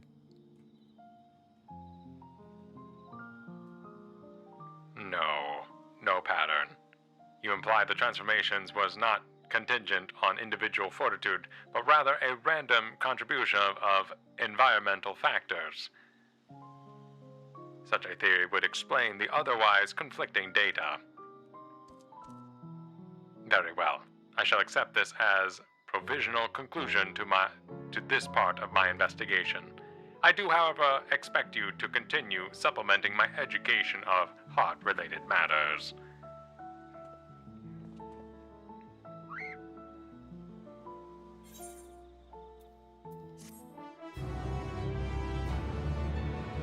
Have some Gil. Have some Gil. Beatrix, thanks for the super earlier. I'm assuming this was while Omega was talking about their name. Said that M017 was the body that Sir took over to escape being made a strategic unit. I mean, it was very laid out and like, you may remember this. I don't, but you may. Yeah, that did not take up residence in my brain. But thanks for the reminder. Yeah. No, it's a special kind of game where a man talking to a toy robot. We all have to be like, hang on, put away the jokes for a hot moment. Stow it. Yeah, put it away. Stow it. We're turning into thinking about Lifetown. Yep. Welcome to Final Fantasy XIV. Here we are. This is it, by the way, Kyle. This is my vote for Welcome to Endwalker. Oh, this is yours? Yeah. Honestly, Omega's just having a mini Medion journey right now. Pretty much. He's on a little Finding trip. that everyone's has their own reasons for continuing on. I didn't know there was a jump puzzle in the city, but I guess we're near it. This looks like it's Ultima Thule quest, given the weird characters. Ah, yes. I believe this is the last of the chain, though, because it's a 2-part quest. Ah, okay. So we get a gift. A gift to the foes of Mordor. Oh, no, we're going to Garlemald. Why not use this voice? Our next destination will be Camp Broken Glass. I desire elaboration on the dealings between the Ilzabard contingent and the citizens of Garlemald. The report described the contingent's purpose as a salvation of the local populace. Furthermore, both factions faced a common enemy in the Talaferoi. Why did they not immediately combine forces of their mutual benefit? This inconsistency requires close examination. Do not bow. Initiate teleportation.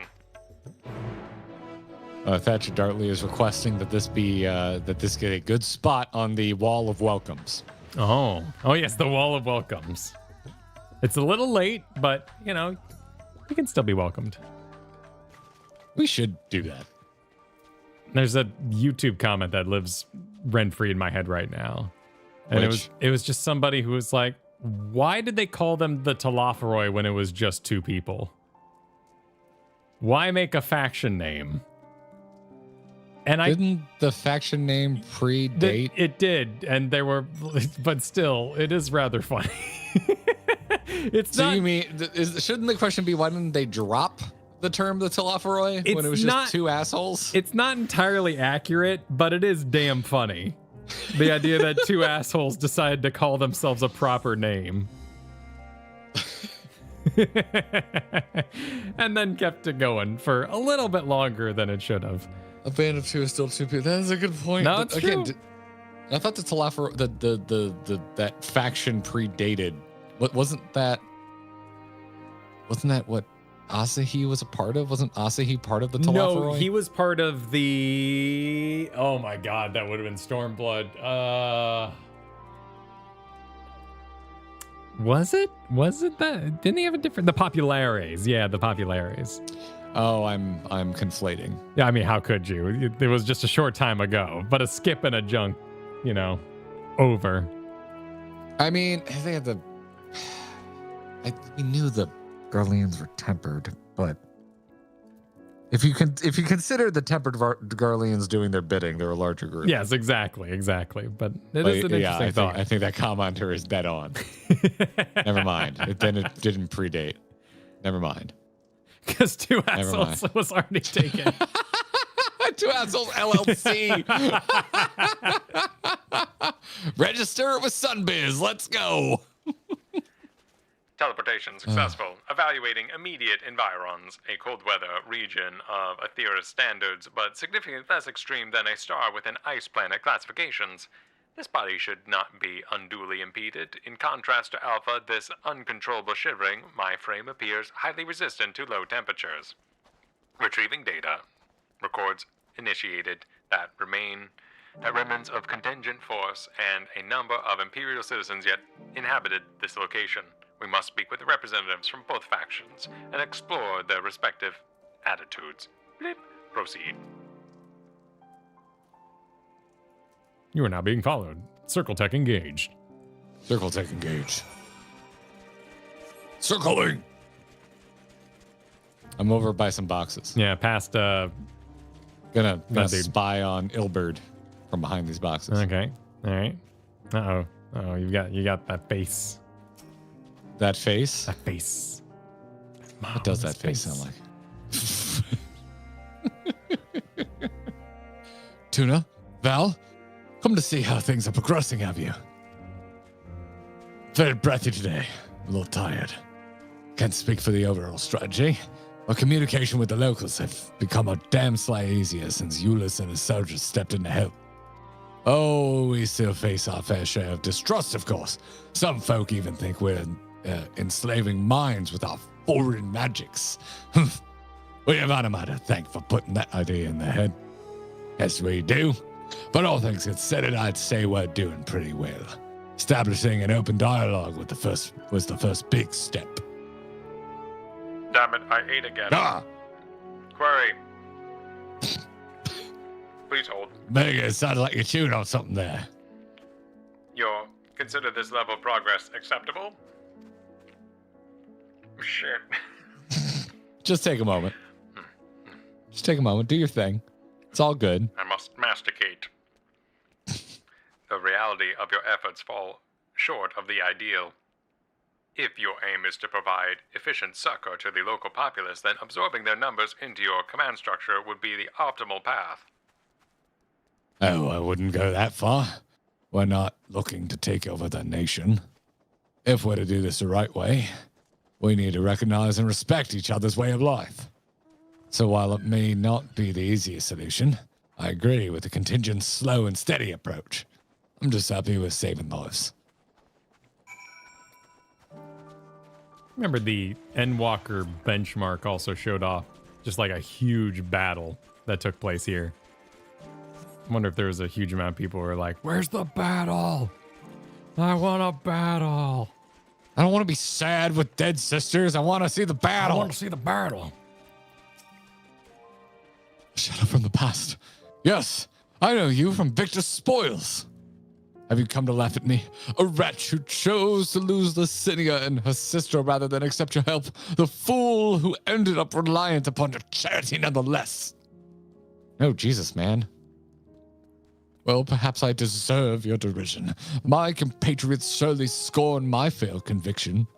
I have shamed my people and brought dishonor upon my nation.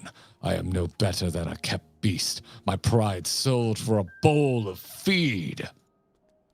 This guy's intense. Yeah, he's even got a Santa coat. Word bubbles. No, the word bubbles excited. He's yelling. But my soul, nay, that you shall not have. I refused your honeyed offers of a new home. This land is where I belong, and thus is where I shall remain. You demonstrate opposition to the contingent's overtures. On what basis do you refuse this cooperation? The data suggests the local populace is struggling to produce the bare minimum of subsistence. Have you some secret strategy for survival? Or do your orders compel you to accept your present misfortune? What? Must I be mocked by a Magitech toy now? No, I have a secret strategy, no binding orders. I but comport myself as any true Galilean patriot would. Uncompromising, unbending. Blast it all. Once again, this input is unanticipated. Let us move aside and process what we have heard. Suddenly dragon. Well, technically, Fan Daniel was also Hermes Amon and Nasi. Oh my god. 5 assholes. 4 assholes? 4 assholes.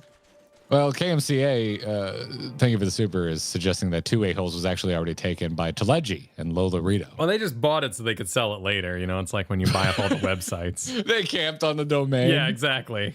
They knew it would happen. Jesus Christ. Yeah, Curry, yeah. Omega's being super subtle. Super, super subtle. Thanks. Are you stupid? Assessing and analyzing recorded data. Integration complete. I have evaluated this most recent input and made comparisons to our discoveries in Razad Han. Consistent only in their inconsistencies, the responses from both contingent members and Imperial citizens was highly irrational. Conversely, any Omicron considering their predicament would have echoed my assessment exactly. The divergences from self-evident logic is key. Hypothesis. The illogical relationship between would-be survivors and suffering populace is another result of the unprecedented nature of moral hearts.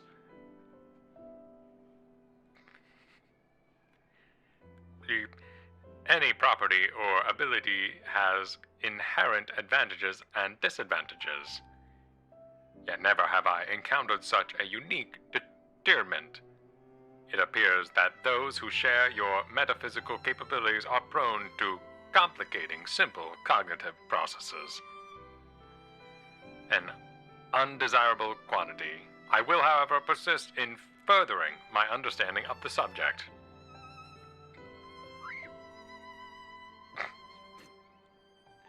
Query.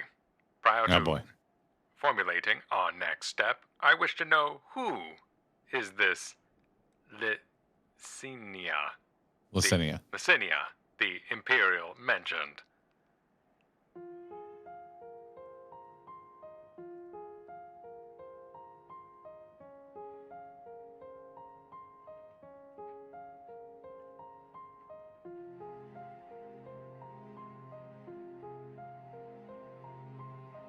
Acknowledged. To summarize, insufficient data on foreign cultures resulted in inadvisable and ultimately fatal action. I witnessed such self-destructive behavior during the course of our planetary conquests. Overwhelmed enemy forces would voluntarily withdraw into perilous regions, leading to a succession of inevitable losses. Tangible data request. I wish to learn more about burial customs. The practice has ever seemed nonsensical, but new data suggests it arises from the same source as your cognitive complications. Take me to this Licinia's burial site, and may aid me to understand. Bloop. Thank you for inviting me to this funeral. It's dumb, and I don't understand it. Energy delivery system compromised. Core temperature critically low. Warning, immediate heating required. Request, apply friction to outer frame. Rub the Omega, Kyle. Rub it down. Rub the Omega. I hope it's a pop-up. Like in raids. You just gotta press it a lot. Oh no, we're just getting to it. You want an active time maneuver active time rub maneuver. the Omega? That would be actually like, I know you're doing a bit. They should do that. They should just pull that out. I mean, in random quests more often. Tonally, it would be a little off right now, but so is becoming too cold. Temperature nominal. Energy levels stabilizing. The creators of this model must have experienced impaired cognitive reasoning during the design process. Upon our return, I would request additional climate shielding, as well as an accurate temperature sensory array. This will not affect my combat capabilities, but should improve my basic survival rate. Reconfirming sub-destination. In which direction will we find Victor's spoils? Acknowledged. Alpha, you are to remain in close proximity, close enough to envelop me in your feathers. You are permitted to carry me on your back if you choose.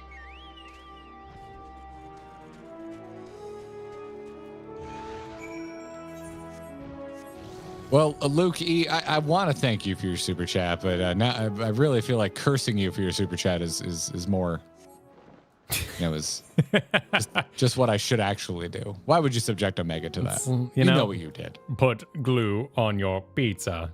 It makes the cheese stay better. What?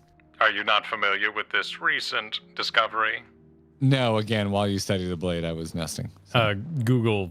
This was just this weekend. Google AI has been detecting Reddit threads. No, this is just like, the cheese pizza suggestion of putting glue on it. It's a thing. Yeah, no, never mind. Yeah, no, I'm very aware of that. Okay, yes. the Google. Yeah, Google is ruined. It's ruined. This is ruined. Move on. Remember Wrap when it up. It was great.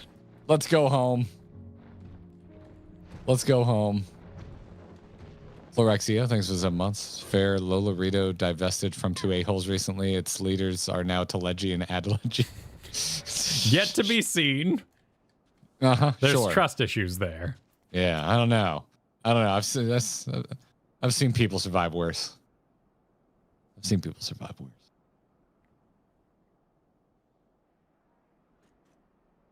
A deceptively deep snowdrift almost defeated me. But we have successfully arrived at the location you indicated. Caution advised. I struggle with these tonal shifts, Final Fantasy XIV. You need it sometimes. An It's very unknown sad out here. individual appears to be investigating the object of my interest.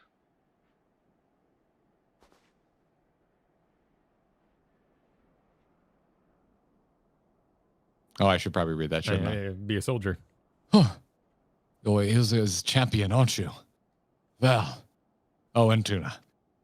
You know, there's 2 of you. I never introduced myself, did I? I am Manius. I don't know why I find that humorous. Soldier of the 1st Legion and comrade of Euless. Perhaps you remember me from Tertium. We spoke about collecting ceruleum, and again later on, after Lord Quintus had passed. This is one of my favorite tracks in the game. It is eerie. It's so haunting. Yeah. Okay, thank you for the reference point. God, that's bright.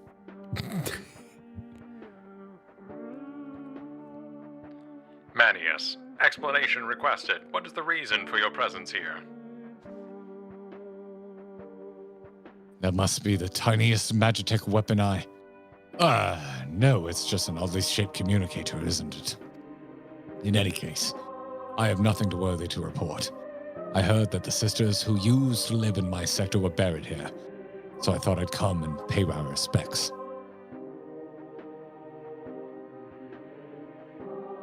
Alphino and Alizé told me the story, complete with profuse apologies, though they were adamant that no amount of remorse could erase the tragedy of what came to pass.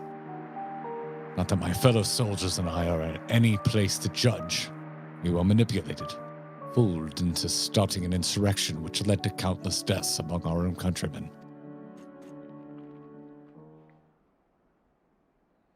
Silencing music. Objection.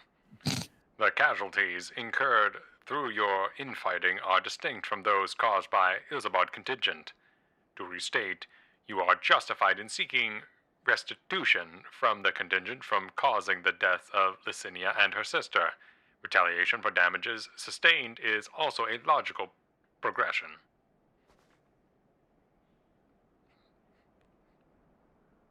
I can deduce 2 reasons for why you do not initiate hostilities with Val Tuna and his allies. 1, you judge your remnant force too weak to contend effectively with the contingent. 2, your emotions are complicating the issue. Tell me, which of these is correct? I live for this kind of shit. Jesus Christ, you little robot. Well, when you lay it out like that, I'm afraid my answer isn't like to win me any medals, so would you mind keeping this to yourselves?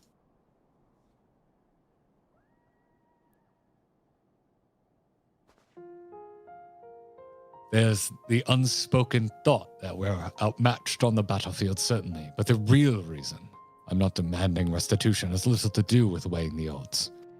The simple truth is I'm so caught up with simple survival that I have no strength to spare for past grievances. The same goes for avenging any comrades we've lost, be that my brothers in arms or Lord Quintus himself.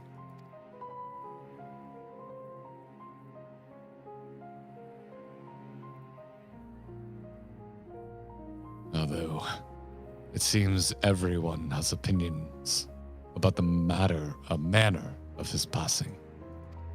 Some say he should have fought until the end, that he abandoned us to the enemy. Others praise him for taking the full burden of responsibility and freeing us to walk our own path.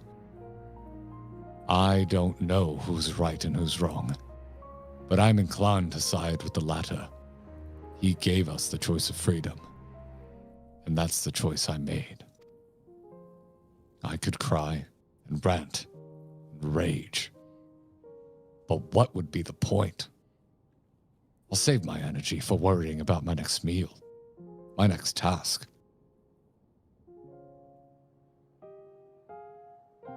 I need to focus on the ones left behind, on making some kind of life for my comrades and me. And if I need to lean on the contingent to do that, then that's what I'll do. Even if their aid comes at a price, I'm willing to pay it. Even amongst your own, there are times when cooperation demands compromise. What matter that they're outsiders? Besides, I think I could grow to like Alphino and Alizé. They've reached out to us with kindness and compassion from the very beginning.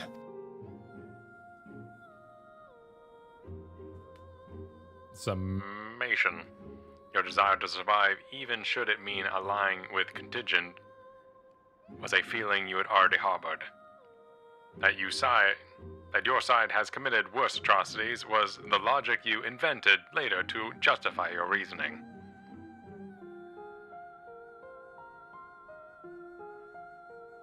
Blunt but accurate, I suppose. The heart is honest about what it wants, even if the mind takes a while to reconcile the decision.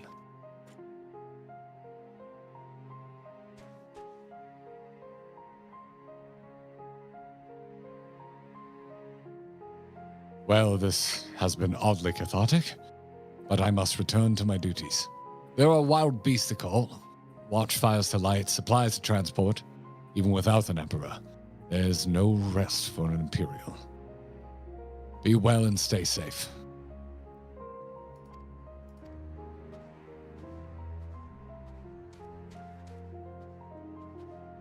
This quest just got real. Yeah.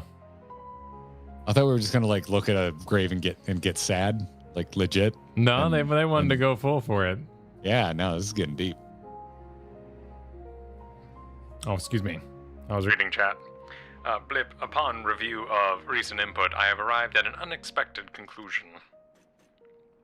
I've been formulating my assessment of the premise that it was man who commanded the strength of his heart, but the data suggests the opposite is true. The surge of spirit, of feeling, of emotion can entangle your thoughts to such a degree that even control over your own behavior is compromised. It seems a most counterproductive specification. This also explains why my interactions with mortal subjects have produced more confusion than clarification. It presents a formidable barrier to understanding.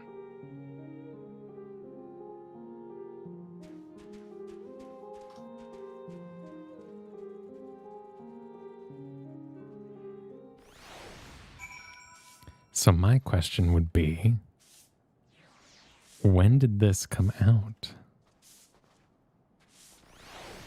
A Heartless Hypothesis was released in patch 6.15. Okay. Huh. I'm always curious to see if, when it comes to MMOs, a quest or storyline was influenced by the audience. And in this case, I'd say no, that's way too soon. They would have already been well in production of this idea. Whereas, like, that's why I praised the trolley business, because they knew that was funny and they just did it. And there was no, like, audience memeing on it. Like, they're just like, let's keep this going. This is hilarious. We love this as the creators. More trolley. Omega says, My earlier hypothesis has been born out of suboptimal operations being conducted here in the results of emotionally compromised reasoning. I am ready to progress to my third and final query. I would learn more about those referred to as ancients It is clear that this group was a critical factor in the final days, but for information contained in the report was insufficient to form an overview. The Loperids are creations of the ancients, and are said to maintain repositories of their knowledge. By my calculations, the base of these moon dwellers will provide the best source of additional data. Teleport us to their burrow, Val and Tuna, preferably before my batteries freeze over.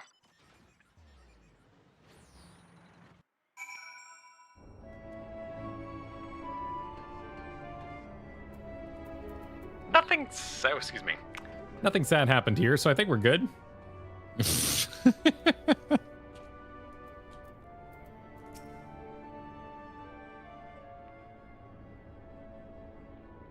I've already underestimated this quest more than one time. So. Blip. Your teleportation spell was successful. We appear to have arrived at the location described as Bestaway Burrow. An inspection of the technology in use here would give me detailed insight into the ancients and their civilization. This body, however, lacks my previous frame's advanced observational functionality. I would require external assistance.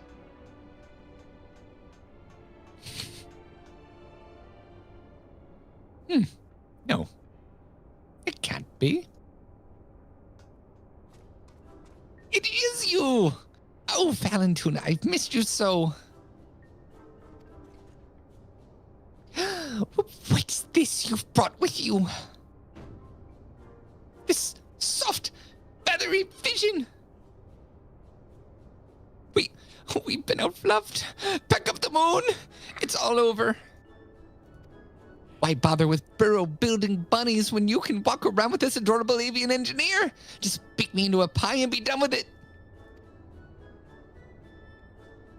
Oh man, I would mess up a meat pie right now, Kyle. I know it's morbid, but that does sound that actually sounds delicious. Yeah, fair. Oh shit. Inspect our inventions. Wait, so you're not done with us? I wasn't truly worried, of course. And I certainly wasn't about to roll myself into a dough and dive into cooking waste new oven. If a technical breakdown is what you need, then I am your Loperet. As the resident atmospheric regulation expert, I can field any question or query that you might care to pose. I am full Of queries. Acceptable. I will employ this being to guide us around the facility. Your presence is not mandatory. Even locked with my current chassis, I am still an autonomous construct that has endured hundreds of your life cycles. I am capable of completing this simple objective alone. Wondrous. Oh, we're traveling by cutscene.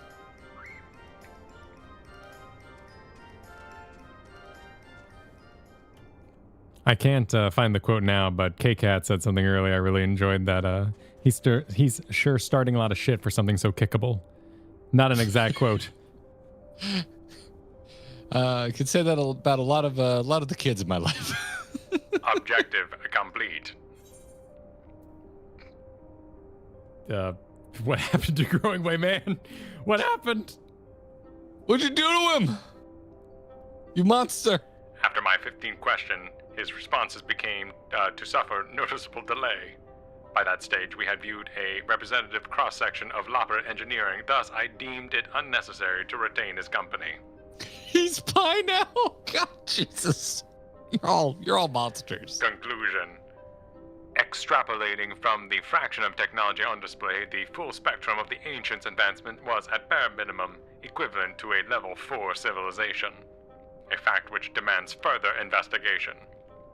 Despite establishing a near-identical society, these beings nevertheless harbored a weakness which invited self-destruction. In studying them, I stand to gain a greater understanding of Sir's anomalous decision. Growing Way informed me there is another type of ancient-made entity existing upon the satellite, the one called the Watcher. Oh, hell yeah. I would speak with him. Love talking to the Watcher. Love it, Kyle. Then, conserve your ether. We will ride this Argos to our destination, as you have suggested. Oh yeah, we can't just port to the Watcher. We gotta go. Now you can go outside, you know? Well, but there's like what I'm saying is we have to meet them outside of Bestways Borough. Yes, We can't just let's eat our asses. Let's make it Longatorum. canonical here. Let's get out the dog. The wrong dog. But we're gonna talk to Argos. Oh, well, then this is gonna get weird. Just now, this is the first moment. This is where I draw that the Final line. Fantasy 14 gets weird. Where am I going? I'm so glad that I was here for the first time 14 got weird, what? Kyle. This is too weird. This is too weird for me, y'all. I gotta go. Yeah. Whoo-wee. Boy. I don't know if I can brace for it because 14's just been so predictable up to this point. All right, don't look. Give me a moment. Dogs are losing their shit, and Katie has left. I'll be right back. Okay. Apparently, yeah, right? Didn't we ride an Argos at the same time? Vanilla rode an Argos. Did that happen? Clones in your Final Fantasy? I doubt that never happens. It seems impossible. Okay, they cloned it. Yeah, exactly. It's been done before. Allegedly is really the head of the company anyways. Well, true. I mean, it's more just that Hancock loves him so much that I'm suspect. It's the blind following that's really the part that I'm still wary over. Hot stream tomorrow? Yep, that's it. Yep, we're going back to Here's the Storm. They got a bounce patch last week. That was kind of cool to see. A little Junkrat nerf. That was neat. And my Final Fantasy 14 tabletop has shipped. When it will arrive, who knows, but it has shipped. Clones in the Crystal Tower. Oh my god. It's all Crystal Tower all the time. Just call it Crystal Tower the game.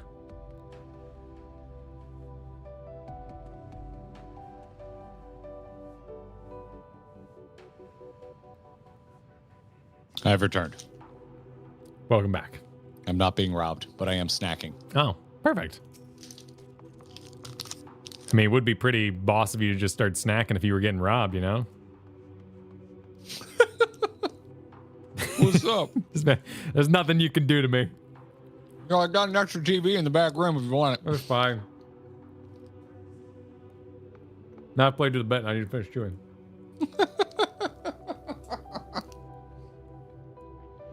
Oh, is that a gun you got there? Okay, man, you win. Take as much as you want. Impedance detected. This creature identified as Argos refuses to acknowledge our presence. Hypothesis. Upon our arrival, Growingway expressed concern that he had been outfluffed. This suggests the existence of a fluff-based hierarchy. My station in such a system would be particularly low, but Argus is adamant in ignoring even Alpha. Its fluffiness level is impossible to gauge.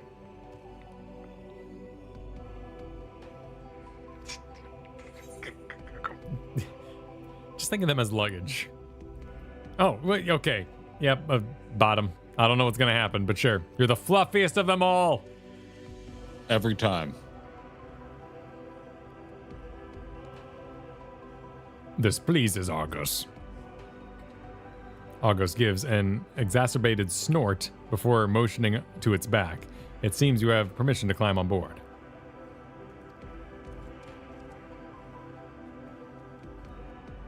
Bloob. You have secured this creature's permission. Curious. You must have special standing in the fluffiness hierarchy. I have allowed myself to become distracted. Let us continue on to the Watcher at once.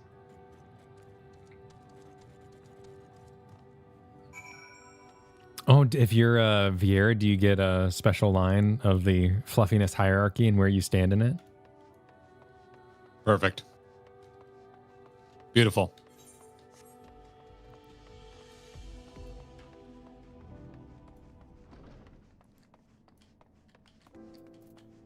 Oh, commented on your ears. Oh, perfect. Oh, and tails. Nice. Damn it, the song is playing. Boom. I was bemused by the arrival of these small visitors. But I see they are companions of yours. What a rare thing for my abode to be thus crowded. How may I be of service to you? Hello, Watcher. My purpose here is to learn more about the ancients. I would know of their deeds, their philosophies, the very nature of their hearts. I would understand why the final days was visited upon my home star. A worthy endeavor, but there is another better suited to assisting you with the task. Perhaps you might favor us with a tale or two of the ancients you met during your travels, Valentuna. My fragmented memories would be a pale substitute indeed for the clarity of your more recent experiences.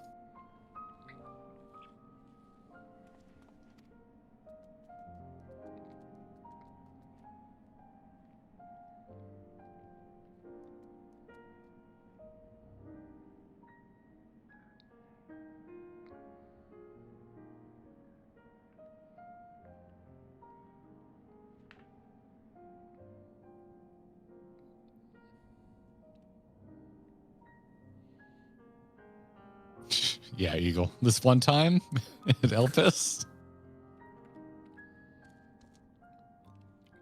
Oh, damn. And then Emmett looked at me, and I really fanned out. Now, Omega, you must understand the importance of fan service, so please watch this video by Jessica. Yes, I can envision every detail. Your meeting with Vanar and Emmett Selk and Hithlodeus, the sorrow and determination of Hermes.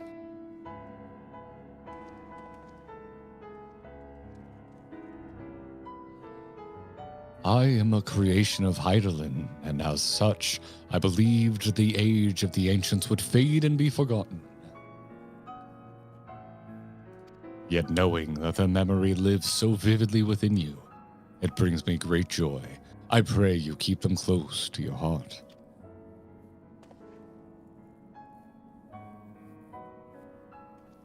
At the time of your journey to the past, the one whose essence I embody would have been a scholar at Oneida. A shame. Had you reason to go there, perhaps you might have met. As a man of learning, he was firm friends with Vanar.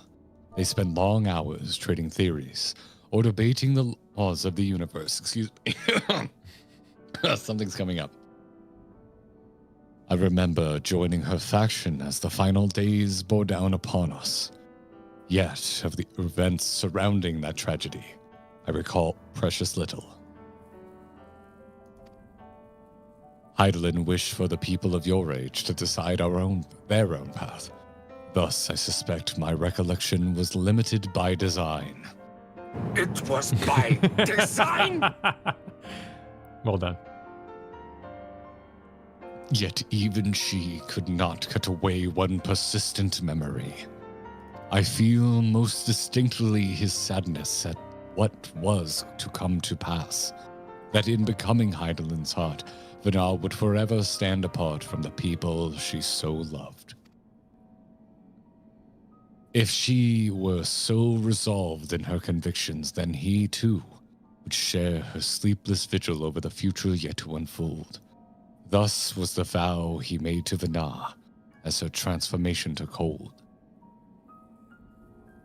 His fervent wish must have reached her in some fashion, for though his life was drained away by the summoning, he was reborn with life, with new form and new purpose when I awoke as the Watcher of the Moon. And you heard, Valentuna, you felt, you thought, and seizing the future for yourselves have brought full circle the saga which Vanar began. What you accomplished was no divine miracle. It was but the beacon of hope passed down from one generation to the next. A succession of wishes and prayers was shaping the star into the world we knew you deserved. You have our deepest gratitude. I thank you not only as myself, but as the man I once was, and on behalf of those who devoted themselves to Vanar's vision.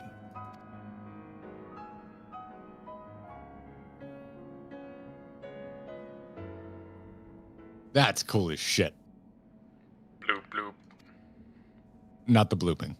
This entire moment. I understand the facts of your story, Valentuna, but not how you have chosen to proceed to process them. On what grounds do you speak of Vana with such fondness?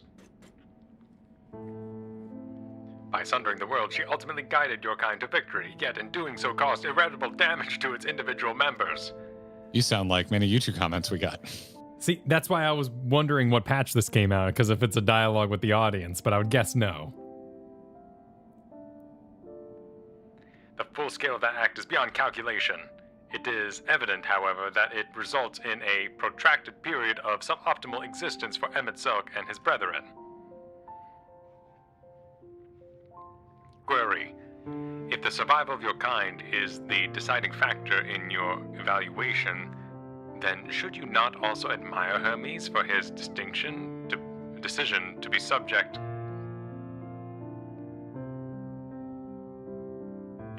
man to a trial? Oh, okay. To man to a trial, forcing you to change or perish, as was the fate of countless civilizations before you. From my perspective, his determination was similar to that of the Omicron's ancestors, who first began trading flesh for machine so that our people might stand against the onslaught of aggression from other races. It was an unprecedented attempt, accompanied by much failure and sacrifice. Their early experiments were crude, primitive. Had they not made those first advances, however, we would have remained vulnerable to our environment. The violence would have utterly consumed us. And what of Emmett himself? Judging by your retelling, he was a benevolent ally, saddled with tragic fate. Yet I remember the years where my instruments fed me data from evidence across the entire star. During that time, I witnessed his Asian engineer multiple instances of cataclysm strife. These calamities, as you know them, were responsible for planet-wide destruction. A man whose endgame relied upon extinction of all modern mortals must, by definition, be your worst enemy. And that's why it's so cool, Omega. I require an answer. As a being of heart and soul, how do you classify each of these pivotal figures? From your perspective, which of them was most justified in their actions?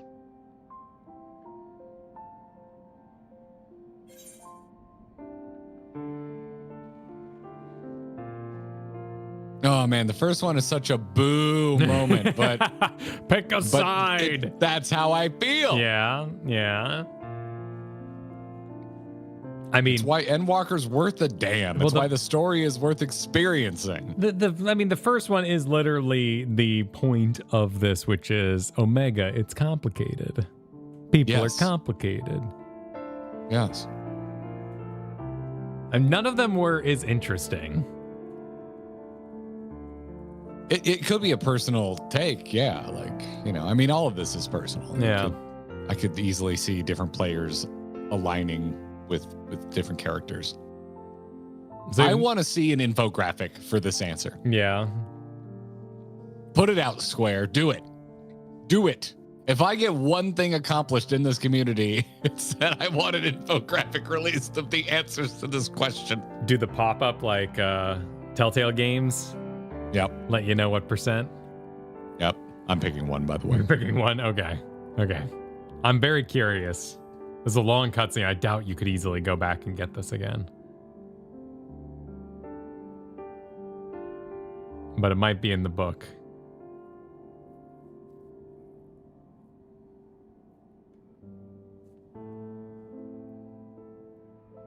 I think I understand.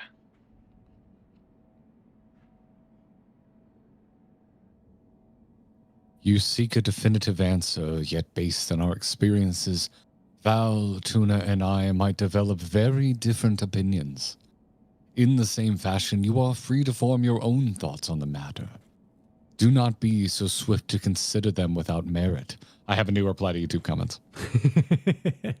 Watch your quotes. It's like a stage play. He's going to the end of the stage. I do not have my own thoughts on the matter. I assess each situation with the same logic pathways available to every Omicron. Even if 1,000 Omicrons were asked to analyze the same event, they would all return the same results, regardless of individual experience. There is no strength to be found in fractured reasoning. Nevertheless, I find your input valuable. Recording data alongside interview results. This concludes my investigation into the incomplete elements of the final day's report. I will reanalyze the accumulated information and examine the factors which led to Sir's incomprehensible decision. Let us return to Thalmazine.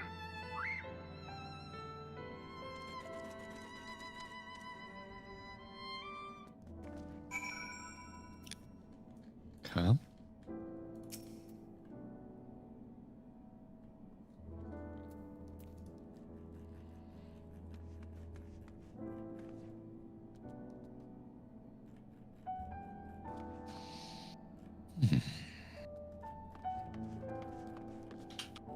Needless to say.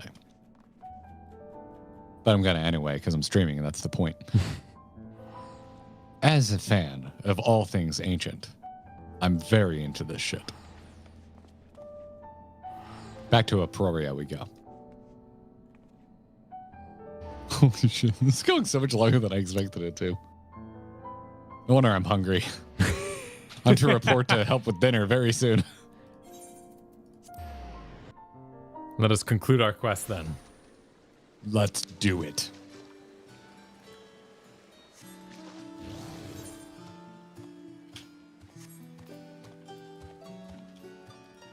Yeah, no, this is a properly good quest line. They were losing me a little bit in Razathan because I'm like, I really feel like I've got a good feeling for the tragedy of everything that went down here. I don't feel the need to run around the markets again and talk to more people. But then when we went to Garlemald, I was hooked. I mean, this might be opening up a whole new can that's far too loud, but I figure any dissent on these quests would likely be for the same reason people don't like Zero. They're like, come on, I get it. The robot doesn't get it. I don't like Zero's jokes about not understanding things. But I do like those jokes, so it works for me. Yeah. I mean, some of the Omega writing is a little long-winded, but I am enjoying the teeter-tot of humor that is Omega not understanding. It's a trope I quite enjoy. Yeah. And it's also working for Zero for me. Agreed. Got a couple people like, I'm surprised you like this. It's like a big Final Fantasy IV reference. I'm like, they're popping off. These patches are fun. Yeah, it's wholly unique in its own way. And maybe not my favorite villains in the world. They're a little one-dimensional so far in the patch content, but the overall adventure is very fun, and that they're like just beating me in the face with trials and dungeons. The patch content kind of fucking slaps. Agreed. So, yeah. So far, we'll see. I don't know. Maybe the people who don't like it for later reasons. Who knows? Talking to Biggs. Yeah, there you are. Right at the last moment. Your journey to Omega was properly educational, I hope. With Omega, not to Omega. You get the idea. Anyway, Wade planned to ask you all about it in that mysterious transmission besides, but I'm afraid something urgent has come up. Seems one of our Ironworks associates has fouled up a job elsewhere, and Jesse needs Wedge and me to rush in and lend a hand. There's an airship already waiting for us out in the harbor, in fact. Do you think you could escort us out over there and talk as we walk? Bleep. Bleep. Acceptable. I am fully capable of speech during ambulation. Yeah, I figured you might be. Right then, let's get a move on. Directed by Aaron Sorkin, Final Fantasy XIV's first walk and talk. Do it, cowards. Oh, you can't do this song. That's illegal.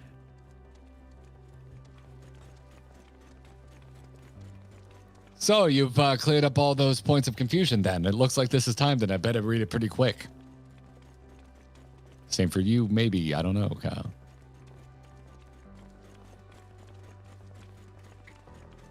I had mistakenly classified your intangible heart as an ability of some kind.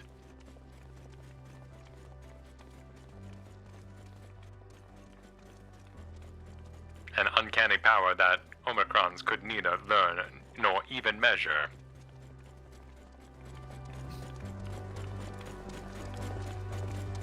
Even now, its full nature yet eludes my comprehension.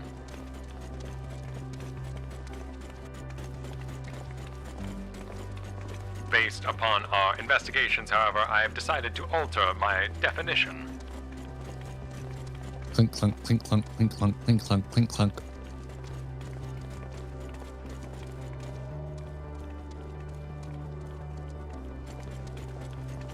A phenomenon which influences one's interpretation of reality.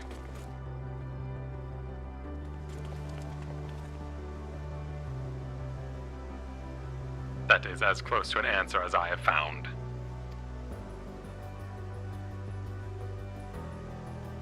Accordingly, Sir's actions upon meeting Meteon strongly indicate the presence of a heart.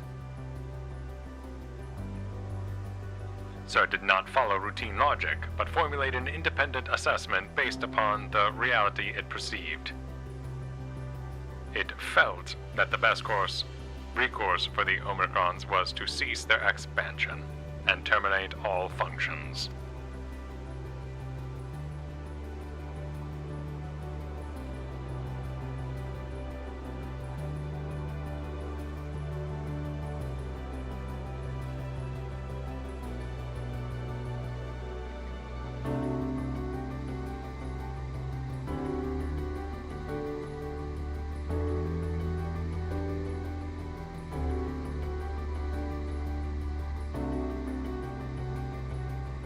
Need to get away from light pollution.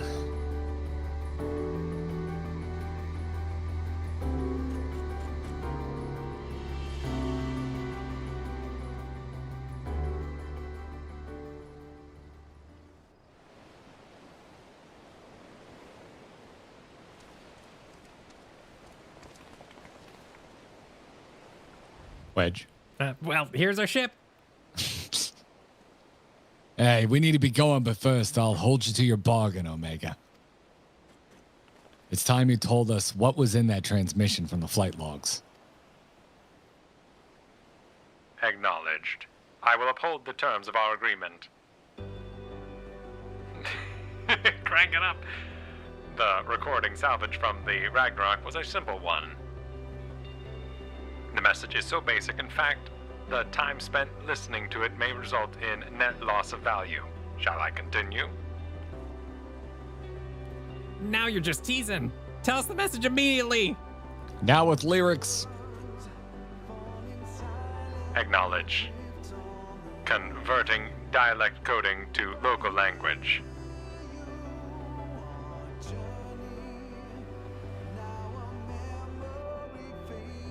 Right, Siffy? Yeah, freaking Omega stalling again. To whoever receives this message out there in the vast reaches of the cosmos. To someone, I hope, who looks up at the stars with the same wistful gaze as mine.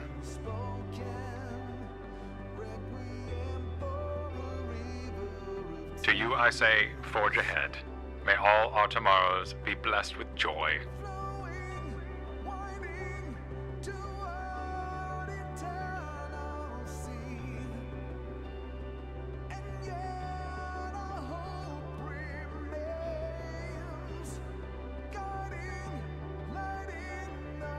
The ramifications of that are interesting.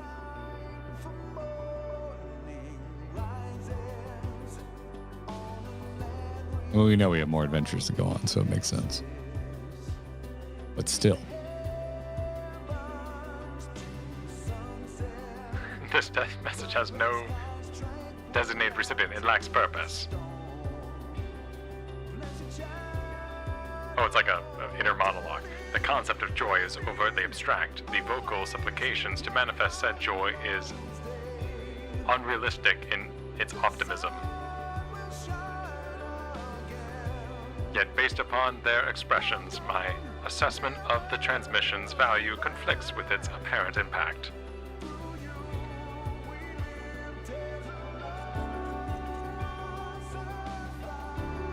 And still I fail to understand you, sir. Your heart still confuses me.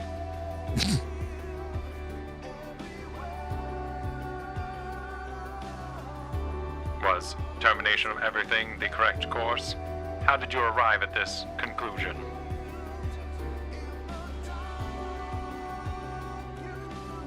It defies all my attempts at reasoning. But I was designed to evolve. If I continue to learn, the probability that I eventually comprehend this phenomenon is greater than 0. So I will put the dilemma of your decision aside for now.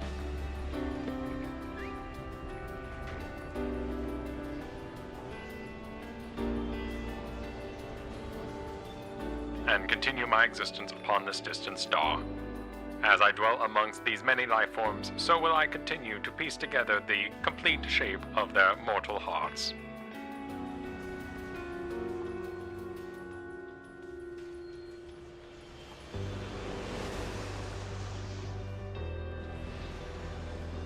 I must document their progress. This quest slaps. So, can you just not do this if you haven't done Omega?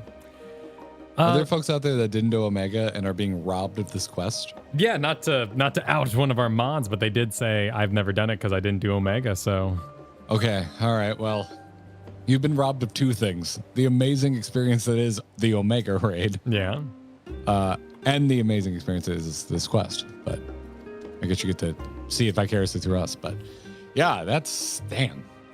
I really enjoyed Omega, so this quest is my shit. You put Omega in my Endwalker, 2 things that I really like, and it turns out it blends. Your contribution to my education is appreciated, Valentuna. Indeed, I have amassed a satisfying quantity of valuable data. Now that our negotiated business is completed, however, Alpha and I will return to traveling the world.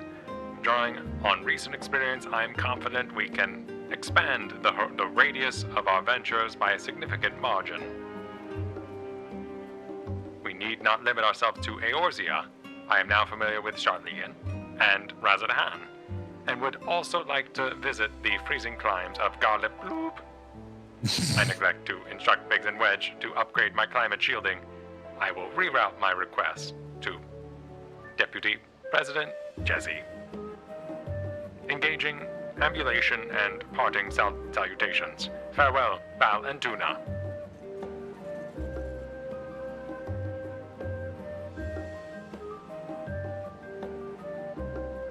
Alpha gives a vigorous shake and draws forth a scrap of paper from which under his wing. It seems he wants you to have it. Perhaps it is his way of thanking you. Oh, let's flow together. Wow. Oh. Oh, excuse me. Swiftly, Alpha. The road is long and we have barely begun our journey.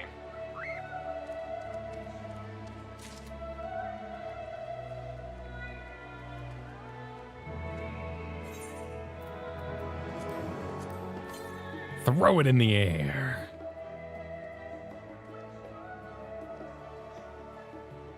Yeah, that's an interesting place to put flow together.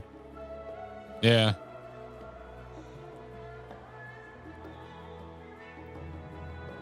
That would be a gaping omission from your collection if you were trying to get all of the Endwalker music. That's an interesting place to put it. Claiming it. It's mine now. Interesting. Something on your mind? No, I'm just thinking about it. Existence, joy. Well, no, I'm not getting that deep. I'm just like, man, I really enjoyed that quest. That's where I'm at right now. Excellent. I'm having Samuel L. Jackson and Pulp Fiction feelings. That's some gourmet shit? Honestly, yes. I was going to go with that's a damn good burger, but I like that better. I like that better. Yeah. Yeah, I would say so, Das. I would say yes. If that's what you want to call this, which I think is an apt label. This is quite enjoyable. Railsden, thank you for the membership. That's fantastic. Yeah, Lukey started. I thought of somewhere out there earlier. I think you even said it, Kyle. But it made me think of Fievel. Oh, interesting. 5. Okay. Had to sing it a lot in music class growing up. I thought of isn't some sand somewhere? Isn't that in Hunchback of Notre Dame as well? Unless it's Hellfire, I remember no music from that movie. Oh, okay. Silent Mike Super. Now you can find Alpha and Omega in new locations out in the world, like Garlemald. Oh shit, really? That Is it unlocks locked it? behind that? Cute. That's fantastic. Just doesn't automatically get going. Oh, that's good. That's really cute. Mace, thanks for the super. Said as annoying as it can be to have an audience constantly chirping, you have to do blank. It's stuff like this that we hang our hats on. Glad you enjoyed the mini Omega soul searching. I'm always down for recommendations. I'm also hoping for patience if we don't do it immediately. True. That's all I ask for. True. That's all I ask for. I'm always I wouldn't be doing this without somebody recommending that I try this game. I don't know who I could be referencing. Who possibly could have suggested that I play this game? Why am I being coy? Mysteries. Is into it the working? future. Is it riling up the chat? That's true. Pass it on. Pass it on to John, right? Yeah, yep, exactly. Yeah. And who got John? Who knows? Who got John? Yeah. Well, John also just likes Final Fantasy. Yeah, so John just likes he probably Final got Fantasy. it. He probably got did it himself. Probably did it to himself. Probably. Brosy, thanks for the super. Said now check out a Omega Protocol Ultimate VOD. Oh my god. I think I saw a little bit of Joe Cat's run. Oh yes. I just remember explosions in a robot, so not like I absorbed any of it. I really want to do it. I think it's considered one of the hardest, if not the hardest, but I really want to do Omega Ultimate. It'd be great.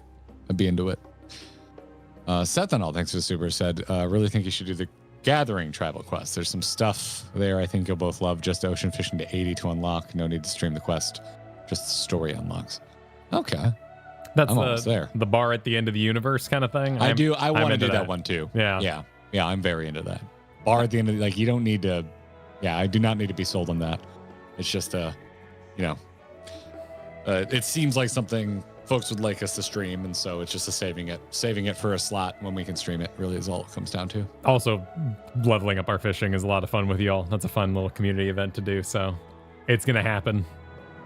I'm gonna fish when I feel like it. I like fishing too much. I'm not saving fishing for shit. I'm doing fishing when I feel like fishing. I'm out of here. You can catch up. Hey, Dragon Ham, thanks for the gift of memberships. Much appreciated. Thank you. Enrique said, see the video of Scripe for their 400 plus attempts for TOP. Oh my gosh. Good God. Well, if you count it, you count it out. Gabgano, that statement's getting interesting, for sure. That statement's getting real interesting as time goes on. MMO players mean very different. The content as a term mean completely different things to different players of MMOs. This is not repeatable. It did have a reward, which is funny knowing the concern, the lamentations around variance and criterion. Although they technically did add rewards to that too, but yeah, it's interesting. It's interesting getting into the more current day debates and drama. We shall see. Rather than wading through the drama of the past. So it's technically repeatable as new gameplay. Okay, you win. You got me. You're technically correct, and as we know, it's the best kind of correct. Right, Kyle? Technically correct. The best kind of correct. I'm sorry, I'm receiving a message. You're receiving a message? Is it from outer space? Not unless Faye is currently in outer space, but it could happen. You don't know. Yeah, it could happen. It looks like there was a raffle at the Free Company Fair this past weekend. Nice. However, let's see here. However, makes me think it was not nice. No. However, there are quite a few people who bought their tickets anonymously, but I do have their names. So I'm checking to see if the anonymous name should be announced. Oh, so I feel you. We'll do this tomorrow just in case. I will let the winners of the raffle know tomorrow. Okay. Sounds good. As I require like clarification. That sounds like a polite concern. Yes. So we're going to be back tomorrow. Let me get you all a link to that. Tomorrow was a night stream. Yes. Which is worth noting. It's basically our Thursday night stream. We're doing it tomorrow night because I'm out of town on Thursday. Taking Katie to another section of Florida to enjoy some professional drifting, which I'm excited about. If anyone knows what Formula Drift is, that's what we'll be. That's where we'll be. Cars going in circles, but they're really, really tight circles now. This track's a figure 8. So I guess sick. you could call it 2 circles. 2 circles. Together. Yeah. And sometimes it's a road course, so it's not really a circle at all. But yeah, the one in America that's taking place in Florida this week, and not Formula Drift Japan. That would be quite the trip that I would like to make one day. But no, that's not what we're doing. Oh yeah. I've never watched Nitro Cross, Nano. I'm not familiar. I like the name though. It sounds like it'd be a good time. All right. Give that link there a follow. Give it a like. Put it in your calendars. We'll see. Subscribe to the channel if you haven't already. All that. Oh, yeah. And check out supportourbromance.com, which will take you directly to our Patreon. Thanks for the support, everybody. Thanks for watching, and we'll see you tomorrow night. Until all the demons. Slay? The demons. Because that's what pandemonium means. It just means all the demons. Oh, gotcha. It doesn't mean